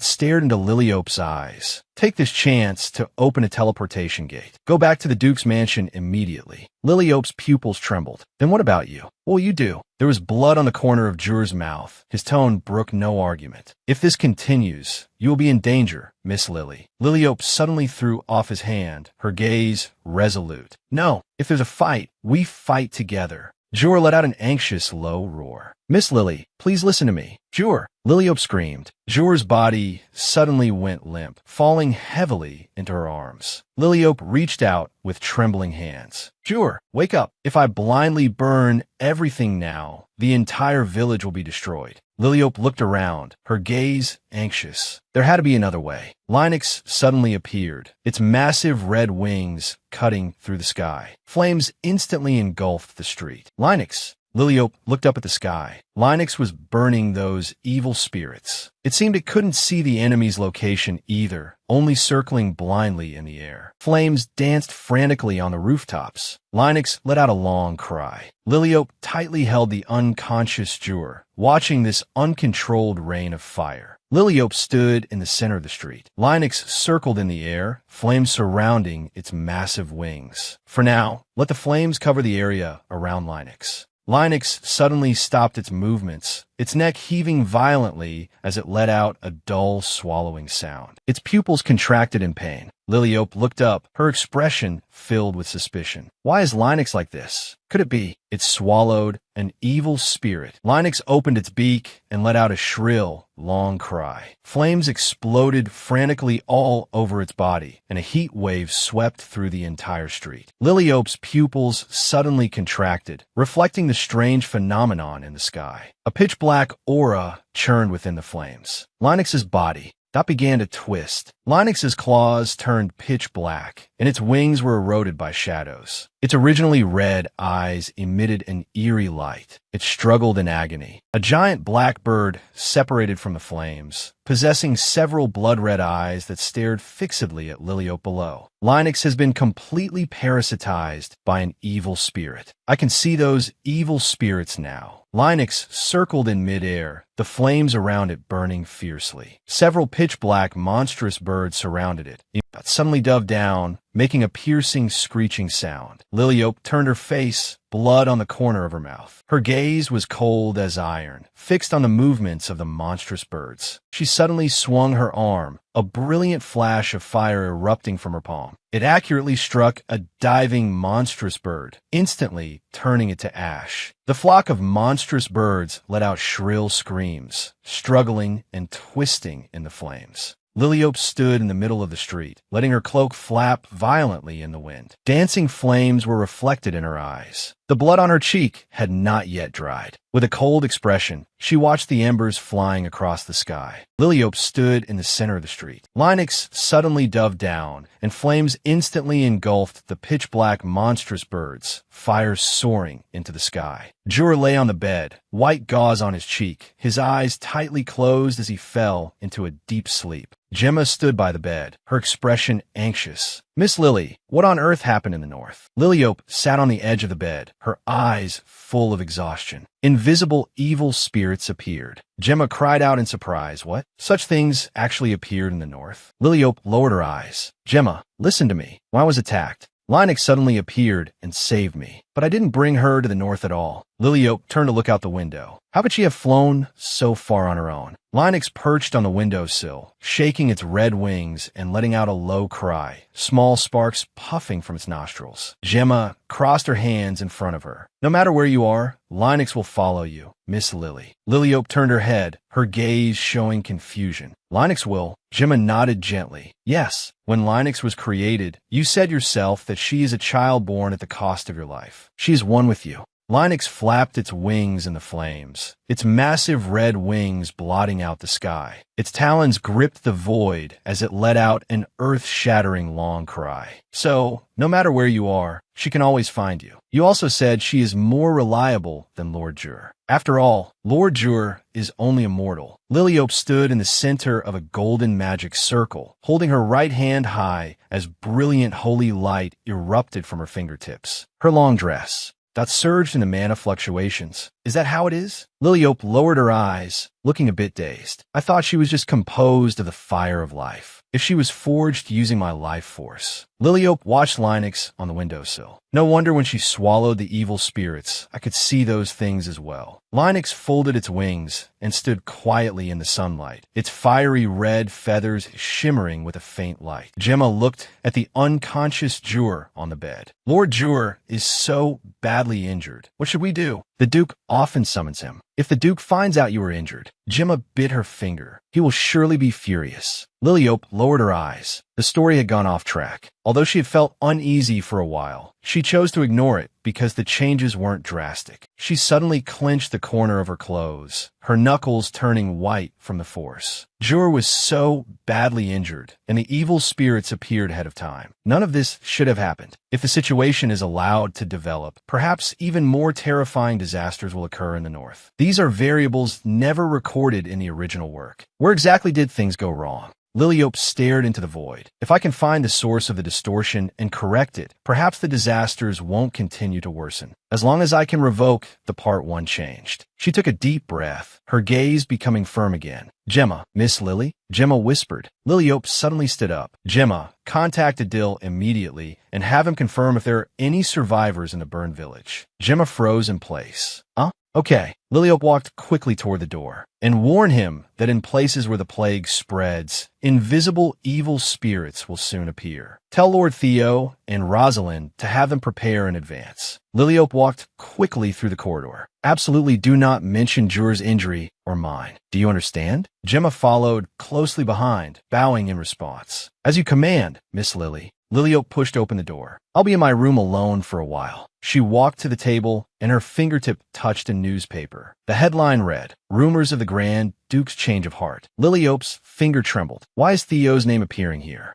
She suddenly grabbed the newspaper, her pupils trembling with shock. Gemma looked panicked and tried to step forward to stop her. Miss Lily, that's... Liliope fell into silence, her profile hidden in the shadows. Gemma, her voice was low. I'm going to rest in my room now. If anyone looks for me, say I'm unavailable to see guests. Gemma stood in place, her hands tightly clenched at her chest, regretting that she hadn't hidden the newspaper in time. Liliope walked away holding the newspaper, her boots clicking in the empty corridor. She clenched the paper so hard her knuckles turned white. The headline was glaring. Northern Grand Duke Theo's change of heart, betraying his fiancée. Liliope is in love with the Count's youngest daughter, Rosalind. The Empress stood in the center of the garden, the edge of the newspaper pinched between her fingers, a mocking smile on her lips. You handled things with great efficiency, Miss Surginal. The Empress folded the newspaper, her gaze cold. Well done. It's now only a matter of time before Theo breaks his engagement with that young lady. Miss Surginal bowed slightly, her eyes full of calculation. I only spread the rumors according to your instructions. I didn't expect them to end up directly in the newspaper. It is my honor to satisfy you. The pearls in her hair trembled. Once a misunderstanding spreads in print, it will be like a plague, impossible to stop. The Empress gave a cold smile, gazing at the grand palace in the distance. Liliope stood alone in the empty room. Their relationship had begun to crack. Tiny suspicions sprouted from rumors. For lovers, this was fatal. She looked down at the newspaper in her hand. Her fingers, wrapped in white bandages, trembled slightly. Tears dripped onto the paper, blurring the ink. The girl who had once sworn to devote her life to love would soon realize the truth, how foolish it all was. Liliope collapsed to her knees, her body curling up on the cold floor. Her long hair was disheveled as her hands tightly clutched the collar of her dress. The Empress closed the newspaper, a mocking smile on her lips. At this rate, the Grand Duke and Liliope would soon break their engagement. Miss Surginal, yes, Your Majesty. If they truly break their engagement, regarding my previous promise to grant your wish. The Empress turned around, her eyes full of amusement. That's right, just speak up, and I will fulfill any request you have. Miss Surginal gripped her skirt. Then, please consider letting me become the Crown Prince's partner. The Empress's pupils shrank slightly, and then her smile deepened. Of course, I will positively consider making you my son's partner. Miss Surginal folded her hands over her chest, her expression ecstatic. Thank you very much, Your Majesty. The Empress waved her hand. No need to worry. You may withdraw now. Miss Surginal bowed deeply. Yes, then I shall take my leave and come to see you again another day. She turned and left, her steps light, even humming a little tune. A maid walked up to the Empress, looking worried. Your Majesty, do you really intend to agree to Miss Surginal's request? The Empress tilted her head, her gaze icy. Why not? She raised her hand, twirling a strand of hair around her finger. I can consider anything, can I? The Empress's lips curved upward, her eyes full of mockery. In any case, the result won't change. Theo's boots made a heavy sound on the stone floor. The frequency of monster appearances had dropped significantly, and the plague had mostly subsided. He stopped and turned to ask the attendant behind him, have any new cases been found recently? The attendant bowed and reported, no, my lord. At this rate, the village lockdown can be lifted in a few days. Theo relaxed his furrowed brow. I can finally breathe. Bring me the communicator. He could finally contact Liliope. Theo took the communicator, his fingers brushing against the metal casing. Quick, give me the communicator. The attendant hurriedly handed over the device. Grand Duke.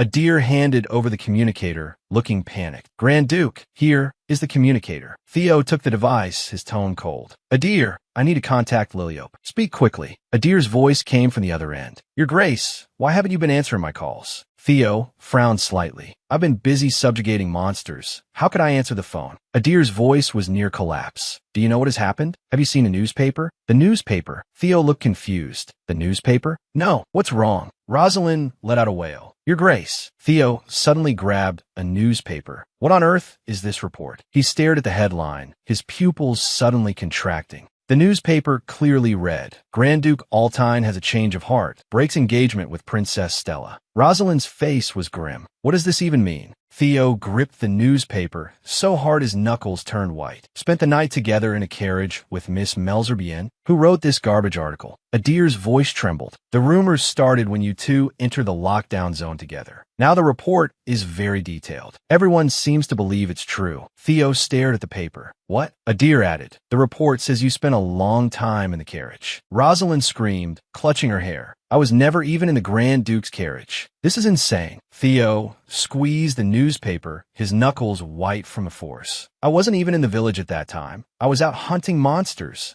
Adir waved his hands frantically on the other end of the communicator, looking anxious. I know you're both innocent, but that's not the point right now. He pushed up his glasses, his tone growing heavier. Miss Liliope must have seen the report. She definitely misunderstood the situation. Theo grit his teeth, his eyes full of irritation. Liliope couldn't possibly believe such a trashy article. Rosalind was silent for a moment, her voice low. I think she already believes it. Theo suddenly looked up, his pupils shaking. What? Rosalind. Dot lowered her head, tears sliding down her cheeks and wetting the bow on her chest. She won't take my calls. She bit her lip, her shoulders trembling slightly as tears fell like broken strings of pearls. Theo stared intently at the words in the newspaper, his breathing becoming rapid. I don't think Liliope would truly believe it, but Rosalind. But suddenly looked up. If the misunderstanding isn't cleared. But she really hates me because of this. Fire ignited in her emerald eyes. Her finger trembled as she pointed forward. I will never forgive you, Your Grace. Her voice was hoarse and resolute. Do you understand? Theo froze in place. The newspaper in his hand crumpled into a ball. Cold sweat ran down his temples. Theo gazed into the distance. The North owes Miss Melzer-Bien a huge favor. Let her be. Gemma knocked lightly on the door. Miss Liliope, the young lady from Count Melzer-Bien's house, called. She says the content of the report is not true.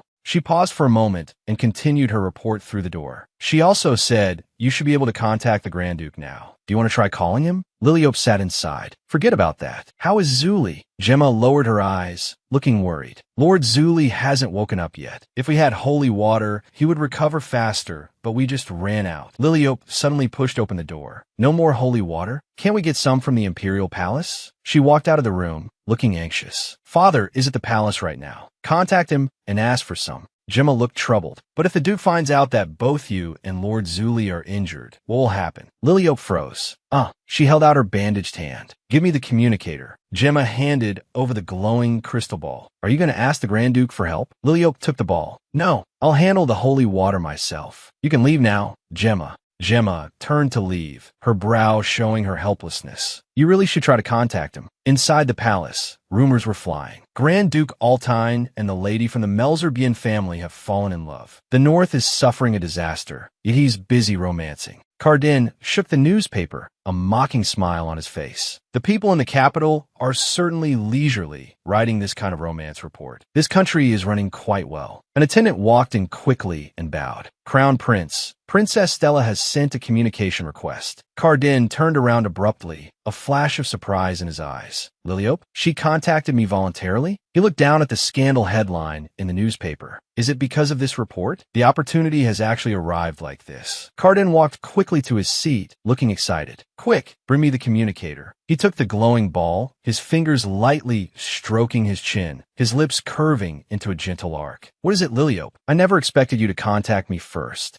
Liliope's image appeared above the crystal ball, her expression solemn. I have something to ask of you. I need holy water. Please give me as much as possible. Cardin froze, his smile instantly hardening. He stared intently at the image in the ball. Liliope looked puzzled. What? Cardin suddenly leaned closer to the ball, his breathing quickening. What happened to your face? Why do you look so haggard? It's as if you haven't eaten for days. Liliope lowered her eyes. I'm just a little tired. Anyway, I'll send someone over. Please have the holy water ready. Cardin was silent for a moment, his gaze turning sharp. No. Liliope's brow furrowed, her expression displeased. No. Cardin stood up abruptly, his tone firm. If you need holy water, come to the Crown Prince's palace yourself. Liliope let out a huff. You're not serious, are you? Cardin looked straight at her. I am very serious. Unless you come yourself, I won't give you a single drop. Liliope stood inside the palace, her arms folded over her chest, her gaze cold. I've come in person. Now you can give it to me, right?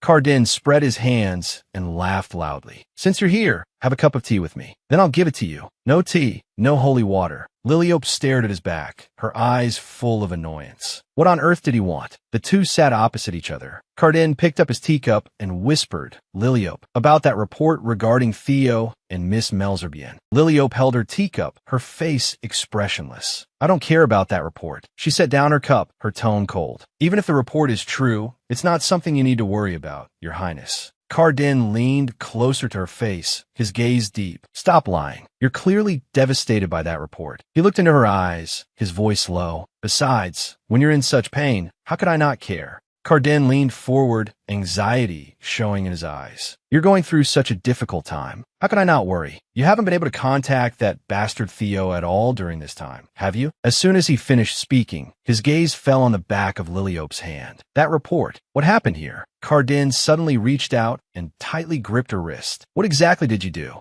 Got to get an injury like this? Liliope quickly pulled her hand back, her eyes dodging his. It's nothing. Cardin slammed the table and stood up, his tone forceful. What do you mean nothing? Wait a moment, I'll apply medicine for you. He turned to get ointment and bandages, deftly opening the packaging. Liliope frowned and kept pulling her hand back. I told you I'm fine. I don't need medicine. Cardin pressed her shoulder, his expression serious. If you keep this up, I won't give you the holy water. Liliope froze instantly, her eyes full of helplessness. He leaned in toward her hand injury, his movements becoming gentle. I'm applying the medicine. Stay still. Liliope lowered her eyes. So, you haven't been able to contact Theo all this time, right? Cardin lowered his head, his movements slightly clumsy as he wrapped the bandage. He's busy subjugating monsters in the north. Of course you can't reach him. But doesn't it seem strange for a romance scandal to break out at a time like this? Liliope suddenly pulled her hand back, her brow showing anger. What exactly are you trying to say? Cardin was silent for a moment, his profile sharp. What I'm saying is that the report isn't true at all. Liliope froze, her eyes full of surprise. Cardin continued to work on the wound. I know Theo's character better than anyone. He suffered a lot as a child, so it's hard for him to open his heart to people. But once he's decided on someone, he'll stick with them to the end and never let go. Cardin let out an exclamation. Theo falling in love with Miss Rosalind? That's pure nonsense. Although that guy is indeed a troublesome person, he is definitely not an unfaithful man. Liliope stared at Cardin, a flash of doubt in her eyes. What's wrong with him? I thought he would definitely take the chance to drive a wedge between us.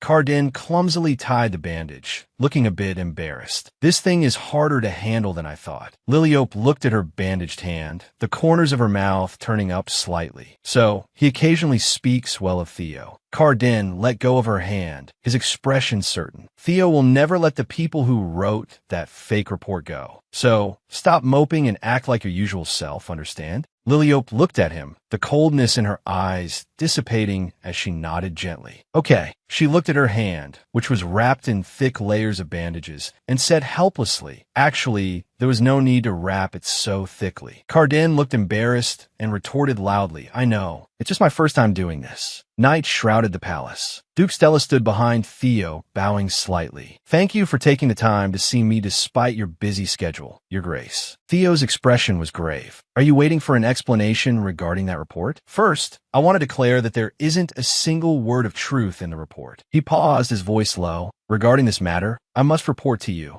Duke Stella's face was grim, his eyes full of resolve. You don't need to explain anything to me. He tilted his head slightly, a cold smile on his lips. To me, Your Grace is already world-class trash. Theo remained silent, an oppressive aura radiating from him. I will personally go see Liliope to clear up the misunderstanding, so please don't worry. Duke Stella's tone was icy. It's already too late. Because of those rumors and reports about you, she has already been deeply hurt. Even if you go to see her now, she probably won't see you. Liliope. Duke Stella gazed into the distance, his expression complex. My daughter once truly loved you, Your Grace. He recalled the past, how Liliope had talked about Theo with a face full of happiness. That was completely different from her obsession with the crown prince. That was the first time I saw her so happy. In the memory, Liliope held Theo's arm, laughing brilliantly. Duke Stella stood at a distance, his eyes full of loneliness. Duke Stella's gaze was cold. The more she liked you, the stronger the sense of betrayal. Ever since that report appeared, she has locked herself in her room, refusing to step foot outside. She just stares out the window in a daze, never smiling anymore. She's even become the laughingstock of high society. Theo suddenly looked up, his eyes full of anxiety. Those rumors are all lies. It's just a misunderstanding. Duke Stella looked straight at him, his tone growing heavier. Watching my child suffer because of you, as a father, I can no longer stand by and do nothing. I'm going to cancel this engagement. From now on, please do not see my daughter again. Theo's pupils shook and his body froze. What? Duke Stella turned around and began to walk away. The documents to dissolve the engagement will be delivered soon. Theo asked urgently, does Liliope agree? Does she also want to break the engagement with me? Duke Stella stopped. Even if she were willing to clear up the misunderstanding, nothing would change. Whether the rumors are true or false, I will never hand my daughter over to a man who can get himself embroiled in such a scandal during his engagement. Duke Stella turned his back, his tone resolute. I cannot give my daughter to you. Theo suddenly took a step forward and shouted, father-in-law. Duke Stella shuddered and turned back in shock. Who are you calling father-in-law? Theo clenched his fists. Whether it's the reports or the rumors, I will clean them all up. I cannot let Liliope leave me like this. Please trust me one more time. Give me one last chance. He dropped to one knee, his head bowed. I cannot live without Liliope. Sunlight spilled into the manor. Liliope pushed open the door. Gemma, I'm back. Gemma stepped forward quickly to greet her. Welcome back, Miss Liliope. Liliope handed over the holy water. Yes, I brought the holy water. Quickly, give it to Zuli. Before she could finish, she suddenly stopped. Adir, why are you here? Has something happened in the north again? Adir bowed slightly. No, I am here to pick you up, Miss Liliope. Liliope looked confused. Take me where? Adir spread his arms, and a huge purple teleportation gate appeared behind him. Where else? To the Grand Duke's castle, of course. His Grace ordered me to bring you there with the highest courtesy. Two attendants suddenly stepped forward, flanking Liliope and picking her up. She struggled in panic. Why? This is so sudden. I'm not going. Let me go. Liliope turned her head and shouted, Gemma, quick, call my father. Father. Gemma stood to the side, waving goodbye. The Duke has already given his permission, Miss Liliope. Please take this opportunity to clear up the misunderstanding. Night fell as the Grand Duke's castle stood atop the mountain. Theo stood before a door, his gaze cold. Is Liliope not inside? Adir stood behind him. She was clamoring to go back to the duchy just now, but she's quiet now. Theo pushed the door open. Is that so? She's probably tired from the fuss and has fallen asleep. Theo pushed the door open and turned to give an order outside. No one is allowed to enter until I come out. He stepped inside and looked around the empty room. Liliope, how thou in? Could she have escaped? Liliope? He walked quickly toward the inner chamber and pushed open the partition door. Liliope. Theo suddenly froze, his pupils shaking and his cheeks instantly flushing red. Liliope was standing in the bath, her hands lifting her long hair. Water droplets slid down her back. She turned her head in shock, and their gazes met. Liliope's eyes widened, and she let out a piercing scream. Theo froze on the spot, his mouth agape, his face turning pale. Get out right now. You pervert. He scrambled out of the room, his cloak swaying violently behind him, his movements clumsy. I am innocent. Theo stood outside the door, clutching his collar tightly, his cheeks burning red. He argued loudly, I really didn't see anything. Liliope, wrapped tightly in a bathrobe, sat at the dressing table, anger in her eyes. What do you mean you didn't see anything? She turned her head abruptly to look straight at Theo. We clearly made eye contact just now. Stop lying. Theo stood with his back to her, his body stiff, a hint of grievance in his tone. I'm serious. If I had really seen everything, I wouldn't be this flustered. Liliope grabbed a pillow and threw it at him. What did you just say? Are you disappointed that you didn't see? Theo covered his nose and mouth, a blush rising on his cheeks. If I had really seen it, my heart would have beaten so fast I wouldn't be able to breathe.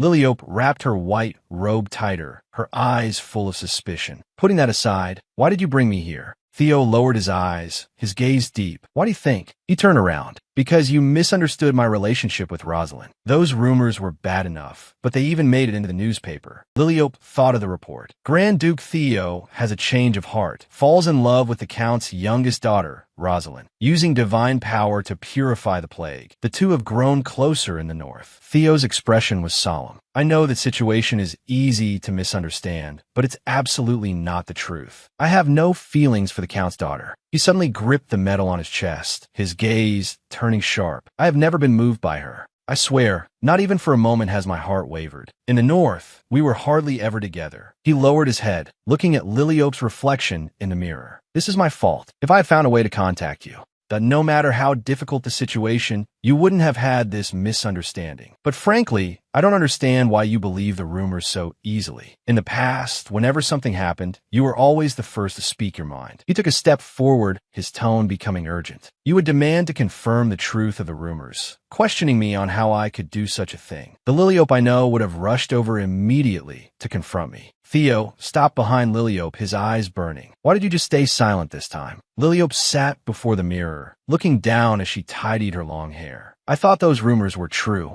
and things were supposed to develop that way anyway. Theo's expression froze, his eyes full of confusion. Supposed to be that way? What do you mean by that? Liliope turned her face. That is your destiny. You two are the fated pair. Theo, you were originally destined to fall in love with Rosalind, not me. Liliope lowered her eyes, her finger lightly touching her chest. In a novel I read, that's how the story was written. Theo stood in silence, his gaze focusing on the void. So to summarize, this world is a novel you read, and you are someone from another world. That who occupied Liliope Stella's body. Liliope nodded in confirmation. That's right. Theo looked thoughtful. In that novel, the Count's daughter and I are the protagonists, and that novel's world is here. Liliope responded again, yes. Theo rested his chin on one hand, falling into a long silence. I see. I understand. He suddenly looked up, his gaze clear again. No problem. No wonder you sometimes seem like a prophet. Liliope looked up, her eyes full of disbelief. You believe me? How not that? It explains everything. Liliope was stunned. You just accepted it like that? Theo reached out to stroke his chin, his finger brushing his lip. I've said it before.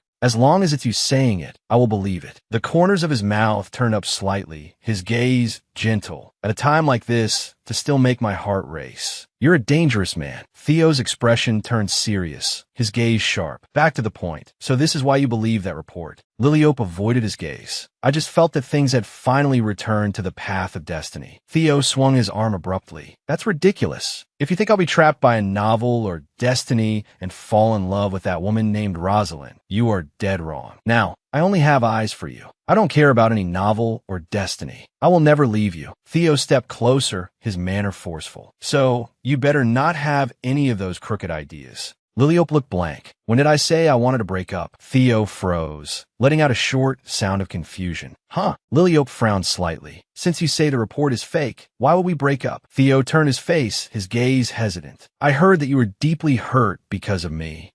And locked yourself in your room, refusing to come out. How dare you betray my daughter? Theo recalled the Duke's questioning. He said you stared out the window in a daze all day and hardly smiled anymore. Duke Stella told me all of this himself. Liliope blinked, her expression a bit awkward. My father really said that? He must have been very worried about me. Theo turned around. So, you weren't hiding because of a misunderstanding? I also heard you refused all communications from Lady Melzerbian. Liliope lowered her eyes, a flash of complex emotion in her pupils. That. She looked up, her expression becoming calm. That was because I didn't want to be disturbed. Theo frowned slightly, repeating her words. Didn't want to be disturbed? Liliope nodded gently. Yes. I wanted to confirm if the changes in the north were caused by me. Whether those disasters that deviated from the original story were my fault. She gazed out the window, her thoughts drifting far away. Ever since I occupied this body, I've been slowly twisting the plot of the novel for myself and for others. Liliope turned to look at Theo. Perhaps because of that, the most important disaster in the north, the core turning point of the story, began to develop in a direction completely different from the original work. The plague spreading, monsters roaring in the shadows. All of this was supposed to happen in the novel, but never so tragically. Liliope's fingers trembled as she pieced together the fragments of her memory. Those invisible evil spirits are rampaging on an unprecedented scale. I was afraid something even more terrifying that was about to arrive. She had locked herself in her room, flipping through the original story in her mind over and over, trying to find the root of the deteriorating situation, only to find the conclusion was always the same. Liliope lowered her head. It's all my fault. Because I twisted the original plot, things turned out this bad. She suddenly looked up, a fire of determination in her eyes. So, no matter the cost, I will take responsibility and save the North. Even if the North falls into a greater crisis, even if I become a laughingstock because of those ridiculous reports, I will never back down. Liliope looked at Theo. Even if your fated woman appears and confesses to you, I will stay by your side and protect this place. Theo suddenly clenched his fist, his knuckles turning white from the force. Then, you never thought about breaking up with me? Liliope lowered her eyes, a hint of bitterness on her lips. To be honest, I did consider whether I should step aside for you and Rosalind, but I really don't want to leave you. Liliope folded her hands over her chest, a brilliant smile on her face. Besides, I love you too much. I've even changed your destiny. If I give up now, it would be such a waste. I don't want to think about that original novel anymore. Theo suddenly stepped forward, his arms pulling her forcefully into his embrace. He buried his head in the crook of her neck. As long as you don't leave me, that's enough. Liliope leaned against his shoulder, tears shimmering in her eyes. I'm sorry for changing your destiny without permission. Theo tightened his arms. The destiny you changed for me, I will gladly accept. The two embraced tightly before the mirror as sunlight fell on their intertwined figures. Liliope looked up at the spires under the starry sky, her thoughts drifting far away. The world I used to live in was completely different from here. She leaned in Theo's arms, softly recounting the past. There were no teleportation gates or carriages. People rode in cars, trains, and planes. I was just an ordinary child until that accident happened. When I opened my eyes, I was here. Theo's brow furrowed, concern in his eyes. You were in an accident? Liliope closed her eyes, leaning against his shoulder. I don't remember the details, but when I woke up, I was already here. In that world, I'm afraid I'm in an untimely end. Theo tightened his arms, holding her even closer. So you can't go back anymore. Liliope felt his warmth. It's a kind of relief, I suppose. I didn't want to go back anyway. Maybe it's because I like that story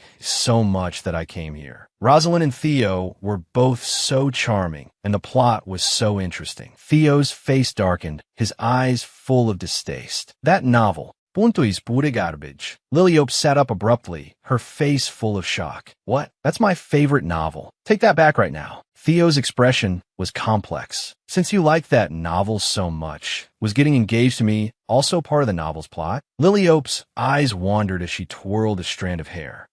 No, she recalled. Thought the panic when she first arrived. That was the first thing I did after I realized who I was. How so good, Dakin? So the first thing you did after crossing over was to get engaged to me? As soon as you entered the novel's world, you were in a hurry to grab the male lead? The corners of his mouth curved up, a teasing look in his eyes. Liliope, you're quite the little strategist. Liliope waved her hands hurriedly. It wasn't like that. At first, I really didn't want to change the original story. Theo pressed further. Then why did you twist the plot later? Liliope bit her fingertip, a flash of fear in her eyes. Because in the original story, Crown Prince Cardin cut off my head. Theo froze completely. His face turned deathly pale in an instant, as if he had been struck by a heavy blow. He suddenly erupted into a roar. Which fool cut off whose head? Theo swung his arm in fury. Pass down the order. The North declares war on the Empire immediately. Assemble all troops. Liliope shrank back in fear. No.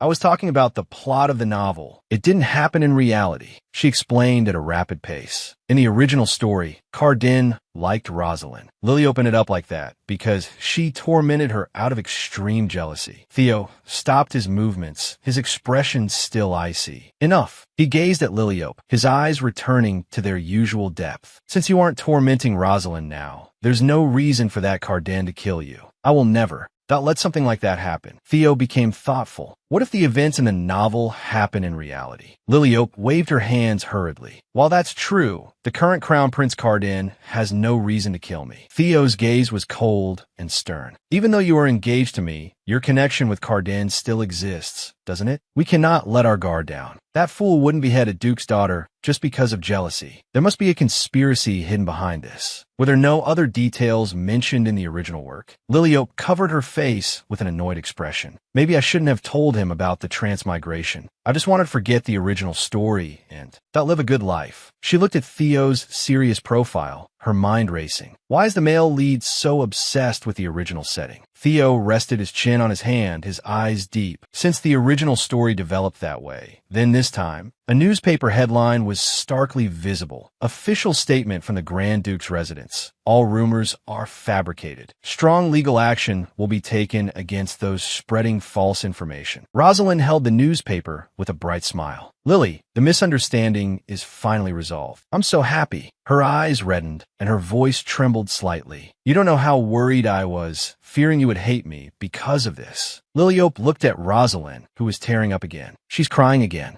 Liliope picked up her teacup. I'm sorry I couldn't contact you during this time. Rosalind put down her cup. So you've been staying at the Grand Duke's mansion all this time? Liliope nodded. My father told Theo he would never break the engagement. So now Theo insists on not letting me return to the Stella Duchy. Theo held Liliope tightly, his eyes cold and possessive. I won't let the Duke take you away from me. Rosalind lowered her eyes, looking lonely. If you stay in the north, I won't be able to see you often, Liliope. Liliope took her hand. It's not like that. Even if I'm in the north, I'll come back to the capital often to see you. Suddenly, a loud explosion erupted as a wall collapsed. Debris flew everywhere. Screams tore through the air. It's a monster. Run. A giant beast wreathed in flames burst through the wall. Its rocky shell glowed red as a heat wave swept through the street. Pedestrians fled in all directions. Rosalind, watch out. Liliope lunged forward. The flaming beast swung a heavy fist, smashing the ground. Dust and snakes of fire instantly consumed their vision. Liliope shielded Rosalind, and the two fell at the edge of the ruins. Are you okay? Rosalind clutched Liliope's sleeve, responding in a panic. Yes. Liliope looked around, her brow furrowed. How could a monster appear in the center of the capital? Is it a dark mage targeting Rosalind? And both of them happen to be fire attribute flaming beasts. The monsters roared as they approached, the heat distorting the air.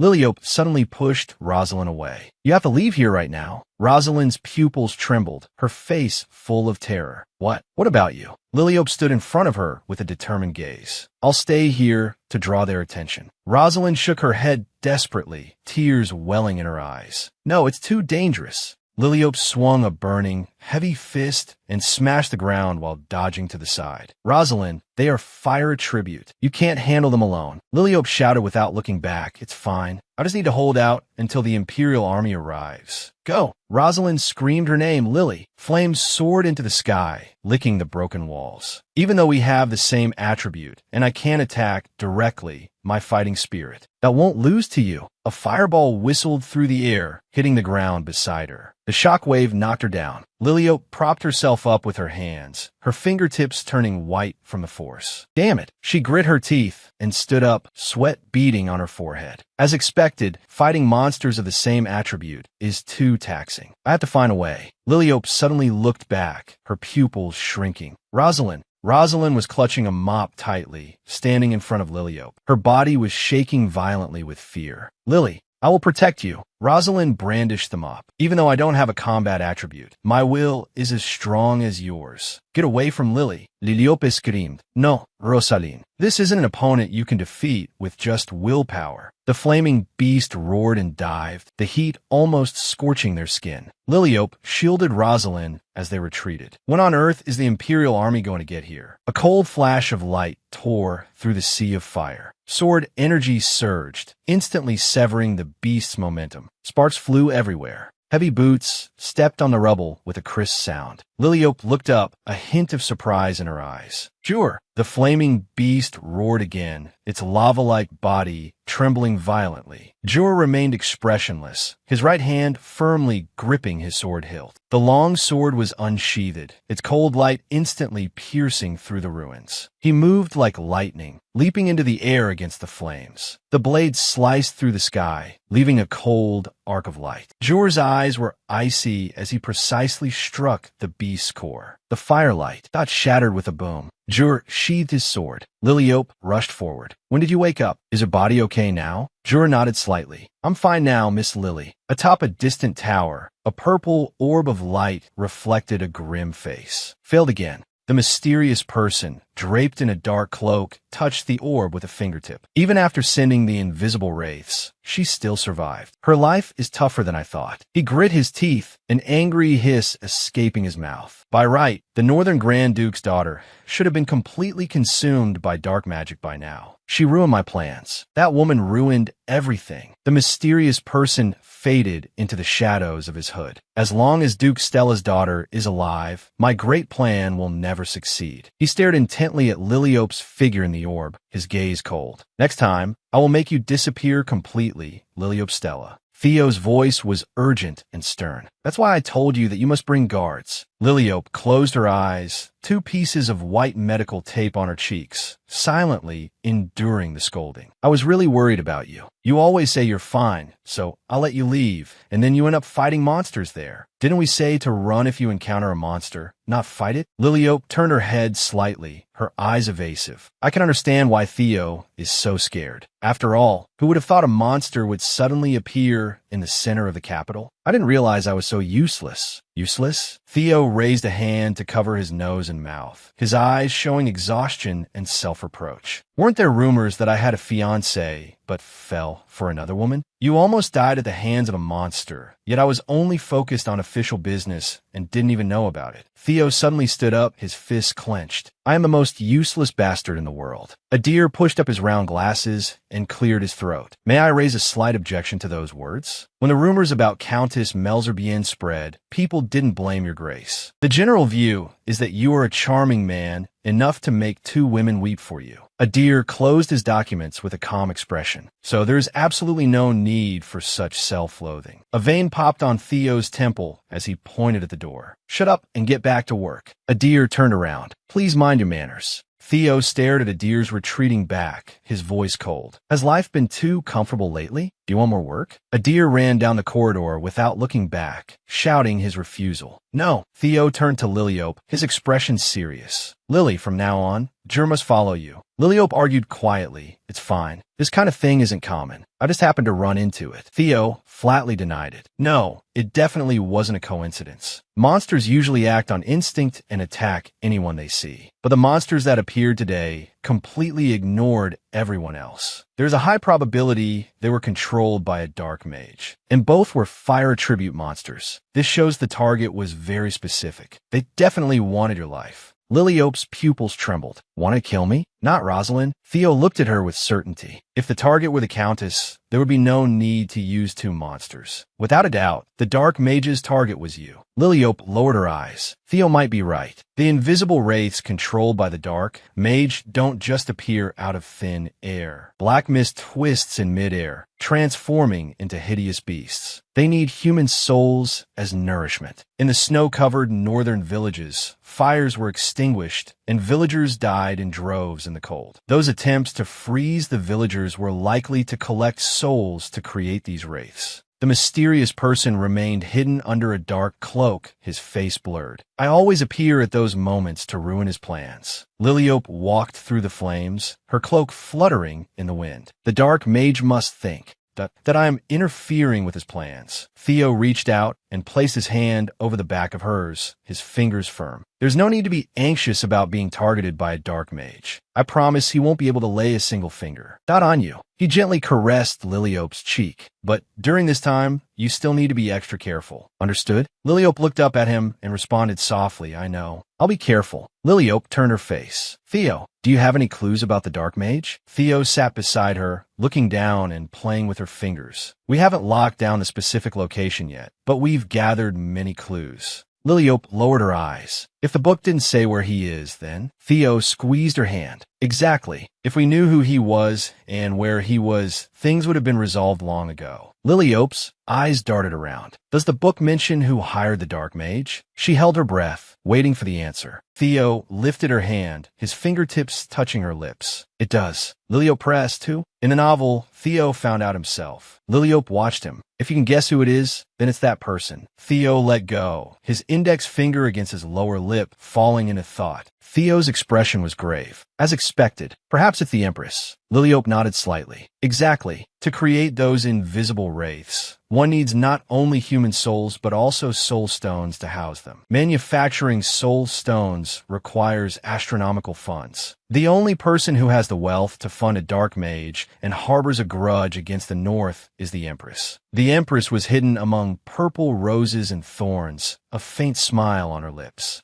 Liliope withdrew her gaze. But in the original work, the Empress was merely a pawn used by the Dark Mage. Theo sat on the sofa and pulled her into his arms. Why? What happened to the Empress later? Liliope folded her hands over her chest. Theo exposed the Empress's true face. She was deposed and exiled. The Empress knelt on the cold stone floor, having lost everything. She had sold her soul to the Dark Mage. The Dark Mage, in a wide cloak, looked down at the woman. To gain power, the Empress tried to kill Theo, who had driven her into a corner. The Dark Mage let out a wild laugh, reaching out with pale claws to consume the Empress's power, dragging the entire empire into darkness. Liliope patted Theo's arm. Don't worry too much. Rosalind and Theo will save the Empire from the Dark Mage. Theo remained silent, his gaze fixed on the distance outside the window, his expression solemn. Theo crossed his arms. I see, just as Liliope said. He stood before a tall, arched window. I already planned to expose the Empress's true face. The fire in the hearth crackled. In the process of hunting the Dark Mage, I've gathered multiple pieces of evidence. Enough to prove her collusion with him. I intend to use this evidence to drag the Empress down from her position. She must pay the price for her attempt to destroy the North. But because of this, the entire empire will fall into crisis. A deer walked in, his leather shoes clicking on the floor. The documents to be sent to the Imperial Palace are ready, Your Grace. Theo turned around. All of them? A deer flipped through the files in his hand, the paper making a crisp sound. Yes, including the progress report on the Northern disaster and a separate dossier on the Empress. He pushed up his glasses, his expression precise. It contains evidence of the fund flows, proving the money for manufacturing soul stones came from the Empress's palace. A deer handed over the documents. There are also multiple records showing the Empress did indeed hire the Dark Mage. Theo had his back to a deer. Give me the materials regarding the Empress. Send the rest to the palace. A deer bowed slightly. Understood. Theo looked down at the documents in his hand. As long as the Empress is in power, the North will always be in danger. He loosened his fingers, and the papers fell into the fireplace. The flames instantly consumed them, turning them into charred fragments. But I cannot let the citizens of the Empire get caught in the struggle between the Empress and me. Theo stood before the fire, his face grim. News of invisible wraiths attacking villages had already reached their ears. The blazing fire reflected his cold silhouette. A few days later, the Dark Mage had previously only attacked the North, but now he began attacking the entire Empire for unknown reasons. One thing was certain. The battle against dark magic was no longer someone else's problem for the Empire to watch from the sidelines. Cardin sat at the end of a long table, looking down at the nobles. As long as we get a few drops of Countess Melzerbien's blood, we can see those invisible wraiths. Of course, they can also be seen through physical contact, but an elderly noble stroked his beard and turned to Cardin. Your Highness, is Grand Duke Altine not coming to the court meeting? Cardin looked straight ahead. The Grand Duke said he needs to focus on hunting the Dark Mage, so he asked us to handle court affairs. Another red-haired noble frowned. The North has already dealt with the invisible wraiths. Wouldn't it be better if the Grand Duke could attend? Cardin lowered his eyes. But this incident occurred within the Empire's borders. It should be handled by the capital. The red-haired noble turned his head. The villages attacked this time are all near the North. If that's the case, why not just let the North handle it? Duke Stella turned his head. This is an internal imperial matter and should be handled by the Empire, the red-haired noble said, but sending all of us to the counties seems a bit excessive. Cardin looked up, a hint of coldness in his eyes. Is that so? His Majesty has never issued such an order before, so you might not be clear on this. Cardin crossed his hands. After reviewing the situation, I don't believe we need to mobilize the nobility. Isn't it enough to issue an order and dispatch the Night Order? Or simply order the North to handle it? Cardin's brow furrowed, his fingers gripping the table. I think. He walked quickly down the corridor, his cloak billowing with his movements. Can Rosalind handle all the attacked villages alone? Theo walked ahead. That's a problem you need to solve, since you're in charge of this matter. Cardin stopped. I see. This is the first time I've led something like this, since we already know how to fight the invisible wraiths. Cardin followed closely behind Theo. What should I say at the upcoming Noble Council? Theo remained silent, his eyes full of sternness. Force it through. Cardin raised a hand to his ear. What? Theo stopped and turned. No matter what those nobles say, as long as you believe it's right, force it through. Cardin stood alone in the center of the council hall, listening to the noisy discussions around him. Leave it to the north, or dispatch the night order first. He straightened his back, facing everyone's doubts. No, this matter needs to be controlled and suppressed quickly. I will conscript all elemental mages with combat capabilities and deploy them all to the front lines to settle the situation. An elderly noble looked troubled. That means calling upon all nobles of Earl rank and above. Is that really necessary? Cardin suddenly slammed the table. Do you even deserve to be called nobles of the Empire? Duke Stella and the noble beside him shrank back in intimidation, looking terrified. Cardin stood up, leaning on the table. When the North faced a crisis, you turn a blind eye. Now that the Empire is in danger, you want to push it onto the North again. Do you think the Empire granted you titles and privileges out of mere favoritism?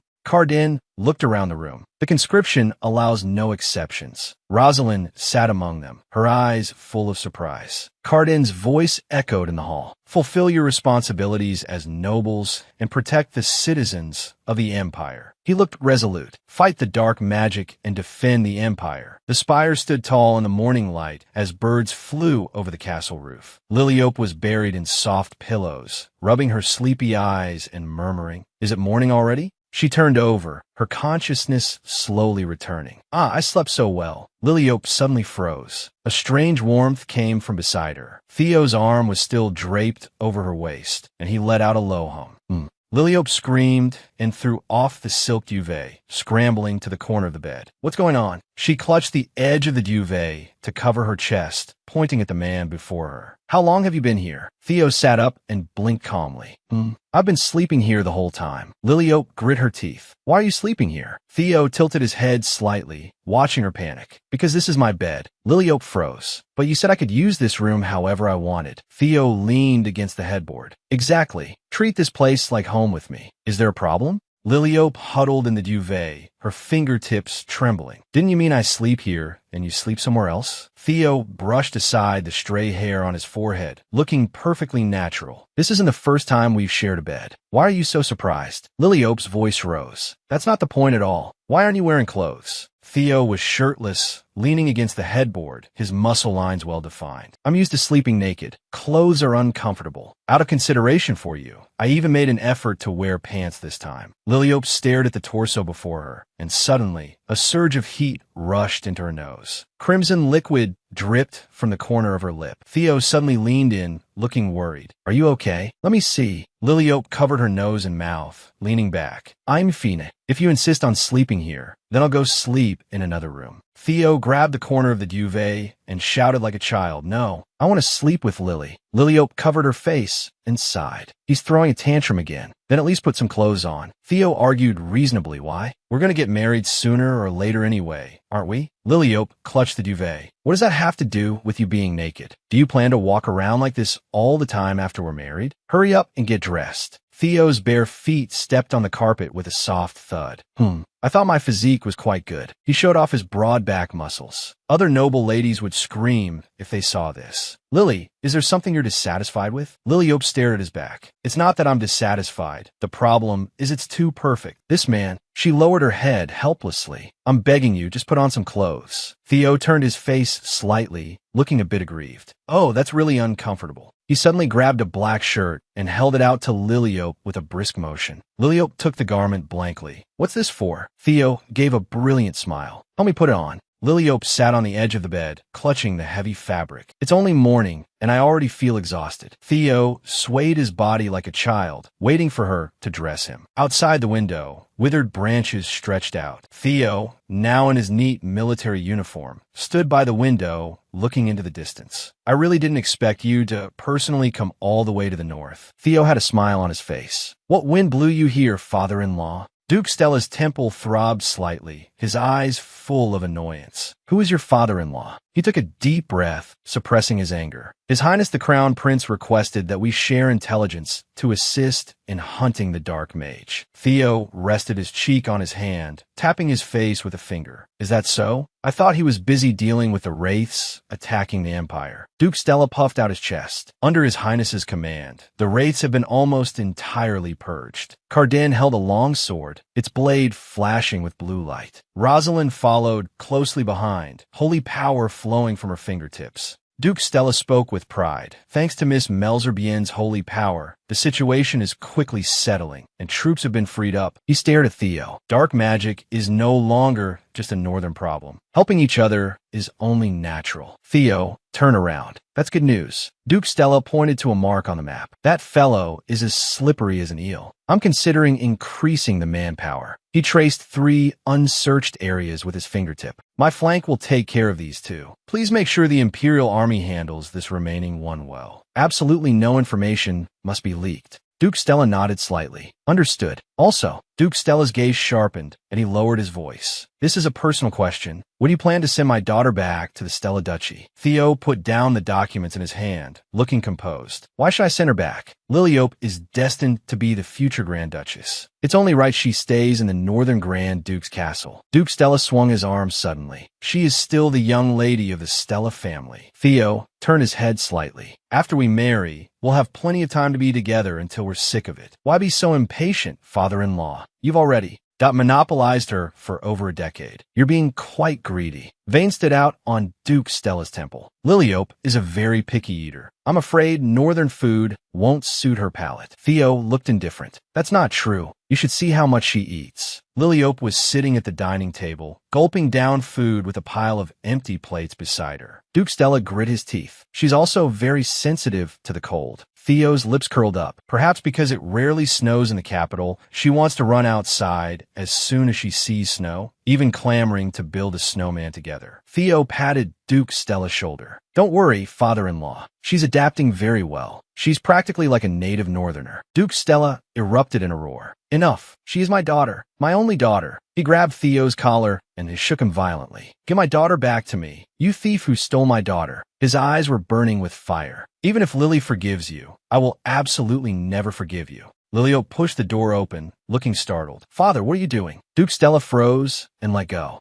Liliope's brow furrowed as she quickly stepped between the two. "Is it because of those rumors? I explained they were all fake. Even so, how could you harass His Grace like this?" Duke Stella looked flustered, his hands waving wildly in the air. "I wasn't harassing him, Lily." Liliope turned to Theo. "Lord Theo, I apologize for my father's rudeness." She explained softly, "He only acts like this because he loves me too much. Please understand." Theo remained silent, his gaze deep. He suddenly lowered his eyes. "It's fine. To win you over, these trials are something I must endure." Liliope felt pity and reached out to gently pat his back. There. Lord Theo." Duke Stella was dumbstruck. That brat from the Grand Duke's house is as cunning as a fox." He felt as if he saw Theo turn into a black cat, snuggling triumphantly into Liliope's arms. He was so angry he almost had a nosebleed. Sunlight filtered through the lush leaves, spilling onto the town streets where residents hurried about. 2 figures draped in dark cloaks walked through the alleys. The Empress stopped. "Wait here for a moment." Her subordinate looked worried. "But, Your Majesty." The Empress pulled down her hood to cover half her face. "A mere dark mage wouldn't dare do anything to me. I'll be out soon. Don't worry." She stood alone in an empty room. A low male voice came from behind her. "Long time no see, Your Majesty." The Empress turned around abruptly, her gaze cold. "Long time no see. You are truly shameless, daring to act so recklessly within the Empire." She loosened the collar of her cloak. "I must hear your explanation. Why are you acting outside of my orders?" The mysterious person, hidden under a wide black robe, spoke in a raspy voice. "Did you not tell me to destroy the North until it could not be rebuilt?" He stood before a towering bookshelf. "To achieve that goal, I need a massive number of souls." The Empress turned her face, her expression tense. The mysterious person let out a soft chuckle. "However, I haven't been able to collect enough." He spread his hands. "Miss Stella interfered with all my plans. And now the Grand Duke knows too much about dark magic. Northern souls have become difficult to obtain. So what should I do? A strange curve appeared at the corner of his mouth. To make up the numbers, I could only target the citizens of the Empire. The Empress erupted in a roar. I have no interest in hearing your pathetic excuses. She swung her arm, her fingers trembling. Do you really think you can harm the territory my son will rule in the future and still walk away unscathed? Her fingers shook. If you don't stop immediately, I will make sure you can never use dark magic again. The mysterious person reached out with a pale claw, his nails black and sharp. A ball of black mist surged in his palm. Don't you think it's too late to try and stop me now? He lifted his hood, revealing a deathly pale face. His eyes were hollow like black holes, and his mouth split into an exaggerated arc. Thanks to you, Your Majesty, I have finally brought this power into the light. The mysterious person let out a piercing, wild laugh. Since it has seen the light, I will never let it return to the shadows. The Empress grit her teeth, her eyes full of fury. You bastard! She swung her arm, and a blue blade of light sliced through the air, heading straight forward. You dare threaten me? The mysterious person dodged the attack, his black robe fluttering in the wind. Thanks to you, it won't be long before this world falls into my hands. His body turned into a thick black smoke, quickly retreating and vanishing into the deep shadows. Truly, I am most grateful, Your Majesty. The Empress stood alone in the empty room, her hands clenched into fists, nails digging deep into her palms. I was too short-sighted. I should have kept that dog on a tighter leash. She stood in the empty library, looking anxious. How will this end? The heavy wooden door was suddenly pushed open with a harsh scraping sound. The Empress looked back in shock, her pupils shrinking. Cardian stood outside the door, his tall silhouette outlined by the sunlight. Behind him followed a pair of fully armed knights. His attendants followed closely behind, looking flustered. Your Majesty, Cardian said, looking directly at his mother, his eyes filled with suspicion. Mother! Crown Prince Cardian had arrested Her Majesty the Empress. Liliope stopped in her tracks and looked at the man beside her. She had heard he went to the Black Mage's stronghold and was caught on the spot. Liliope took his arm. If that's the case, her crimes are already plain for all to see. Theo's expression was cold as he stared ahead. She seemed to feel she had nowhere left to run. She didn't resist. She confessed to everything. What happens next? A hint of coldness flickered in Theo's eyes. His Majesty the Emperor is considering stripping her of her title. Liliope lowered her eyes. The plot had returned to its starting point. Lord Theo, didn't we decide not to make the Empress's relationship with the Black Mages public? I thought that would change her fate. She remembered the direction of the original novel. After being deposed, she would sell her soul to the Black Mages, wouldn't she? Theo squeezed her hand. We need to monitor her for a while. The Empress believes being deposed is all my fault, which is why she made that choice. Liliope looked up. But this time, Lord Theo, you weren't truly involved. Maybe things will be different. It's hard to say. She's the kind of person who would blame me, even if the sky was too blue. Liliope gave a bitter smile. That's true. Theo's expression shifted slightly as he added, and Cardian seems deeply affected as well. Ever since the Empress was arrested, Cardian hasn't gone to see her once. He pretends to be calm on the surface, but he's actually terrible at hiding his emotions. I think he's blaming himself for the destruction of the North. If I could use holy power to purify the entire region, it might make him feel better. Liliope leaned into his arms, a bit surprised. Oh, is Lord Theo worried about Cardian? Theo continued. Anyway, once the Empress is deposed, a representative will be chosen from among the noble women. For that, I'll have to go to the Imperial Palace again soon. Liliope's eyes lit up. Then please take me with you. Rosalind has been staying in the palace lately. I was just thinking of going to see her. Theo stopped and looked down at her. Miss Malzepian, you want to see her? Liliope responded softly, yes. The Empress was ultimately deposed and exiled to the monster-infested borderlands. According to imperial law, she had to spend the rest of her life there in atonement, using her spirit power to protect the nearby villages. Cardian leaned his hands on the table, his fingertips pressing hard. Even if she is banished, vengeful spirits still remain in this land. If only I could purify this place with holy energy. Liliope pushed open the heavy doors and burst into the room. Cardian whipped his head around. The Empress was screaming hoarsely. Cardian! She stumbled forward, her hands tightly clutching her skirt. Let me talk to my son just for a minute. Two knights slammed the doors open. She's in there. Pull her out quickly. The Empress struggled as she was dragged toward the door. Please, I have something important to tell him. Let go of me. I haven't even had a proper word with my son. Cardian slowly turned around, his gaze icy. Release the former empress. Let her stay for a moment. The empress collapsed to the floor, then suddenly lunged forward. Cardian, I know I was wrong, but all of this, that was for you. She looked up, her eyes full of pleading. You said you wanted to marry that lady, so that's why Cardian looked down at her, his voice devoid of emotion. I told you that I would handle the matter regarding Liliope myself. He shook off the Empress's hand. You ignored my words and even colluded with black mages. Mother, stop using Liliope as an excuse. The Empress gripped Cardian's hem tightly. I know you're only doing this because you want to get rid of Theo. You hate him too, don't you? Her eyes were full of madness. If the Grand Duke dies, you can have that lady all to yourself. This was all for you. Why can't you understand? Cardian suddenly clenched his fists, his knuckles cracking from a force. I indeed do not like Theo, but I never once thought of wanting him dead. He pushed the Empress's hand away. I only wanted to defeat him with my own strength, to prove that I am more suitable to inherit the throne than he is. That was all I wanted to prove. Cardian stared at his mother, his gaze cold and resolute. I will not snatch what belongs to others just to satisfy my greed, and I certainly won't kill out of hatred. I will never rule the empire in such a way.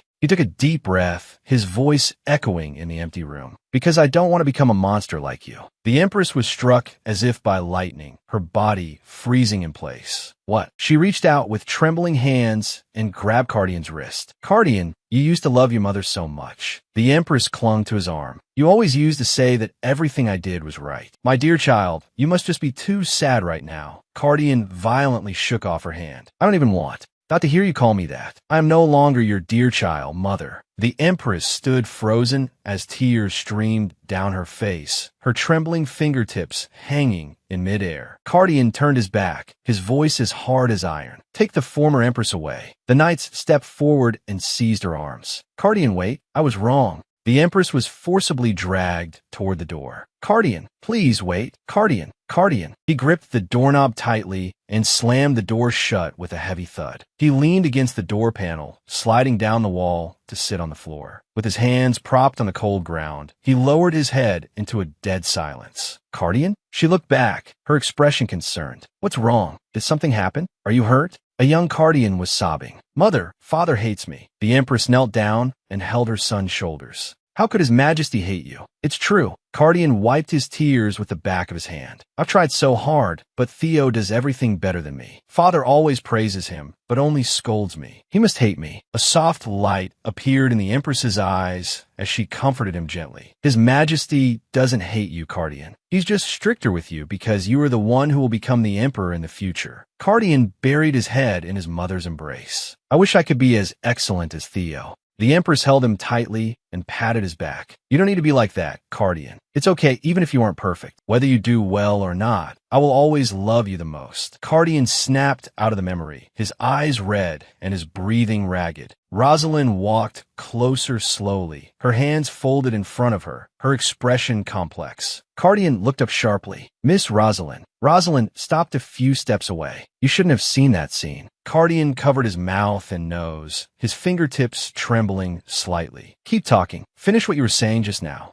Rosalind stepped forward and took him into her arms, her fingers running through his golden hair. If you want to cry, just cry, Your Highness. Cardian leaned on her shoulder, his pupils trembling. Tears that finally burst forth, sliding silently down his cheeks. Rosalind patted his back gently and slowly. The two sat quietly on the cold floor, letting the sadness spread. Cardian sat at the head of the conference table, looking around at the nobles. His Majesty has ordered the appointment of an acting empress. I believe Miss Rosalind is the most suitable candidate. I witnessed her abilities firsthand when we were fighting the vengeful spirits together. She has a clear understanding of the empire's current state. She is fully qualified to fulfill the duties of an acting empress. The Melzipian family, that is trustworthy. An elderly noble nodded in agreement. Their holy power saved the empire. She is indeed suitable for an important position. Another noble frowned and raised an objection. But isn't the rank of Count Melzipian too low for this position?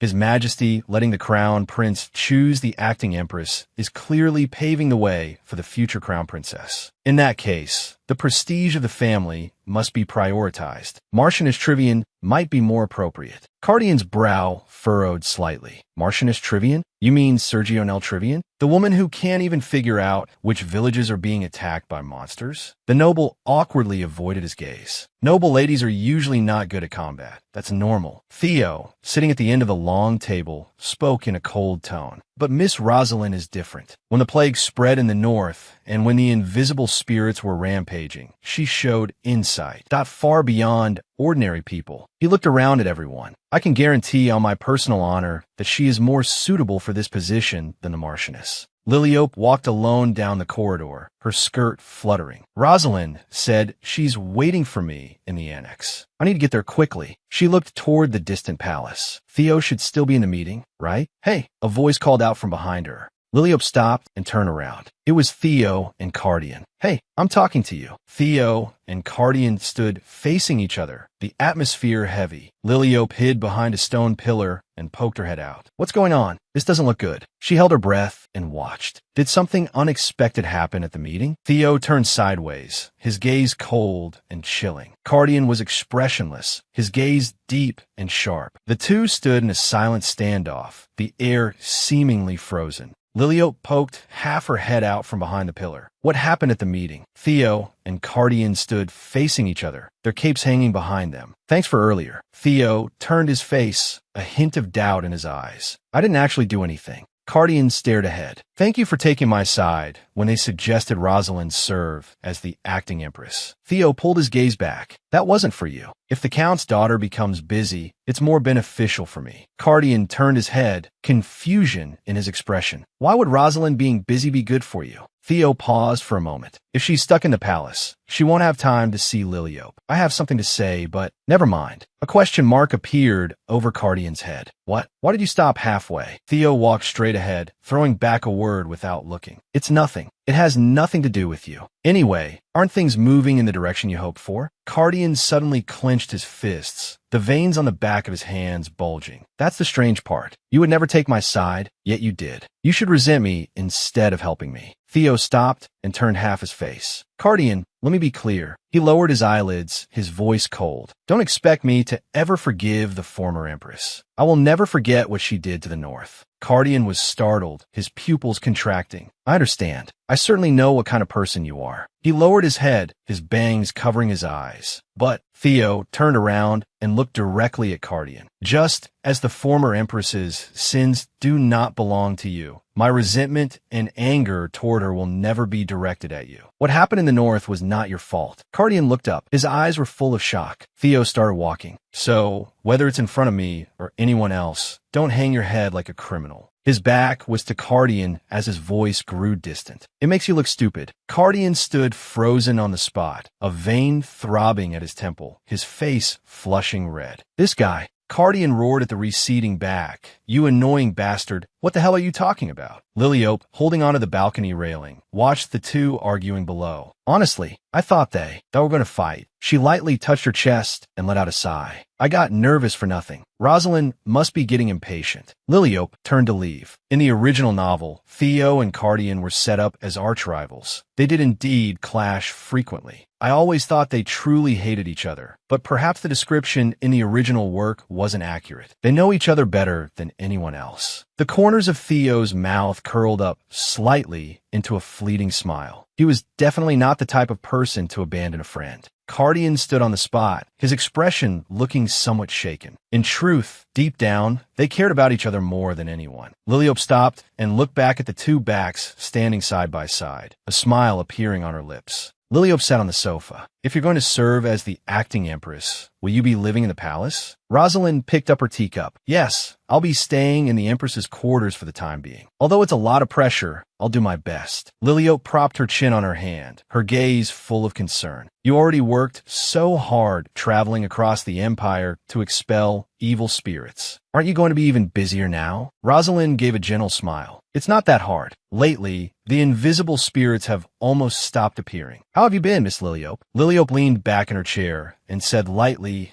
I've been slacking off at the Grand Duke's mansion lately. Rosalind blinked and leaned in curiously. Aren't you preparing for the wedding? Liliope lowered her eyes. There are no specific plans yet. Father insists on holding a formal engagement ceremony before the wedding. Duke Stella puffed out his beard and stood in front of Theo. There's no need to rush at all, right? Theo's face was grim. It's very necessary. Liliope sighed helplessly. Theo insists on skipping the engagement and getting married directly, so the negotiations that aren't going smoothly. Rosalind's expression shifted slightly. But you're going to get married eventually, right? Liliope smiled. Of course. It'll happen one day. Rosalind lowered her head, her hands tightly interlaced. I don't like the idea of the Grand Duke monopolizing you, Miss Liliope. She suddenly looked up, her eyes turning red. But as long as you're happy, I'm willing to let go. Rosalind propped her chin on one hand, a smile on her lips. Thank you for being willing to let go. She changed her posture, her eyes full of curiosity. So, what exactly do you see in the Grand Duke? Liliope tilted her head. How? He's very handsome. Rosalind shook her head. It's not just handsome. He's as perfect as a statue of David. Don't you think?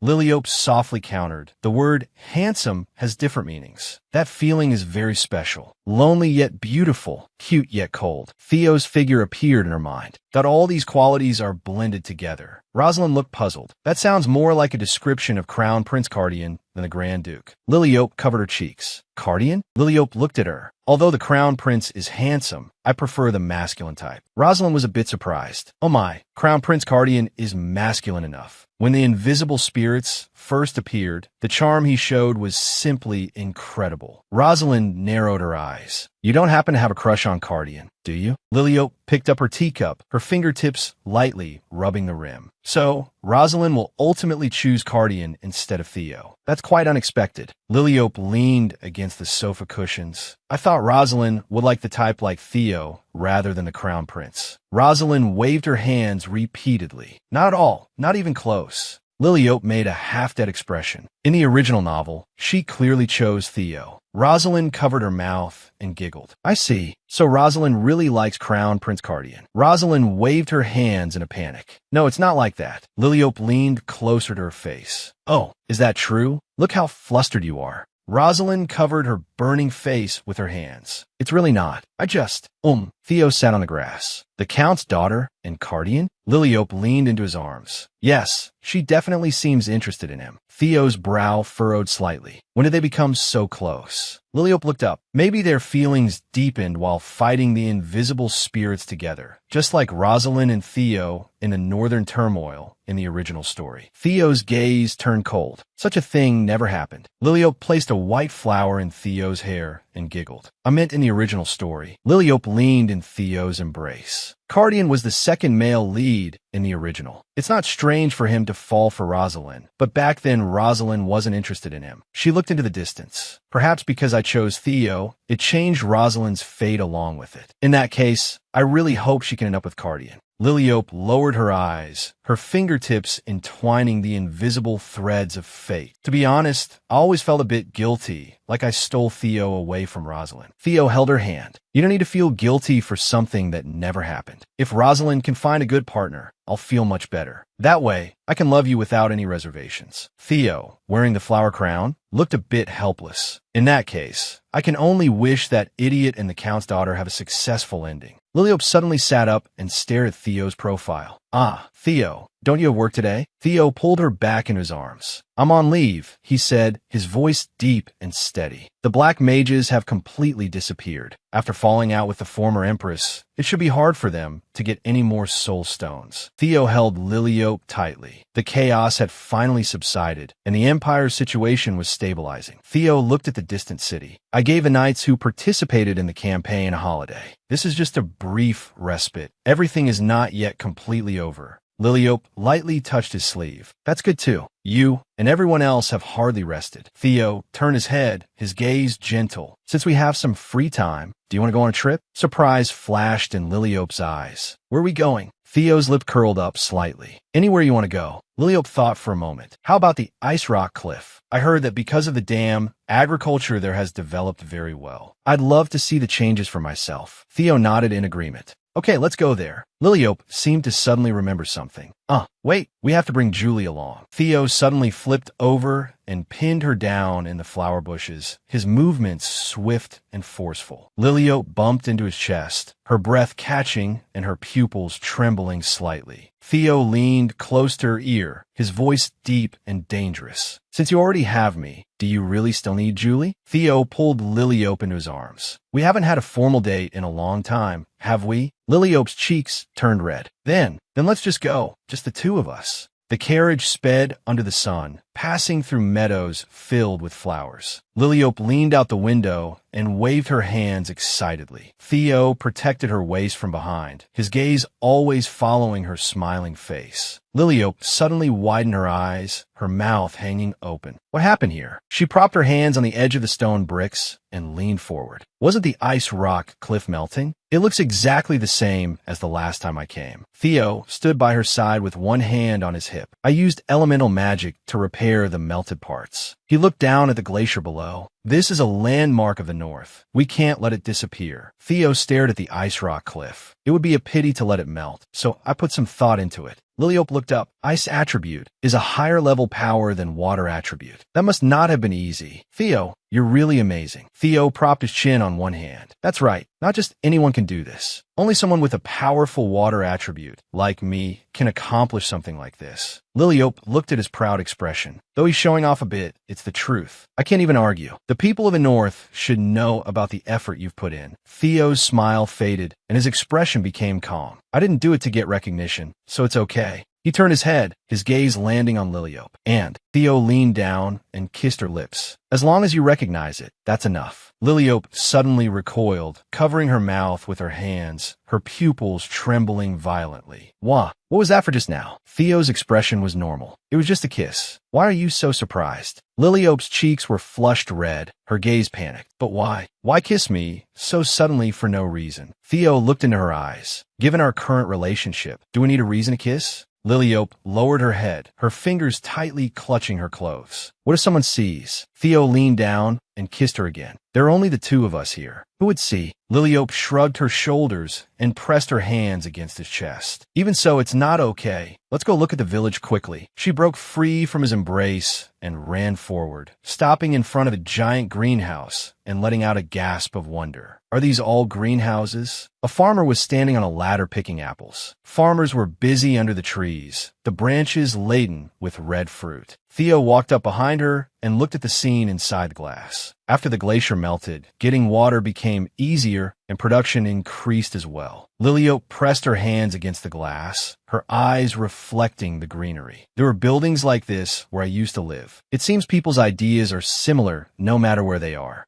A farmer stopped his work and took off his hat. Isn't this His Grace the Grand Duke? Theo nodded slightly. It's been a long time. The farmer scratched the back of his head, grinning from ear to ear. What wind blew you here? If you'd given us a heads up, we would have prepared a meal. Theo turned sideways. I'm just here for a visit. Don't trouble yourself. The farmer looked surprised. You're always working. I never thought you'd come for sightseeing. Theo reached out and put his arm around Liliope's shoulder, his fingers lightly touching her face. I'm on a date with my fiancée. Liliope raised her hand to wave, a smile on her face. The farmer widened his eyes and bowed. So you're the Grand Duke's fiancée. I've heard so much about you. Sorry for the intrusion while you're working. The farmer bowed again. Saintess, it is a great honor to have you visit our village. Liliope stood frozen, her pupils trembling, her expression full of shock. The farmer stepped away. Please enjoy your time alone together. I won't disturb you. Liliope watched the farmer's receding back. Did he just call me Saintess? Why would I be a Saintess? Theo turned his head to look at her. Light, are you hungry? He started walking forward. Let's go to the town. I'll take you to eat something delicious. Liliope took a bite of a snack, her cheeks bulging and her eyes welling with tears. This is really delicious. Theo looked at her. Is it good? Liliope nodded vigorously.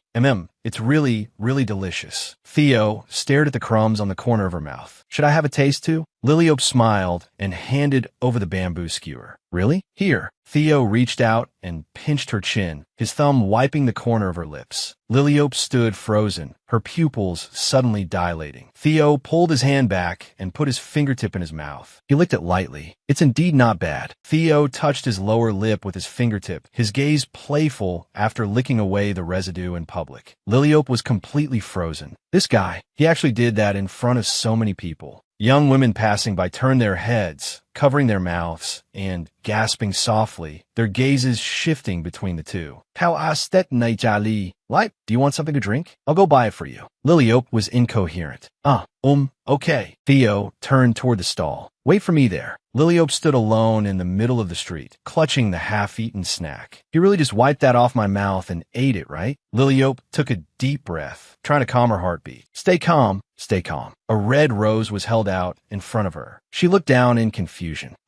A little girl held up the flower, her smile brilliant. Is this for me? The little girl nodded vigorously. Yes, this is for the saintess. Liliope's expression faltered. I'm a saintess? Why? The little girl held the flower stem. Because the saintess saved the North. Save the North. Liliope looked into the distance, lost in thought. Did people mistake me for Rosalind? Rosalind clasped her hands. In the original story, after she solved the plague, she was revered by the people as the saintess of the North. Liliope bit her snack, her brow furrowed. And back then, the whole country was saying Theo and Rosalind had fallen in love. Right, that must be it. Liliope leaned down and took the red rose from the little girl's hand. Can I take this? The little girl jumped happily. For you, saintess. Theo put down his wine glass, his gaze suggesting it was a matter of course. What are you talking about? You are the saintess. Liliope turned around sharply. What? Theo leaned back in his chair, swirling his red wine. What? You actually didn't know? Back then, the fires in the towns were going out one after another. I was busy dealing with the plague and couldn't get away. It was you who relit the fires, preventing the people of the North from freezing to death. Theo took a sip of wine. From then on, the people of the North began calling you the saintess of the North. Liliope lowered her head and gave a dry laugh. Theo lowered his eyelids. In the North, no one at all believed those rumors about me and the Count's daughter. Liliope gripped her cup. So that's how it was. I had no idea. Theo held his glass. When you received the flower earlier, your expression was strange. Was it because of this? He tilted his head.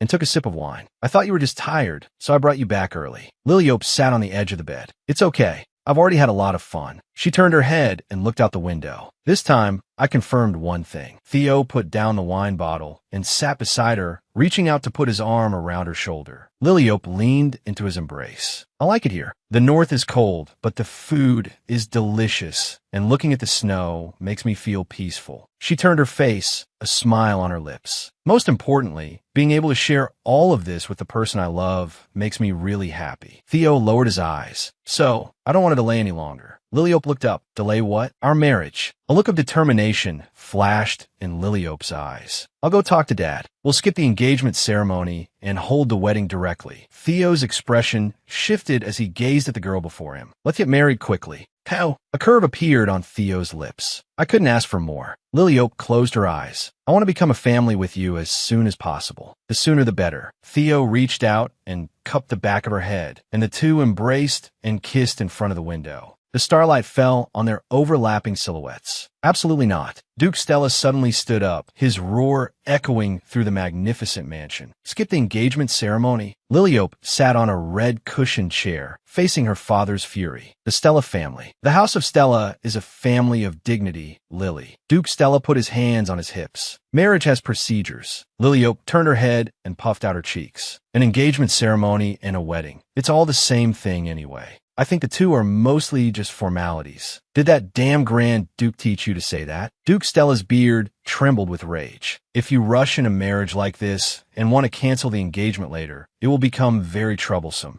Liliope put down her teaspoon. Why would we cancel the engagement? Does Dad want his daughter to get a divorce? Duke Stella leaned down. Lily, do you really think a man who has caused trouble with women won't do it a second time? He straightened up and pointed to his chest. Look at me. In my life, I've only had your late mother in my heart. Duke Stella picked up a photo frame, tears hanging from the corners of his eyes. A real man should only look at one woman in his life, dear. Liliope stared expressionlessly at her father, who was lost in self-indulgence. Theo isn't that kind of person, Dad. Duke Stella waved his arms wildly on the sofa. You can't trust men so easily, Lily. He suddenly stopped and covered his mouth. Whether it's that man or you, why are you both in such a hurry to get married? Duke Stella's face turned pale. Could it be Lily? Are you pregnant? Liliope froze in place, her pupils trembling violently as her face instantly went white. Liliope turned her face away and remained silent for a moment. If I were pregnant, could we hold the wedding immediately?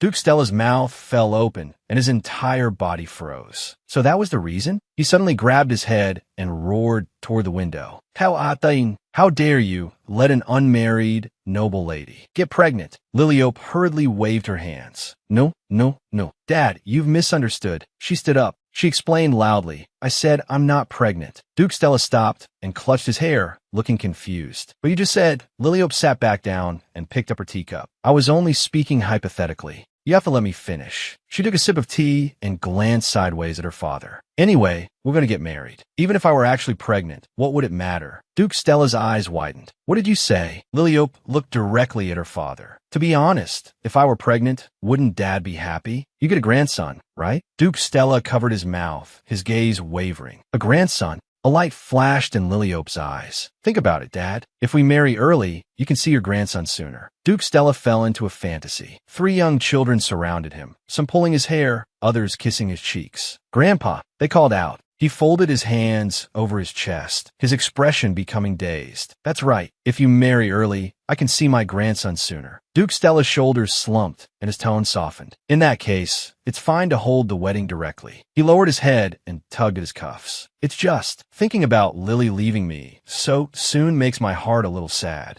Liliope watched her father with a gentle smile. Duke Stella opened his arms as if still cradling a baby. It feels like just yesterday I was holding you in my arms. Liliope leaned into her father's embrace and called out softly, Dad. Even if I get married, it doesn't mean I'll never see you again. I'll come back to the duchy to visit you often. Duke Stella held his daughter tightly, sitting on the red bench for a long time without letting go. Finally, he released her and looked at her face. Since you want to get married so badly, what else can I do? His eyes were filled with worry. But Lily, is marrying the Grand Duke truly the happiness you want? Liliope lowered her eyes, a firm light reflecting in her pupils. She suddenly looked up, a brilliant smile blooming on her face. Yes, I'm happiest when I'm with Theo. Duke Stella looked at his daughter's smiling face, his expression becoming complex. So that's how it is. He lowered his head, his brow filled with relief. Before, when she had a one-sided crush on the Crown Prince, she was hurt and crying every day. As long as Lily could find that happiness, that was enough. Duke Stella hugged his daughter tightly again. As long as you're happy, Dad has no objections. Liliope leaned her head on her father's shoulder. I'd be even happier if you could get along well with Theo.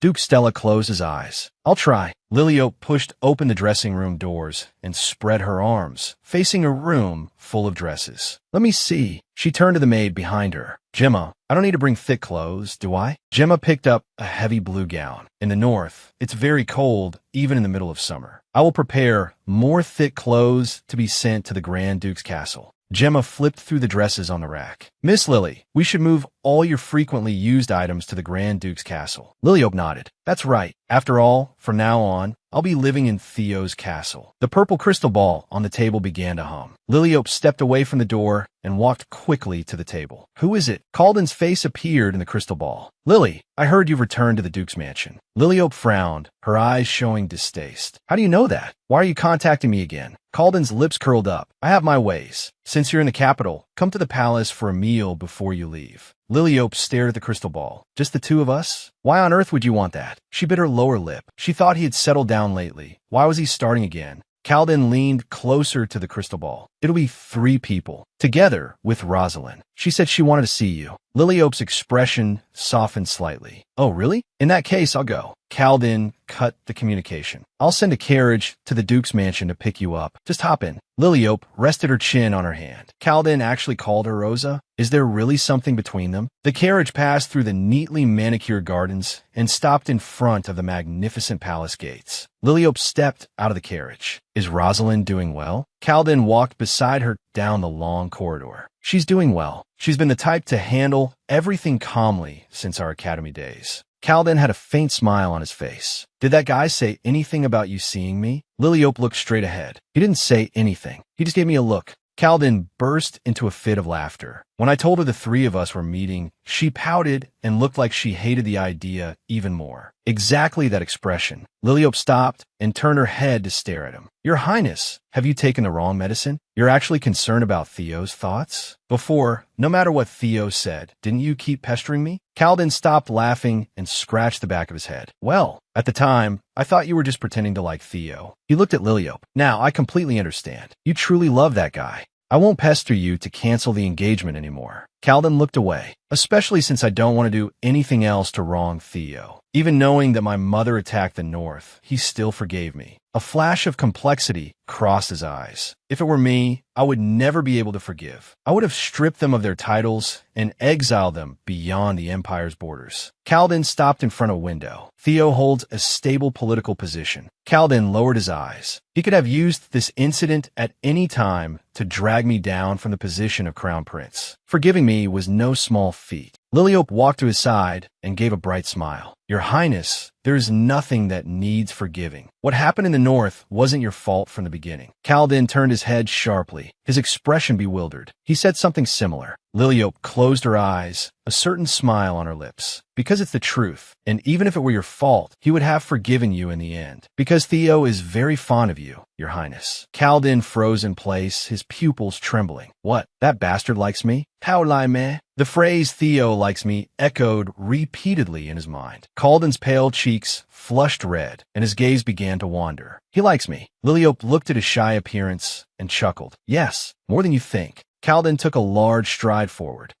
Whether that guy likes me or not is none of my business. He hummed a light tune, his steps becoming jaunty. His back revealed an unhideable joy. Liliope shook her head helplessly. He clearly looked so excited. What at Sundara? Just like Theo. Kaladin looked back, his face beaming with a smile. Hurry up, Rosalind is waiting. The scene shifted past lush flower bushes and withered tree trunks, settling on a lonely wooden cabin deep in the forest. A cold wind whistled through the trees. An unknown woman stood by the window. I heard the position of Regent Empress has been given to Rosalind Melzerpian. It was the result of the Crown Prince's strong recommendation. The Empress sat at a table, her scissors suddenly snapping a rose stem. Kaladin, he actually let a count's daughter become Regent Empress? Not even a marquis's daughter. The woman lowered her head slightly. Yes, it seems that during the journey to suppress the invisible monsters, His Highness confirmed her true value. The Empress's eyes were cold. The Melzerpian girl is certainly busy. Not long ago, there were rumors of her seducing the Grand Duke in his territory, and now she's clinging to our Crown Prince. What is Kaladin thinking? At a time like this, he should be finding ways to win over the Stella family. The Empress clenched her fist. If the Grand Duke really steals the throne, what will he do? My being deposed must have already weakened his position. This situation must be reversed. The Empress turned her head sharply, her gaze sharp. Find the black magicians for me.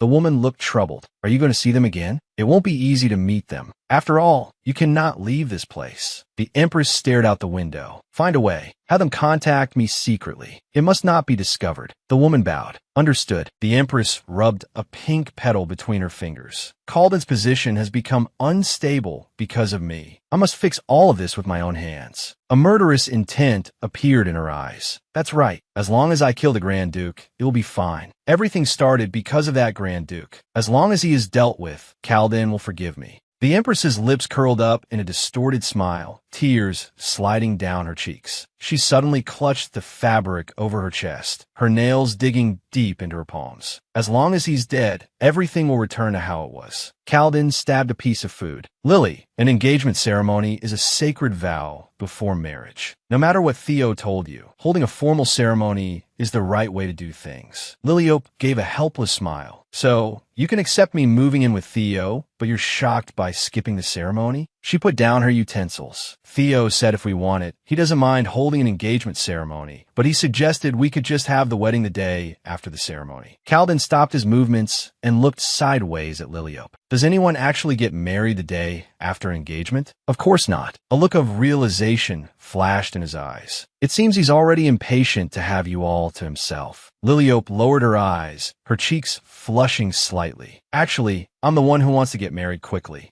She cupped her hot face with her hands, her eyes sparkling with anticipation. I want to become a family with Lord Theo as soon as possible. Rosalind rested her cheek on her hand. Hearing this, I think I can understand your feelings, Miss Liliope. Caldin turned his head abruptly. What? Rosalind, you think so too? Rosalind put her hand down. Skipping the engagement ceremony is indeed disrespectful to both families, but when you truly love someone, you naturally want to be by their side at all times. Then tell me, if someone asked you to skip the ceremony and get married directly, could you do it? Rosalind crossed her hands over her chest, her fingertips trembling slightly. Yes, if I truly loved him, I think I could do it. She looked up and gazed at Caldin with burning eyes. Doesn't your highness think so? Caldin swallowed his food, his expression becoming serious. No, Rosalind, I actually very much agree with your view. He looked straight ahead, his tone firm. If you truly love someone, it's perfectly fine to skip the engagement ceremony. Liliope peeked at him from behind her cup. He clearly wasn't saying that just a moment ago. What contradictory guy. Liliope looked directly at Caldin. By the way, your highness, were you just calling Miss Rosalind by a nickname? Caldin's eyes started to dodge. Well, because we're together often, I started calling her that without realizing it. Rosalind smiled and took over the conversation. I suggested it first. Long titles made us both feel uncomfortable. Liliope rested her chin on her hand thoughtfully. I see. But Rosalind, shouldn't you also consider finding a partner?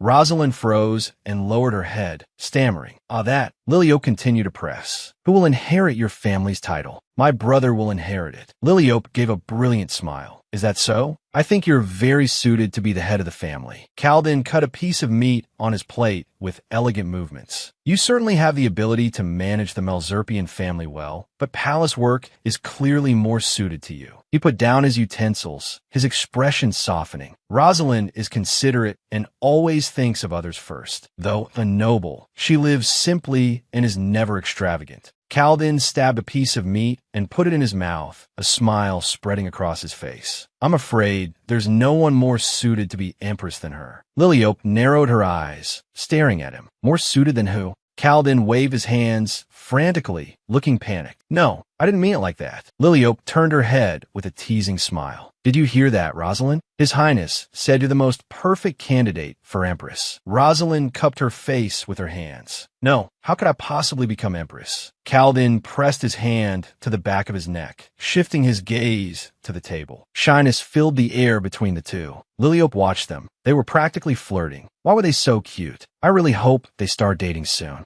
Night shrouded the palace. Theo stood in front of a bookshelf, unbuttoning his collar. How'd he look? Liliope sat on the bench. Caldin said you had lunch with him and the Count's daughter. Is he still afraid of you? Theo picked up a wine glass and took a sip of red wine. No, he's the same as always. Liliope lowered her eyes. I see. Liliope swirled her wine glass. If you're worried about him, you can go see him. How snot gon Lee? Worried about me? Worried about that idiot? Liliope took a sip of red wine. He clearly cared, yet he had to pretend to be indifferent. She put down her glass, her gaze tender. I think Miss Rosalind staying by his side can give him strength. His Highness was indeed very dependent on her today. Really? Liliope nodded affirmatively. Yes, it's obvious you both like each other. I think you'll start dating soon. That way, you won't come pestering me anymore. She excitedly leaned closer to Theo. When they're officially together, let's go on a double date. Theo refused flatly. No, Liliope wouldn't give up. Why not? It's fun for two couples to date together. Just say yes. In my original world, I never got to try something like that because I didn't have friends. Theo reached out to cup her face, his fingertips lightly stroking her skin. Why include that idiot and the Count's daughter in our precious date? He leaned down and kissed her lips. I still don't want to agree. Liliope held Theo tightly. Theo rested his forehead against hers and whispered, No, you think this will make me change my mind? Liliope kissed his lips again. Theo's cheeks flushed and his breathing became heavy. Fine, whatever makes you happy. We'll do the 4-person date. Liliope cheered. Adir suddenly pushed open the door.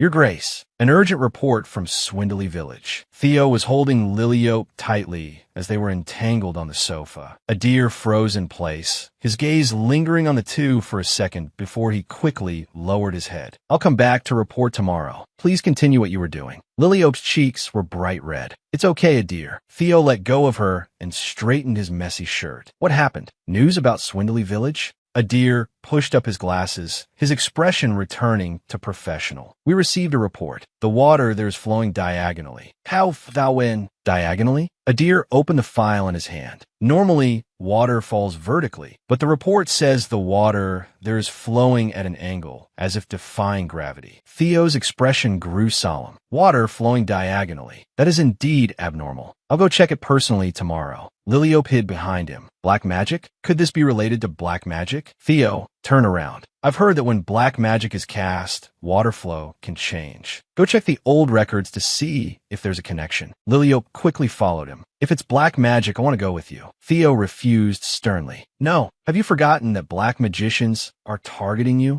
Adir pushed up his glasses. Actually, it might be good for the lady to come along. That village hasn't received the eternal fire yet. This is a good opportunity. Theo turned his head sharply, his gaze sharp. Are your requests getting bolder? Have I spoiled you? Adir shrunk his neck in fear, cold sweat dripping. Did he think Liliope was just an igniter? Theo grabbed Adir by the collar and lifted him off the ground. It seems I need to discipline you today. Liliope rushed forward and spread her arms, protecting Adir. Don't get mad at Adir. I asked him to do this before. I told him if any village hadn't received the eternal fire yet, he must inform me. Theo's expression was cold. I said that unless necessary, I don't want you overusing your power. I can handle everything. Liliope released Adir and put her hands on her hips. Do you think I'm doing this because I don't trust your ability? Once I marry Lord Theo, I'll be the Grand Duchess. As the Grand Duchess, I want to make life easier for the people of the North. What's wrong with that? Liliope pointed at Theo. Her tone brooked no argument. I'm going with you. Remember that. Adir hid behind Liliope and pushed up his glasses. The future Grand Duchess said she's going. Theo's temple twitched. He turned back abruptly. Adir, you've really become more brazen lately. Liliope sat in the carriage, adjusting her pink beret. That's because you keep praising him. Theo had changed into a dark military-style suit and was looking out the window as the sound of horse hooves echoed through the forest. Liliope sat in the carriage. Adir is indeed very good at his job. And Lord Theo, you must stop trying to bear everything alone. She raised an index finger, her expression serious. You have a powerful partner who can control the fire of life and the eternal fire, and can even see the future. Linux appeared in the void, surrounded by scorching flames, letting out a long cry.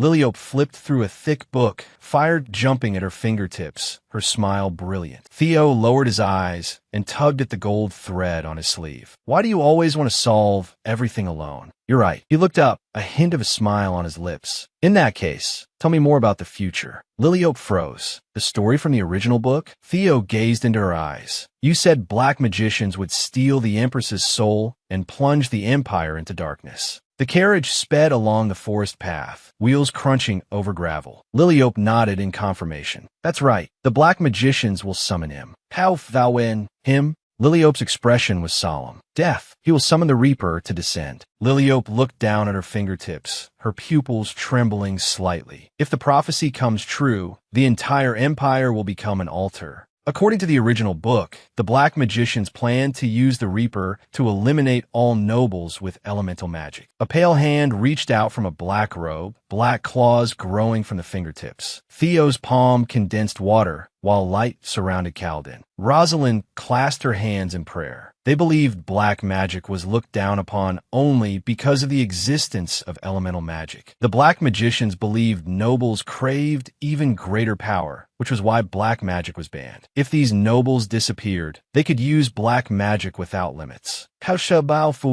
That's absurd. Black magic was banned because it uses humans as sacrifices. Liliope turned her head. So, the deposed Empress's soul will become the most dangerous weapon in the black magician's hands. A soul voluntarily sold to black magic is far more powerful than the soul of the dead. In exchange, the black magicians must unconditionally fulfill the sacrificer's wish. Only then can they completely control that power. Liliope looked out the window. So, they summoned the Reaper to kill me first. Theo sat opposite her. That's right, but in the end, they failed to kill Lord Theo. Therefore, they couldn't fulfill the deposed Empress's wish. Liliope crossed her hands. The Reaper was defeated by Rosalind's holy power and Lord Theo's elemental magic. Ordinary people can't see the Reaper, just like they can't see the invisible evil spirits. An image appeared in her mind. Theo held Rosalind's hand, light and water intertwining to fight the shadow in the void. destroyed. That's why they won. Liliope raised 2 red glow sticks and wore a heart headband, waving them excitedly. This was my favorite part of the original book. Liliope waved the red glow sticks. I didn't like the content of that novel, but at least the ending was decent. Reading that ending made me sigh in relief. I really wish Lord Theo could read that book too. Theo rested his chin on one hand, his finger against his lips, lost in thought. The Reaper. There are indeed records in ancient texts, but I always thought it was just a legend. I didn't expect it would actually appear in this world. A blood-red, moon hung high as a black-robed figure, holding a giant scythe, stood atop a hill of bones. An ancient parchment scroll slowly unfurled, covered in twisted script. Theo lowered his eyes, Liliope's reflection in his pupils. However, the most unbelievable thing is still my fiancée from another world. Not the day she suddenly appeared before me, but that unbelievable luck. Liliope had a smile on her face. What are you thinking about? Theo's expression was calm. I was bored, so I was thinking about whether or not to kiss you. The carriage traveled smoothly through the forest, the wheels crunching over the grass in a rhythmic beat. Liliope's cheeks turned red, and she coughed lightly to hide her embarrassment. The glaciers sparkled in the sunlight as a massive waterfall cascaded from the mountain peak. The water flowed diagonally across the rock wall, splashing white spray. Liliope stood on the ice, looking up at the wonder. The water really is flowing diagonally. Theo held an umbrella to block the flying mist, standing behind her and watching the rushing glacial water. Theo opened a white umbrella to shield them from the spray. Seeing it in person is indeed fascinating. Liliope looked up at the sight, her pupils suddenly shrinking. How could this happen? She pointed toward the depths of the waterfall. Lord Theo, look over there. There's faint black smoke coming from that spot. Theo followed her finger. Where's the smoke?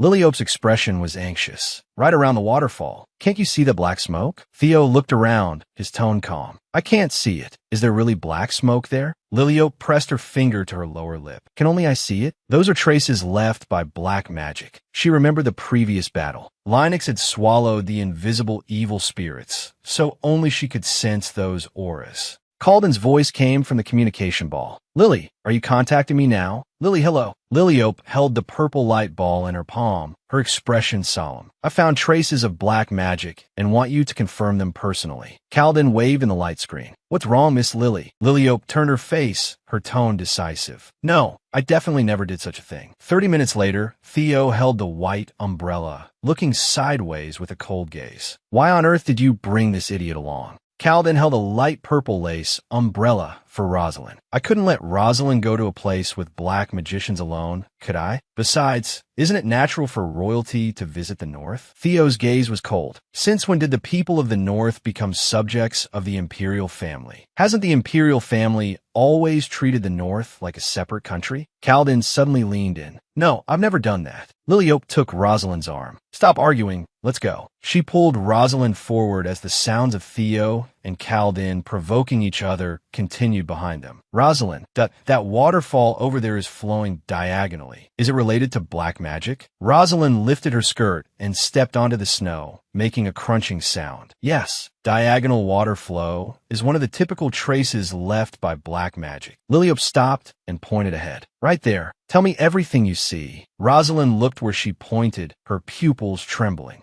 I really don't see anything. Liliope froze in place, bewildered. You don't see anything? Liliope looked at the waterfall. The water is falling vertically now, right? Rosalind cried out in surprise. Heavens, has it already returned to normal? Liliope looked around. It seems all traces of black magic here have vanished. Did the black magicians run away because they sensed Rosalind was coming? Theo's gaze swept across the ice field. Perhaps they moved their hiding place to another part of the village. Liliope nodded in agreement. That makes sense. Even for the North, it's exceptionally cold here. With snow that never melts all year round, there's no better place for black magicians to hide. Calden held his umbrella handle, looking confused. What are you talking about? He looked at Theo and Liliope beside him. Where is there any snow here? Rosalind had a gentle smile on her face. The spirits used by black magic dissipate over time, but in low-temperature environments, souls can be preserved for much longer. After attacking the Empire, the Black Magician's power was greatly reduced. They will surely find ways to keep their remaining souls, so it's highly likely they chose a cold village like Swindley as a hiding place. Kaladin suddenly understood and gave a confident smile. Haha, so even if they ran away, they must still be hiding nearby, right? Theo stepped forward with his umbrella, his eyes showing distaste. This is why you shouldn't take an idiot out. I actually have to explain all this. Liliope gave a brilliant smile. In that case, let's go check the village first. Lilio called out, Rosalind, look around. If you find anything strange, tell me. Rosalind walked ahead, her footsteps heavy in the snow. Suddenly, she let out a gasp, her pupils shrinking. She pointed into the distance. That tower! I can see very obvious traces of black magic there. A tall stone tower stood at the end of the village, surrounded by a cold aura nearly invisible to the naked eye, as if the air itself was being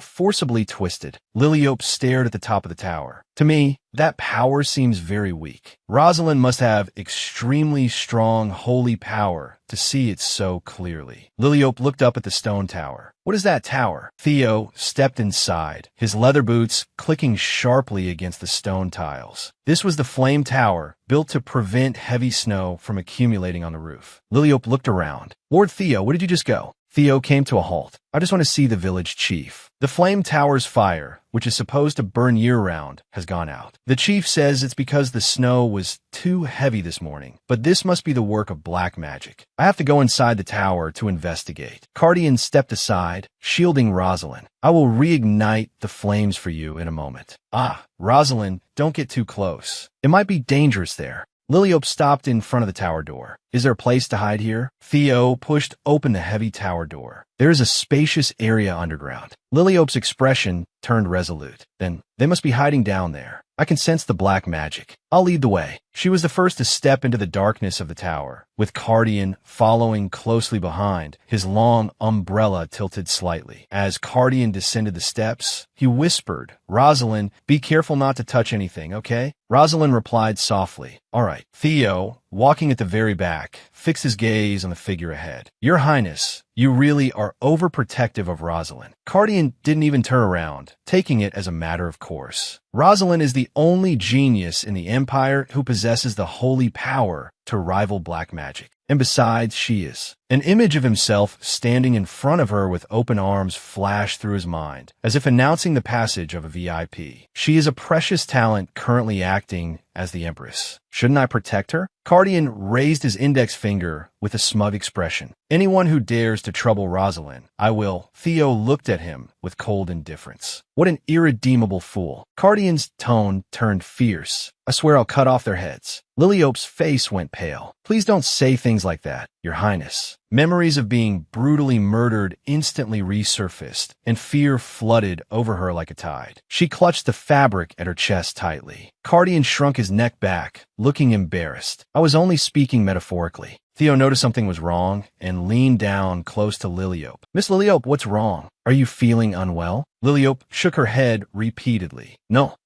I'm just a bit short of breath. Theo reached out to steady her shoulders. Lipe, are you okay? Cardian turned around with a scrutinizing gaze. Is it because the north is too cold? You've been staying in the Grand Duchy's castle all this time. Has your physical strength declined? He looked suspicious. They were clearly going down the stairs, not up, so why would she be out of breath? Theo fell silent. If that's the case, why did you twist the original story? Liliope leaned into his arms with a sorrowful look. In the original story, His Highness Cardian cut off my head. Cardian cut off my head. Cut off my head. A vein throbbed on Theo's temple as fury ignited in his eyes. He dared to point a sword at my fated partner? It was simply unforgivable. Cardian walked quickly down the steps. Lily, even if the north is cold, you should go out more, understand? He continued to instruct her in a stiff tone. And eat well. You need to stay healthy. Liliope froze in place, her hands tightly covering her neck, her pupils trembling with terror. Theo suddenly lunged forward and delivered a heavy kick to Cardian's back, knocking him face first onto the ground. Rosalind covered her mouth in shock, her eyes wide as she watched the sudden outburst of violence. Cardian scrambled to get up, looking utterly incredulous. What is this sudden madness? Theo leaned down, grabbed Cardian by the collar, and pinned him to the ground, shaking him frantically. This is your karmic retribution, you fool. Cardian struggled desperately, letting out a shrill cry. What retribution? What on earth are you talking about? Several pieces of medical tape were now stuck to Cardian's face, and his eyes glinted coldly. Try doing that one more time. I won't let you off easily next time. Theo placed his hand on the hilt of his sword. You'd better keep your word. Act like a man. Cardian jumped up. Then what exactly do you think I did? Liliope spread her arms, standing between the two men. Everyone, I think there's something over there. Rosalind suddenly turned her head toward the depths of the stone walls, her pupils trembling. The aura of black magic is leaking from behind that door. A heavy iron door was tightly shut, with thick black smoke seeping through the cracks and curling around the doorframe. Liliope stared at the smoke. It's real. I can even see it clearly. Cardian pushed open the heavy iron door. It's too dark. I can't see anything. Liliope held out her right hand, and a ball of fire rose from her palm. I'll light the way. The firelight instantly dispelled the darkness. Liliope's pupils contracted. A black mage. They really were hiding here. Large bones were scattered across the floor, and hideous beast claws lay among the rubble. Judging by the traces left behind, they had left in a great hurry. Theo stepped into the secret room, looking down at the remains beneath his feet. But what is with these monster corpses? Cardian looked around. It seems they were conducting some kind of experiment. There are traces of black magic remaining on the monster carcasses. We can't just leave this alone. Rosalind looked at Cardian. Your Highness, please give me your hand. Cardian turned his face, looking confused. Oh, all right. Liliope took his hand, and a faint light emanated from her fingertips. Cardian's pupils flickered as he watched their joined hands. Rosalind said with a serious expression, Can you see the black smoke now? Cardian nodded in response. I see it. I just need to clear it out, right? Rosalind gave an affirmative answer. Yes. Cardian suddenly swept his hand, and a burst of intense light erupted from his palm, instantly pulverizing the remains on the ground. Theo surveyed the scattered debris. What exactly are the black mages trying to do? Rosalind followed closely behind as Liliope held up the fireball to illuminate the path ahead. Cardian walked at the front, his sword hanging low. Outside the window, snowflakes fell, covering the town streets in white. Guards patrolled beneath the city walls. Is this not just a matter of capturing black mages? Cardian turned his head toward Theo. Should we order the entire Imperial Knights to conduct a search? Theo's gaze was cold. The Imperial Knights are busy with other tasks. I'm afraid it will be difficult to provide support for the North. Cardian's brow furrowed slightly. Isn't arresting black mages the top priority? That fellow is even performing bizarre experiments. Theo turned his head, his gaze deep. What exactly is that black mage planning? According to the novel Liliope mentioned, that experiment is definitely related to the god of death. Linux circled in the sky, its body wreathed in flames. Feathers fell like sparks. Liliope looked up at the Firebird with a smile. Although the exact connection wasn't clear yet, she was sure they could find clues if they consulted ancient documents. Cardian looked at Theo. So, what do you plan to do next? Theo gazed into the distance. For now, I will start an investigation within the territory. My father-in-law is assisting me, so there's no need to mobilize the Imperial Knights. Cardian's expression froze, his eyes filled with shock. Father-in-law? Are you talking about Duke Stella? You aren't even married yet. Why are you saying father-in-law? Theo remained expressionless. It will be soon. Cardian lowered his head, his brow showing regret. I really shouldn't have asked. The town below the snow-capped mountains was brightly lit, and everything returned to calm. Liliope's eyes widened. Are you saying there's nothing about the god of death in the ancient documents? Theo sat among piles of books, flipping through a heavy tome. To be precise, the black mages have disposed of the relevant parts. Liliope leaned over the table to look at the open pages. The same page had been torn out of every single ancient document. Theo's finger traced the jagged paper edge. All books regarding black magic within the Empire have been destroyed. The torn-out parts likely contain records of the god of death. Liliope looked grave. It seems the black mages took action in advance to hide their plans. Are these all the documents regarding black magic? Theo closed the book. Yes, these are all the books from the Imperial Palace, the temples, and the academies. Liliope stood by the table. Do you think Rosalind's family might have black magic documents? Theo stopped what he was doing and turned to her. What are you talking about? No family in the Empire would secretly keep black magic books. Is it because you're a transmigrator that you don't know much about the Empire's history? Liliope looked hesitant. History? Theo nodded in confirmation. That's right, history. After black magic was banned in the Empire, almost all related documents were committed to the flames. Although there was no explicit ban on possession at the time, the social atmosphere forced every major family to clear them out themselves. Having forbidden books would make one the primary target of suspicion. Liliope realized the truth. So that's how it was. Theo cleared his throat, a smile playing on his lips. It was satisfying to be able to teach her things she didn't know. He rested his chin on his hand, his eyes filled with amusement. To be honest, I was a bit jealous before, because you know so much and can even predict the future. Liliope glanced at him. So you were jealous, huh? Theo continued. It seems you're not very good at history. I'll teach you more in the future. Anyway, the Melzerbian territory won't have any related documents either. Liliope lowered her eyes. But they are a family that uses holy power. Don't they have even one book? She looked up at Theo with a hint of hope. Don't you think they'd have at least one? Theo closed the book in his hand, his tone flat. In that case, you can go and ask them.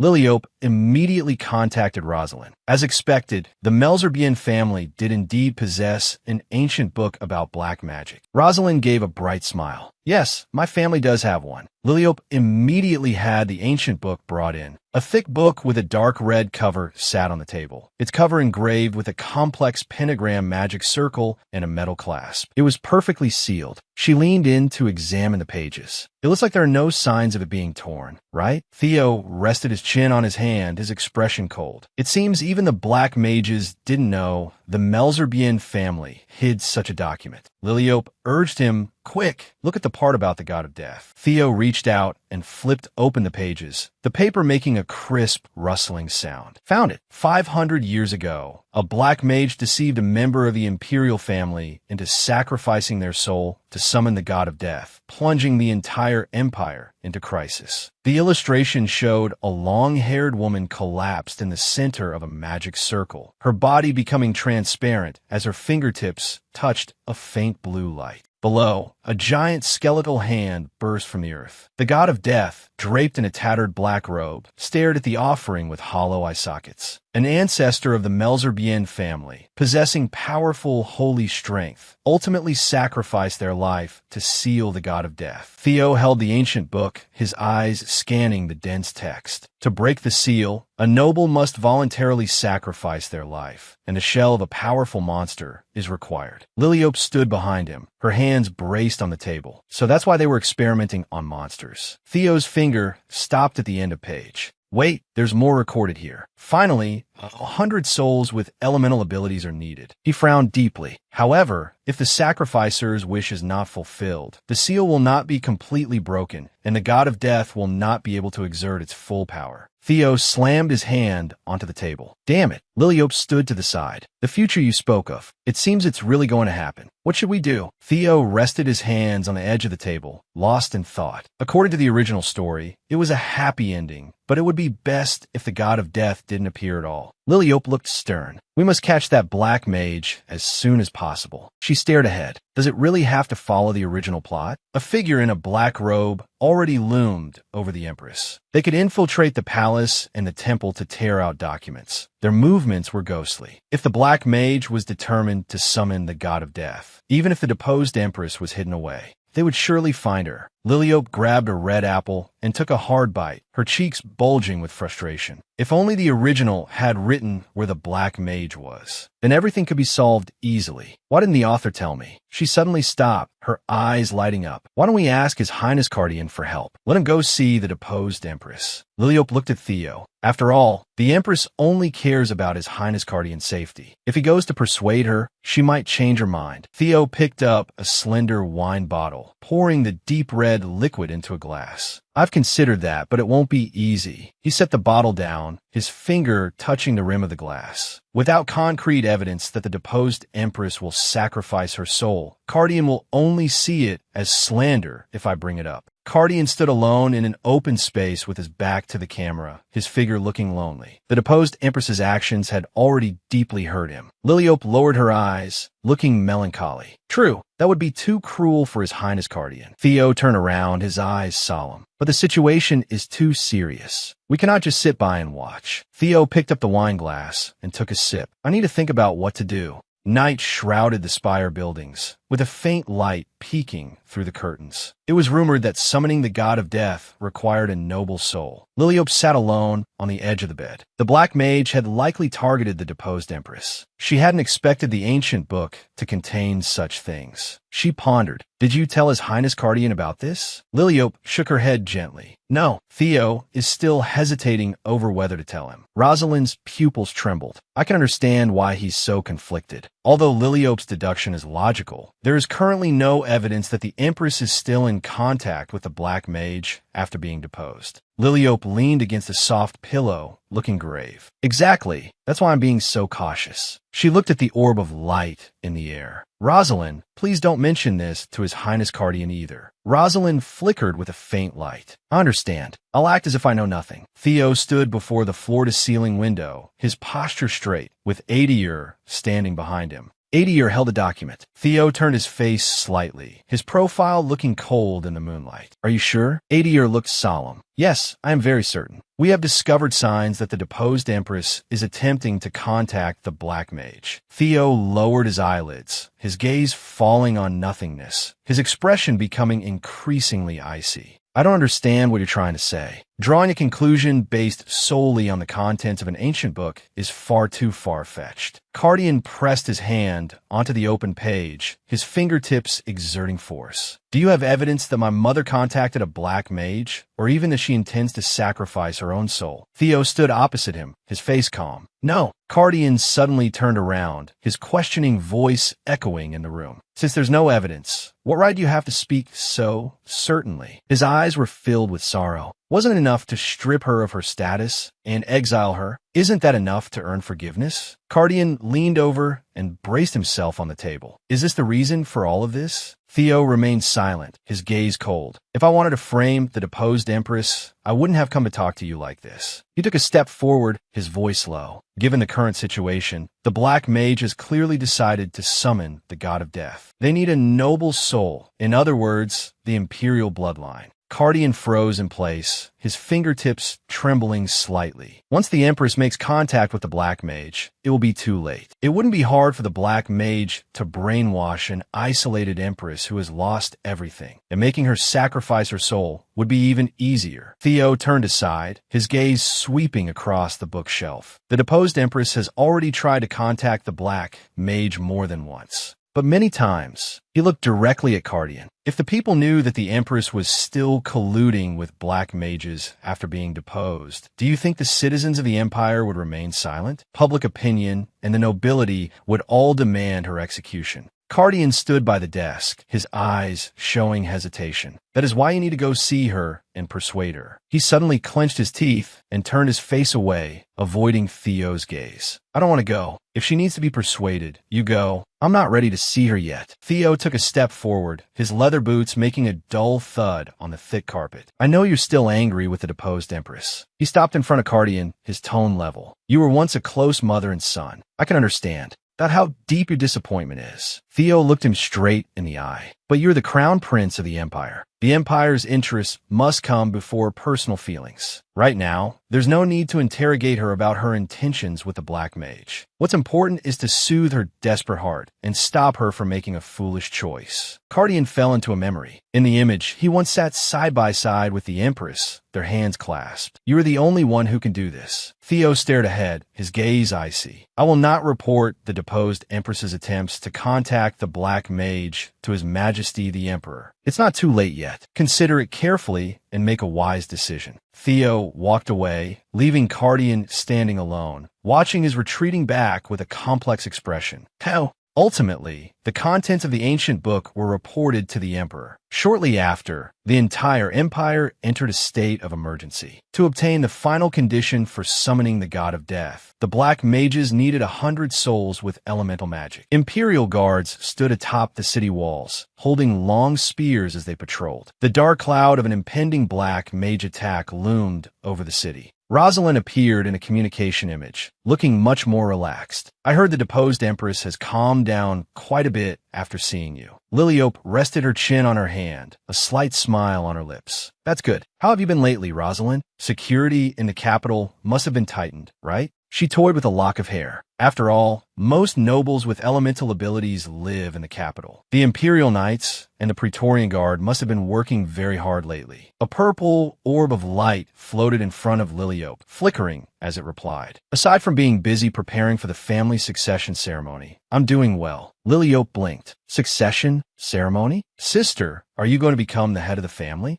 Rosalind nodded slightly. Yes, the ceremony is planned for after the state of emergency is lifted. So, I'm going to boutique tomorrow to buy some clothes. If you're free, would you like to have lunch together tomorrow? Theo stood to the side, his brow furrowed, looking somewhat displeased. Liliope gave a brilliant smile. Of course. Then I'll see you at the boutique tomorrow. Rosalind responded softly. Great. We'll buy clothes first, then have lunch together. See you tomorrow. Liliope reached out and pressed the light orb to cut the communication. How suitably spoke. Where do you think you're going at a time like this? Liliope gave a sudden start, her shoulders stiffening. Liliope turned her head away, her eyes showing dissatisfaction. Why? It's not like there's a ban on going out. She twisted her fingers. I'm just going to see Rosalind. I'll be back soon. Theo remained silent, his gaze like a saw, staring fixedly at Liliope. She hunched her shoulders, cold sweat breaking out on her forehead. I'll definitely be back before sunset. Theo still maintained his silence, casually flipping through the book in his hand. The air seemed to freeze. Liliope hurriedly added, I'll even take Zul with me. Theo closed the book, his tone flat. All right, you may go. Liliope froze in place, looking utterly incredulous. How come you agreed so easily this time?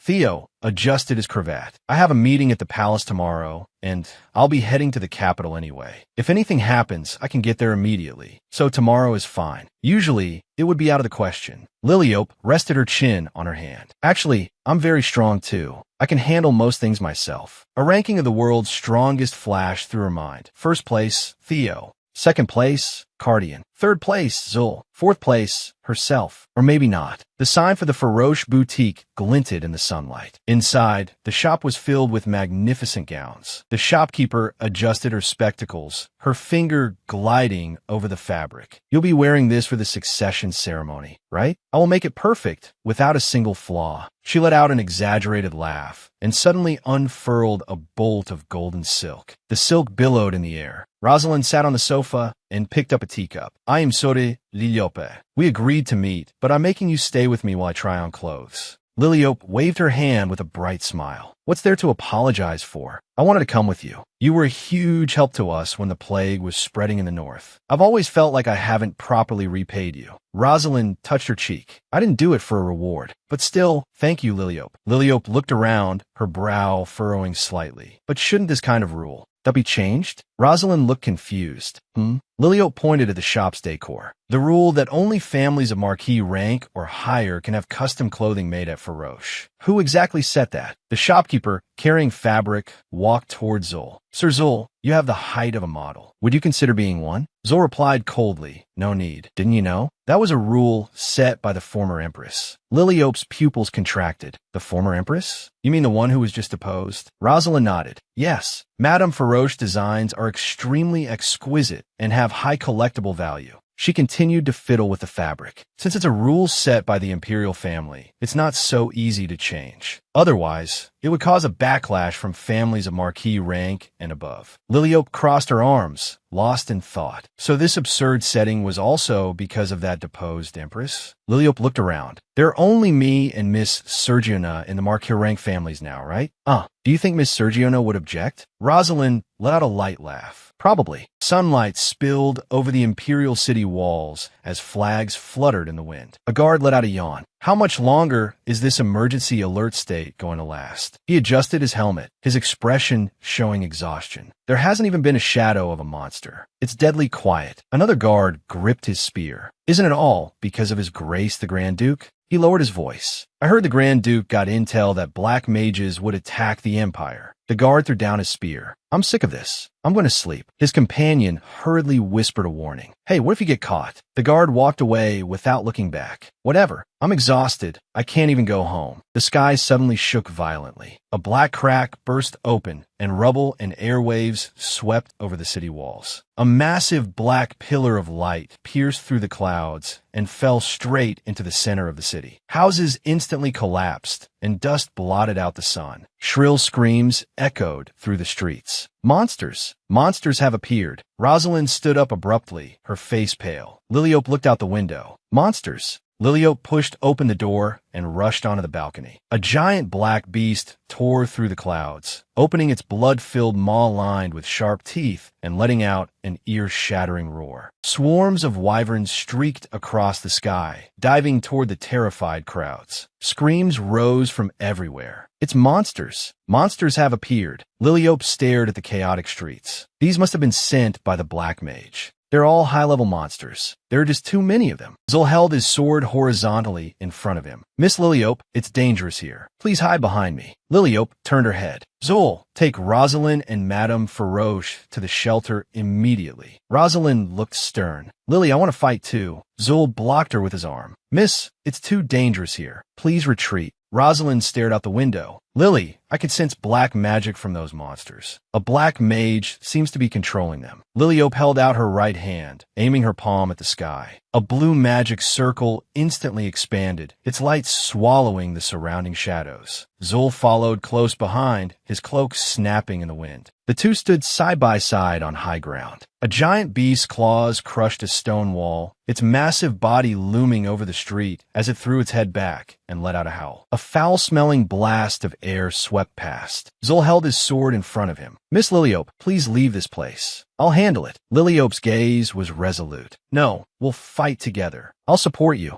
Zul suddenly turned his head. No, you must stay in a safe place until the knights arrive. Liliope looked at the devastated streets. There are too many monsters. At this rate, the Imperial City will be completely destroyed. There's no time to wait for the knights. Zul gripped his sword hilt, his knuckles turning white from the force. I'm definitely going to get an earful from the master for this. He took a deep breath, his eyes becoming sharp. Then, I'll leave it to you. Miss Liliope. Zul dove forward with his sword, the blade piercing the giant beast's throat. Black blood splattered. The wild wind whipped his silver hair. The giant beast let out a shrill roar, its massive body struggling violently. Its teeth snapped frantically in the air, trying to shake off the intruder on its back. Zul pressed down hard on the sword hilt, his arm muscles taut and his gaze determined. Miss Liliope now? The giant beast opened its maw, a destructive aura churning deep within its throat. Its claws crushed the hard stone tiles, sending debris flying everywhere. Zul leapt into the air, his cloak billowing violently in the gale. He landed on the beast's back, his long sword drawing a silver arc.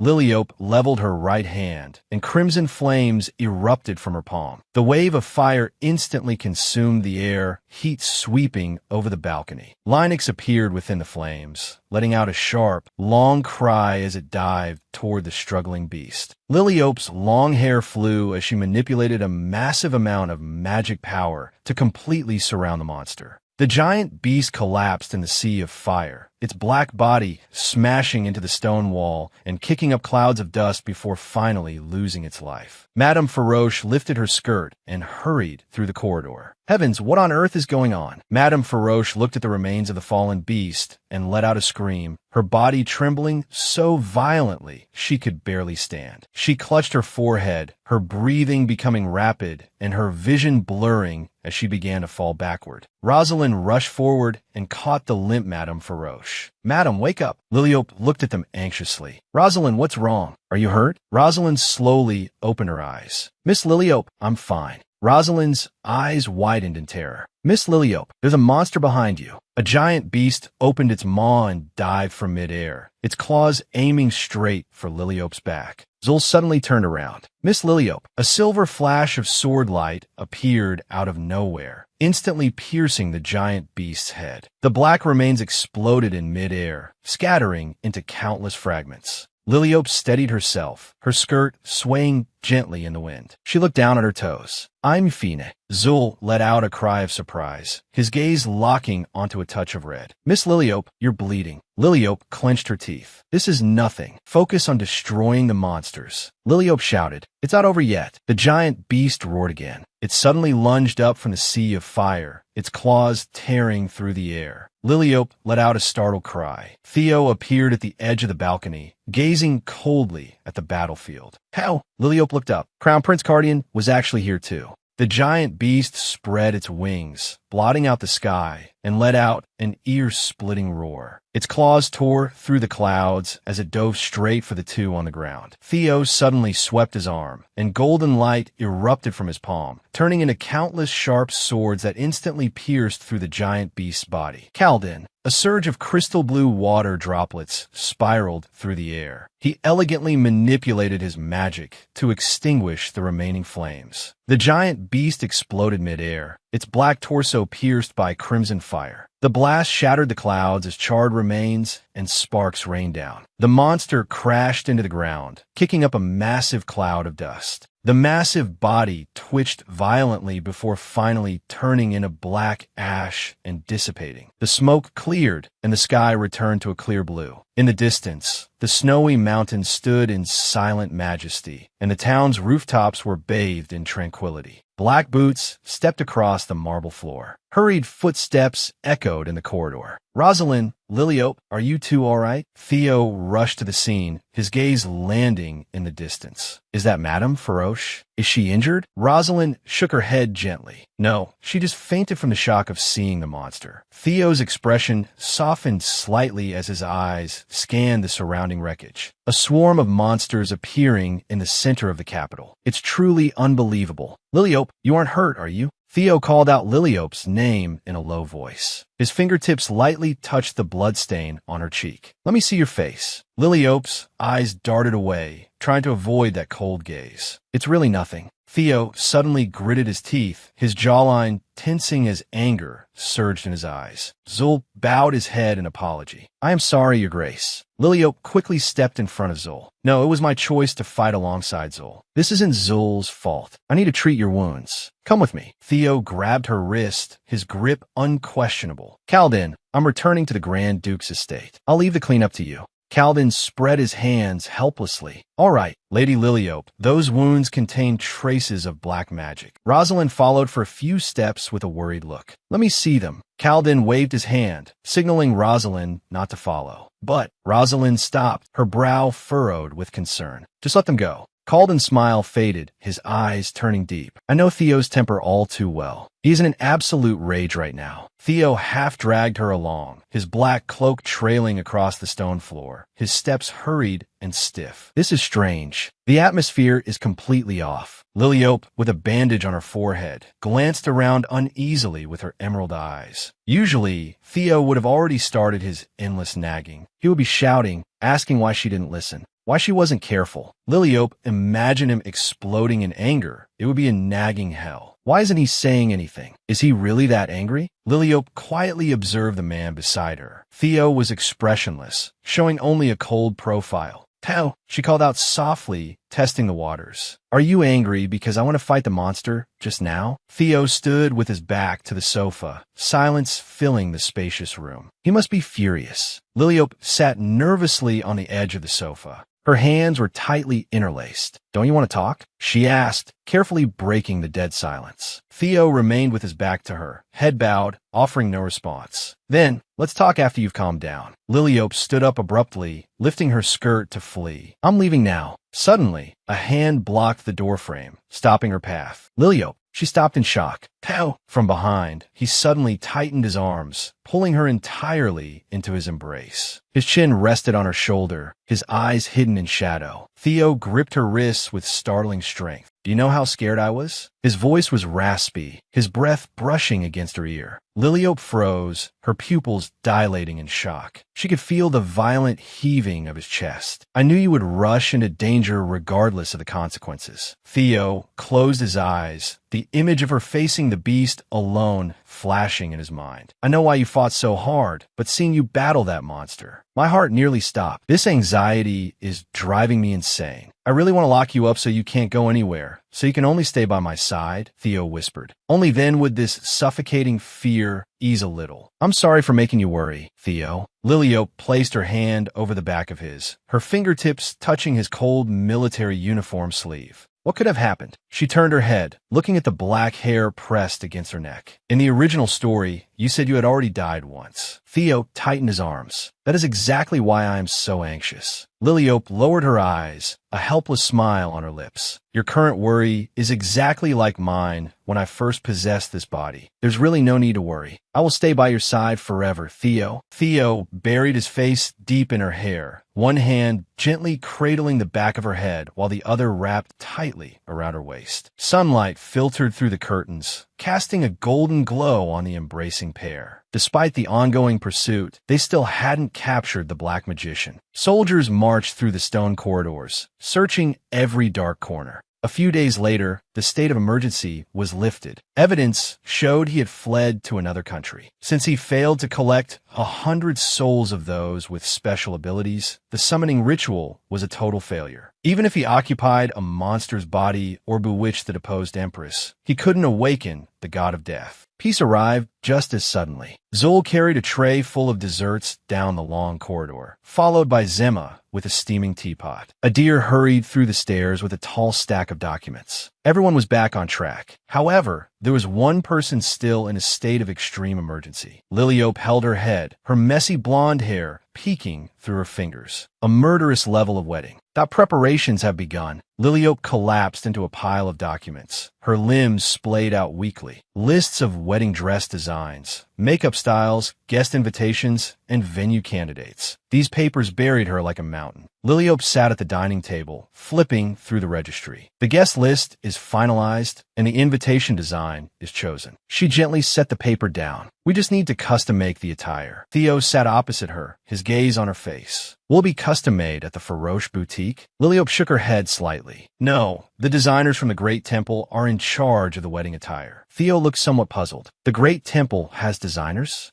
Liliope watched him and explained about those special priests. They were specifically in charge of royal weddings because engagement and marriage are sacred contracts. Their logic was that the attire should also be made by those who spread the divine word. Theo looked enlightened. So there are such rules. Then the wedding gifts should also come from the temple. He leaned forward slightly and suggested, after the measurements, let's go to the Mist Forest. Liliope stopped her quill. Mist Forest? Her expression became serious. Why go to a place like that? Theo quickly waved his hands. No, it's not what you think. It's just named that because the ground is perpetually covered in mist. He recalled the scenery his subordinates mentioned. Adir said the moonlight reflecting off the lake there is as beautiful as a painting. Theo picked up a fork and offered a small piece of cake to her lips. It's not far from the temple. Since we're going out, let's go on a date while we're at it. Liliope took the cake in her mouth. All right, I'm looking forward to it. Theo watched her eat the dessert. Does it taste good? Want another macaron?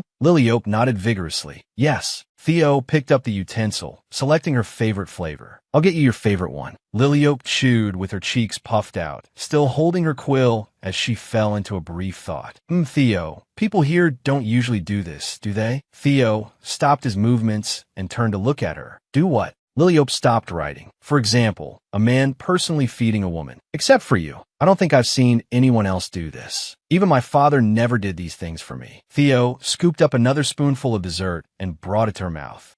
That's normal, because this is considered a breach of etiquette. Liliope mumbled with her mouth full. I see. In the place where I used to live, this was quite common. Even in the drama starring the person I liked for 5 years. How so movem suddenly You like someone for 5 whole years? Liliope turned pale at this sudden question. questioning, her whole body freezing in her seat. Theo put down the utensil, his voice carrying unmistakable irritation. What exactly was so special about that guy that you liked him for 5 years? What did he look like? Be honest, did that bastard feed you cake and macarons like this too? Liliope waved her hands frantically. No, he didn't do that to me. I saw it in a drama. How cheval fudao? A drama? What is that? Liliope explained hesitantly. It's like a stage play. House not gunli. A stage play? Is that bastard's profession an actor? Theo's face was grim. Under one red sun, there can only be one favorite. Who is your true bias? Liliope's eyes wandered. I guess you could say that. Actually, he was an idol. It wasn't a close relationship. I was just a fan. Back then, he was my only bias. Liliope's mouth hung open as if struck by an invisible sword. Cold sweat rolled down her temples. He was my 3D bias, and you're my 2D bias. They aren't even in the same lane. Theo rested his chin on his hand, his gaze deep and searching. He was clearly unsatisfied with this explanation. Liliope put down her teacup. That was all a long time ago. I have no interest in him now. Besides, he isn't even here. Theo rested his chin on his hand, staring at her with piercing eyes. Tell me the truth. Is that bastard more handsome than me? Liliope held up the teacup to hide her face, whispering softly. To be honest, he was quite handsome. The veins on Theo's temple throbbed. Then is he richer than me? Liliope lowered her eyes. Very wealthy. Theo gritted his teeth. What about his voice? Liliope fell into memory. His voice was amazing. He was an incredible singer. Theo suddenly clenched his fist, his face turning so dark it looked like it might drip. A nameless fire surged in his chest. Liliope shrank back. I was just a fan. Why are you so jealous? Theo suddenly reached out and pulled open his collar, revealing his firm chest. In that case, let's use our bodies to confirm who your true bias is. Theo abruptly tore open his clothes, exposing his well-defined chest. Does that bastard have a better body than mine? Liliope spat out her tea, frantically wiping the corner of her mouth. What are you doing? Put your clothes back on. Theo was completely unmoved, pointing at his tight abdominal muscles. Does that guy have chocolate abs like these? Liliope blushed, her eyes finding nowhere to look. What a cunning fox. Liliope sat before the mirror, letting the maid comb her long hair. He's always tempting me everywhere, anytime. It's driving me crazy. Zema stopped her movements. The Grand Duke must be so deeply in love that he can't help himself. Lady Liliope, you must take this opportunity to settle your life together. Liliope turned her head, a hint of confusion in her eyes. Settle our life together, Zema? Zema continued brushing, her tone becoming excited. That's right. Make it so he can never leave you. Take this chance to completely capture his heart and make him obey your every word. Liliope sighed helplessly. I've already induced him to marry me. How much more can I capture him?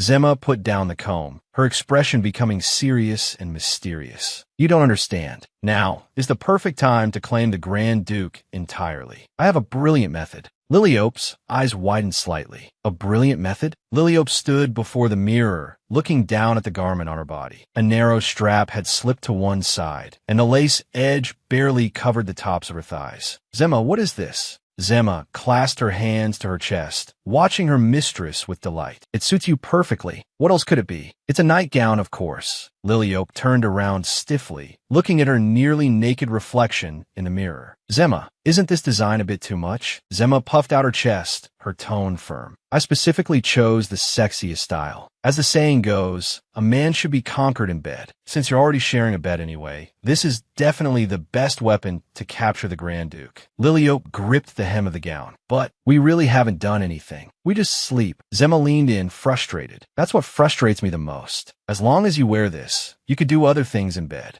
A man facing a surprise like this will definitely go wild. Liliope looked down at the thin nightgown, her finger hooking the slender strap. A surprise? Since the wedding date is set, there's no need to be shy. When I mentioned my bias earlier, Theo did look a bit sulky. To make him feel better, should I take the initiative tonight? Theo pushed open the door, rubbing his temples with his fingertips, his expression weary. Is this day finally over? Theo gripped a towel in one hand, drying his wet hair, his dark robe hanging loosely off his shoulders. He tossed the towel onto the sofa. Stepping onto the carpet with bare feet, he walked slowly toward the bed. Liliope, are you cold? Liliope was curled up entirely under the covers, with only her startled eyes showing. Her hands gripped the edge of the blanket tightly. No, I'm not cold. Theo stopped by the bed. Then why are you huddled under the covers like that? You look stifled. He reached for the edge of the blanket, preparing to pull it back. Liliope, what's wrong? Theo pulled the blanket firmly. If you're like this, I can't get under the covers. Liliope held onto the other end for dear life, her fingertips trembling from the effort.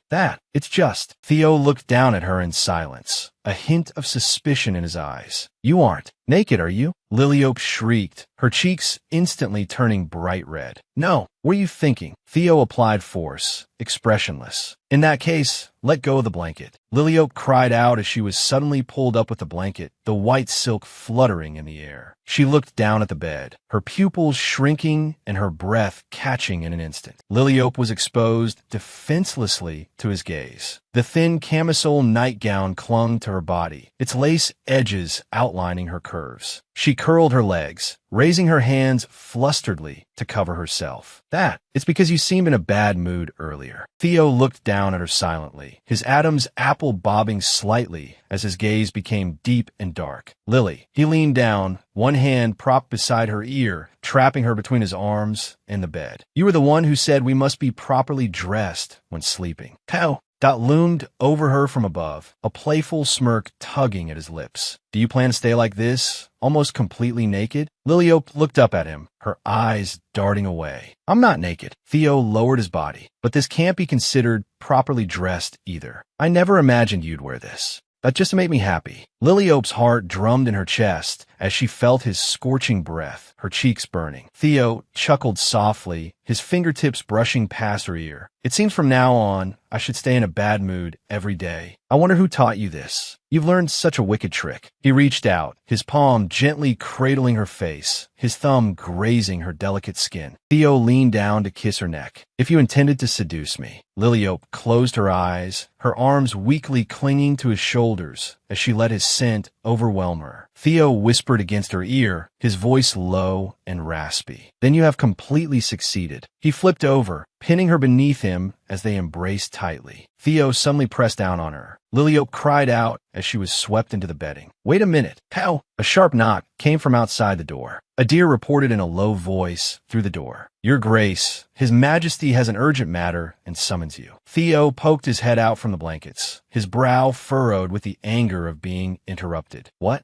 Adir stood outside, waiting. Seeing no movement inside, he tried again tentatively. Your Grace? A muffled thud of something heavy hitting an object came from inside, followed by Theo's irritable cursing. Damn it! Adir flinched at the loud noise. The door was suddenly yanked open. Theo stood there, one hand on the doorframe, his dark robe hanging loosely. Tell him I'll be right there. Adir bowed slightly, awaiting further instructions. Prepare the teleportation circle. Theo turned his head, his expression softening slightly. That curse just now wasn't aimed at you. That damn old man, calling for me at a time like this. Liliope sat alone on the messy bed, her fingers running through her long hair, her eyes a bit vacant. Did I really just do that with him? The Empress, clad in a magnificent red court gown with her hands folded over her abdomen, majestically announced, I shall personally select the crown princess. The news flew like letters with wings across the empire's borders. Marriage proposals from princesses of various countries poured in as if they had been waiting for ages. The princess of the kingdom of Belza and the princess of the kingdom of Adrian became the final candidates. Of course, this also included two imperial princesses. A red-haired girl held a folding fan, covering half her face. She was the daughter of Marquis Trevan and one of the Empire's selected candidates. Rosalind picked up her teacup and took a sip of black tea. As the daughter of an earl, she was also on the list of candidates. Liliope sat at the round table, watching her friend opposite her. Although there are 4 candidates, the crown princess will definitely be you, Rosalind. Rosalind put down her teacup with a gentle smile. Lady Liliope, is there any good news? Liliope rested her chin on her hand, her lips curling up involuntarily. It's not exactly special news. I was just thinking about some things. I think from now on, I should change how I address you. Liliope's tone was teasing. Should I call you Her Highness the Crown Princess? Rosalind's eyes widened, her cheeks instantly turning crimson. What? Please don't say that. That's not a position I can just have because I want it. Liliope gave a light laugh, leaning back slightly. If not you, then who else? Besides, as far as I know, Prince Kaladin clearly likes you very much. Rosalind lowered her eyes, her expression becoming somewhat lonely. But actually, I'm still not sure about my own feelings. Liliope stopped smiling and watched her friend with concern. Oh, then Rosalind, how exactly do you feel about Prince Kaladin? Rosalind lowered her eyes, her fingertips touching her cheek. I always want to take care of him. I worry when he's not around, and I feel inexplicably anxious when he is. I'm not sure if this is what it feels like to like someone. Liliope put down her teacup, watching her confused friend. When you're puzzled, perhaps you could try thinking of it this way. Rosalind looked up, her eyes full of confusion. What kind of thought? Rosalind, that froze as an image of Kaladin standing beside someone else flashed through her mind. It was as if she were surrounded by dark clouds. Just imagining someone else standing next to Lord Theo, I already hate that feeling. Liliope leaned forward, her tone becoming serious. Imagine Prince Kaladin is with another woman right now, or that he is about to marry one of the other candidates. Liliope tilted her head, observing her friend's violent emotional shift. Rosalind clenched her fists. This unprecedented thought made a nameless fire burn in her chest. Prince Kaladin with another woman. This is absolutely infuriating. She slammed her hand on the table, the teacup jumping violently and spilling tea onto the tablecloth. This is absolutely not allowed. Rosalind covered her burning face, her voice thin as a mosquito's. Oh heavens, I think I really do like Prince Kaladin. Liliope let out a long sigh, leaning back against the chair in relief. You finally realized it. Theo strode down the corridor. You're going to reject all the proposals from the foreign princesses? Kaladin walked beside him. Yes, I will write back to those two princesses and reject them. Theo stopped, his tone carrying a hint of confusion. Father said he hopes you will marry the princess of the kingdom of Belza. Kaladin turned his head. Why would father do that? Theo continued, walking expressionless, squinting against the light. Marrying a foreign princess is beneficial to the empire. Besides, Belza is rich in resources. Establishing a connection through marriage is a good choice. Kaladin suddenly turned around, waving his arms in anger. Father clearly married mother for love. So why is he forcing me to accept an arranged marriage? How? But stopped and glanced coldly at the crown prince beside him. Why are you asking me such a thing? Kaladin clenched his fists, venting his dissatisfaction. I don't want to marry a princess I've never even met, and I've already decided on a candidate. Theo's eyes showed a hint of scrutiny. Who? Kaladin stammered, avoiding his gaze. That. Theo gave a cold snort. Since you say you don't want to marry a princess you haven't met, then the choice must be the daughter of Marquis Trevan. Kaladin looked like his tail had been stepped on, his eyes bulging in horror. Are you crazy? Why would I marry the Marquis's daughter as my primary consort? Theo stopped, his cold gaze scanning his side. Since it's not the Marquis's daughter, the answer is obvious. You want the daughter of Earl Melizevian to be the crown princess, right? Kaladin froze instantly, a suspicious flush appearing on his cheeks. In that case, stop stalling. Send an engagement letter to the Earl's daughter immediately. Kaladin scratched his blonde hair somewhat hurriedly, his tone becoming hesitant. I want to, but I don't know what to say to Rosalind. Theo rested his chin in one hand, a thoughtful look appearing. That's why I'm asking you. How did you confess to Liliope back then? How? Dot was slightly taken aback as the scene from that time flashed in his mind. Me? I just said I loved her with all my heart. Kaladin looked incredulous. Is that all it takes? Theo looked away, his tone returning to its usual coldness. Don't overthink it. Just convey your feelings as they are. Anyway, settle it quickly. I don't want to be summoned by His Majesty because of your marriage again. Lord Theo. Liliope walked in briskly, a bright smile on her face. Is the meeting over? Theo reached out and gently stroked the top of her head. He looked to his side. And you? Nothing happened, right? Couples really are wonderful. Kaladin stood not far away, watching the two of them with a hint of loneliness in his eyes. If only I could be that close to Rosalind. Theo turned his head and whispered instructions to the person in his arms. Let's go back to the estate, Lily. Liliope obediently turned and bid farewell to the crown prince. Prince Kaladin, see you later. Theo let her out, casually mentioning tomorrow's itinerary. By the way, we're going to the Mist Forest tomorrow, right? Kaladin stopped abruptly, turning back with a serious expression. Go to Mist Forest tomorrow? Wait, I'm going to the Mist Forest too. Theo lowered his eyes. Do you want to get hit? Liliope furrowed her brow. Haven't you learned when to step in and when to keep your mouth shut? Cold sweat broke out on Kaladin's temple. No, I didn't mean it like that. Kaladin spread his hands with a roguish smile. Who said I was going to ruin your date? I want to go with Rosalind. Theo stood expressionless, his cold gaze sweeping over him. Ah, so it's a double date. Kaladin held up his index finger, suggesting excitedly, the four of us can go together. Yes, let's have a double date. I'll go discuss it with Rosalind. Liliope, caught between the two, raised her hands high. She cheered. Great. Kaladin was determined to make Rosalind the crown princess. Since the appearance of the Black Magician, that the status of divine power had soared. Rosalind, as the daughter of an earl, won overwhelming support through her outstanding abilities and became the strongest contender for crown princess. However, not everyone was happy about this. Sergio Nell stared fixedly at the newspaper in her hand, her fingertips trembling with rage. That bitch actually wants to climb to the position of Regent Empress? She even covets the throne of the Empress. She turned abruptly, slamming the newspaper onto the floor. Her angry silhouette appeared exceptionally cold in the empty room. Sergio Nell turned her head sharply, cursing through gritted teeth. Does she even know her own status? The Marquis watched his daughter with concern. Sergio Nell, what's wrong? Sergio Nell grabbed her father's collar and screamed hysterically. Father, didn't you say I would be the crown princess? Now, that Rosalind looks more like the crown princess. The Marquis tried to steady her shoulders. Calm down, dear. Sergio Nell brushed his hands away, pacing the room anxiously. What if Prince Kaladin really marries Rosalind? Surely the imperial family wouldn't pass over a Marquis family to choose an earl's family. She clenched both fists, waving her arms angrily. The Melazevian family isn't just an ordinary earl's family anymore. Haven't you heard? Prince Kaladin personally attended their family meeting.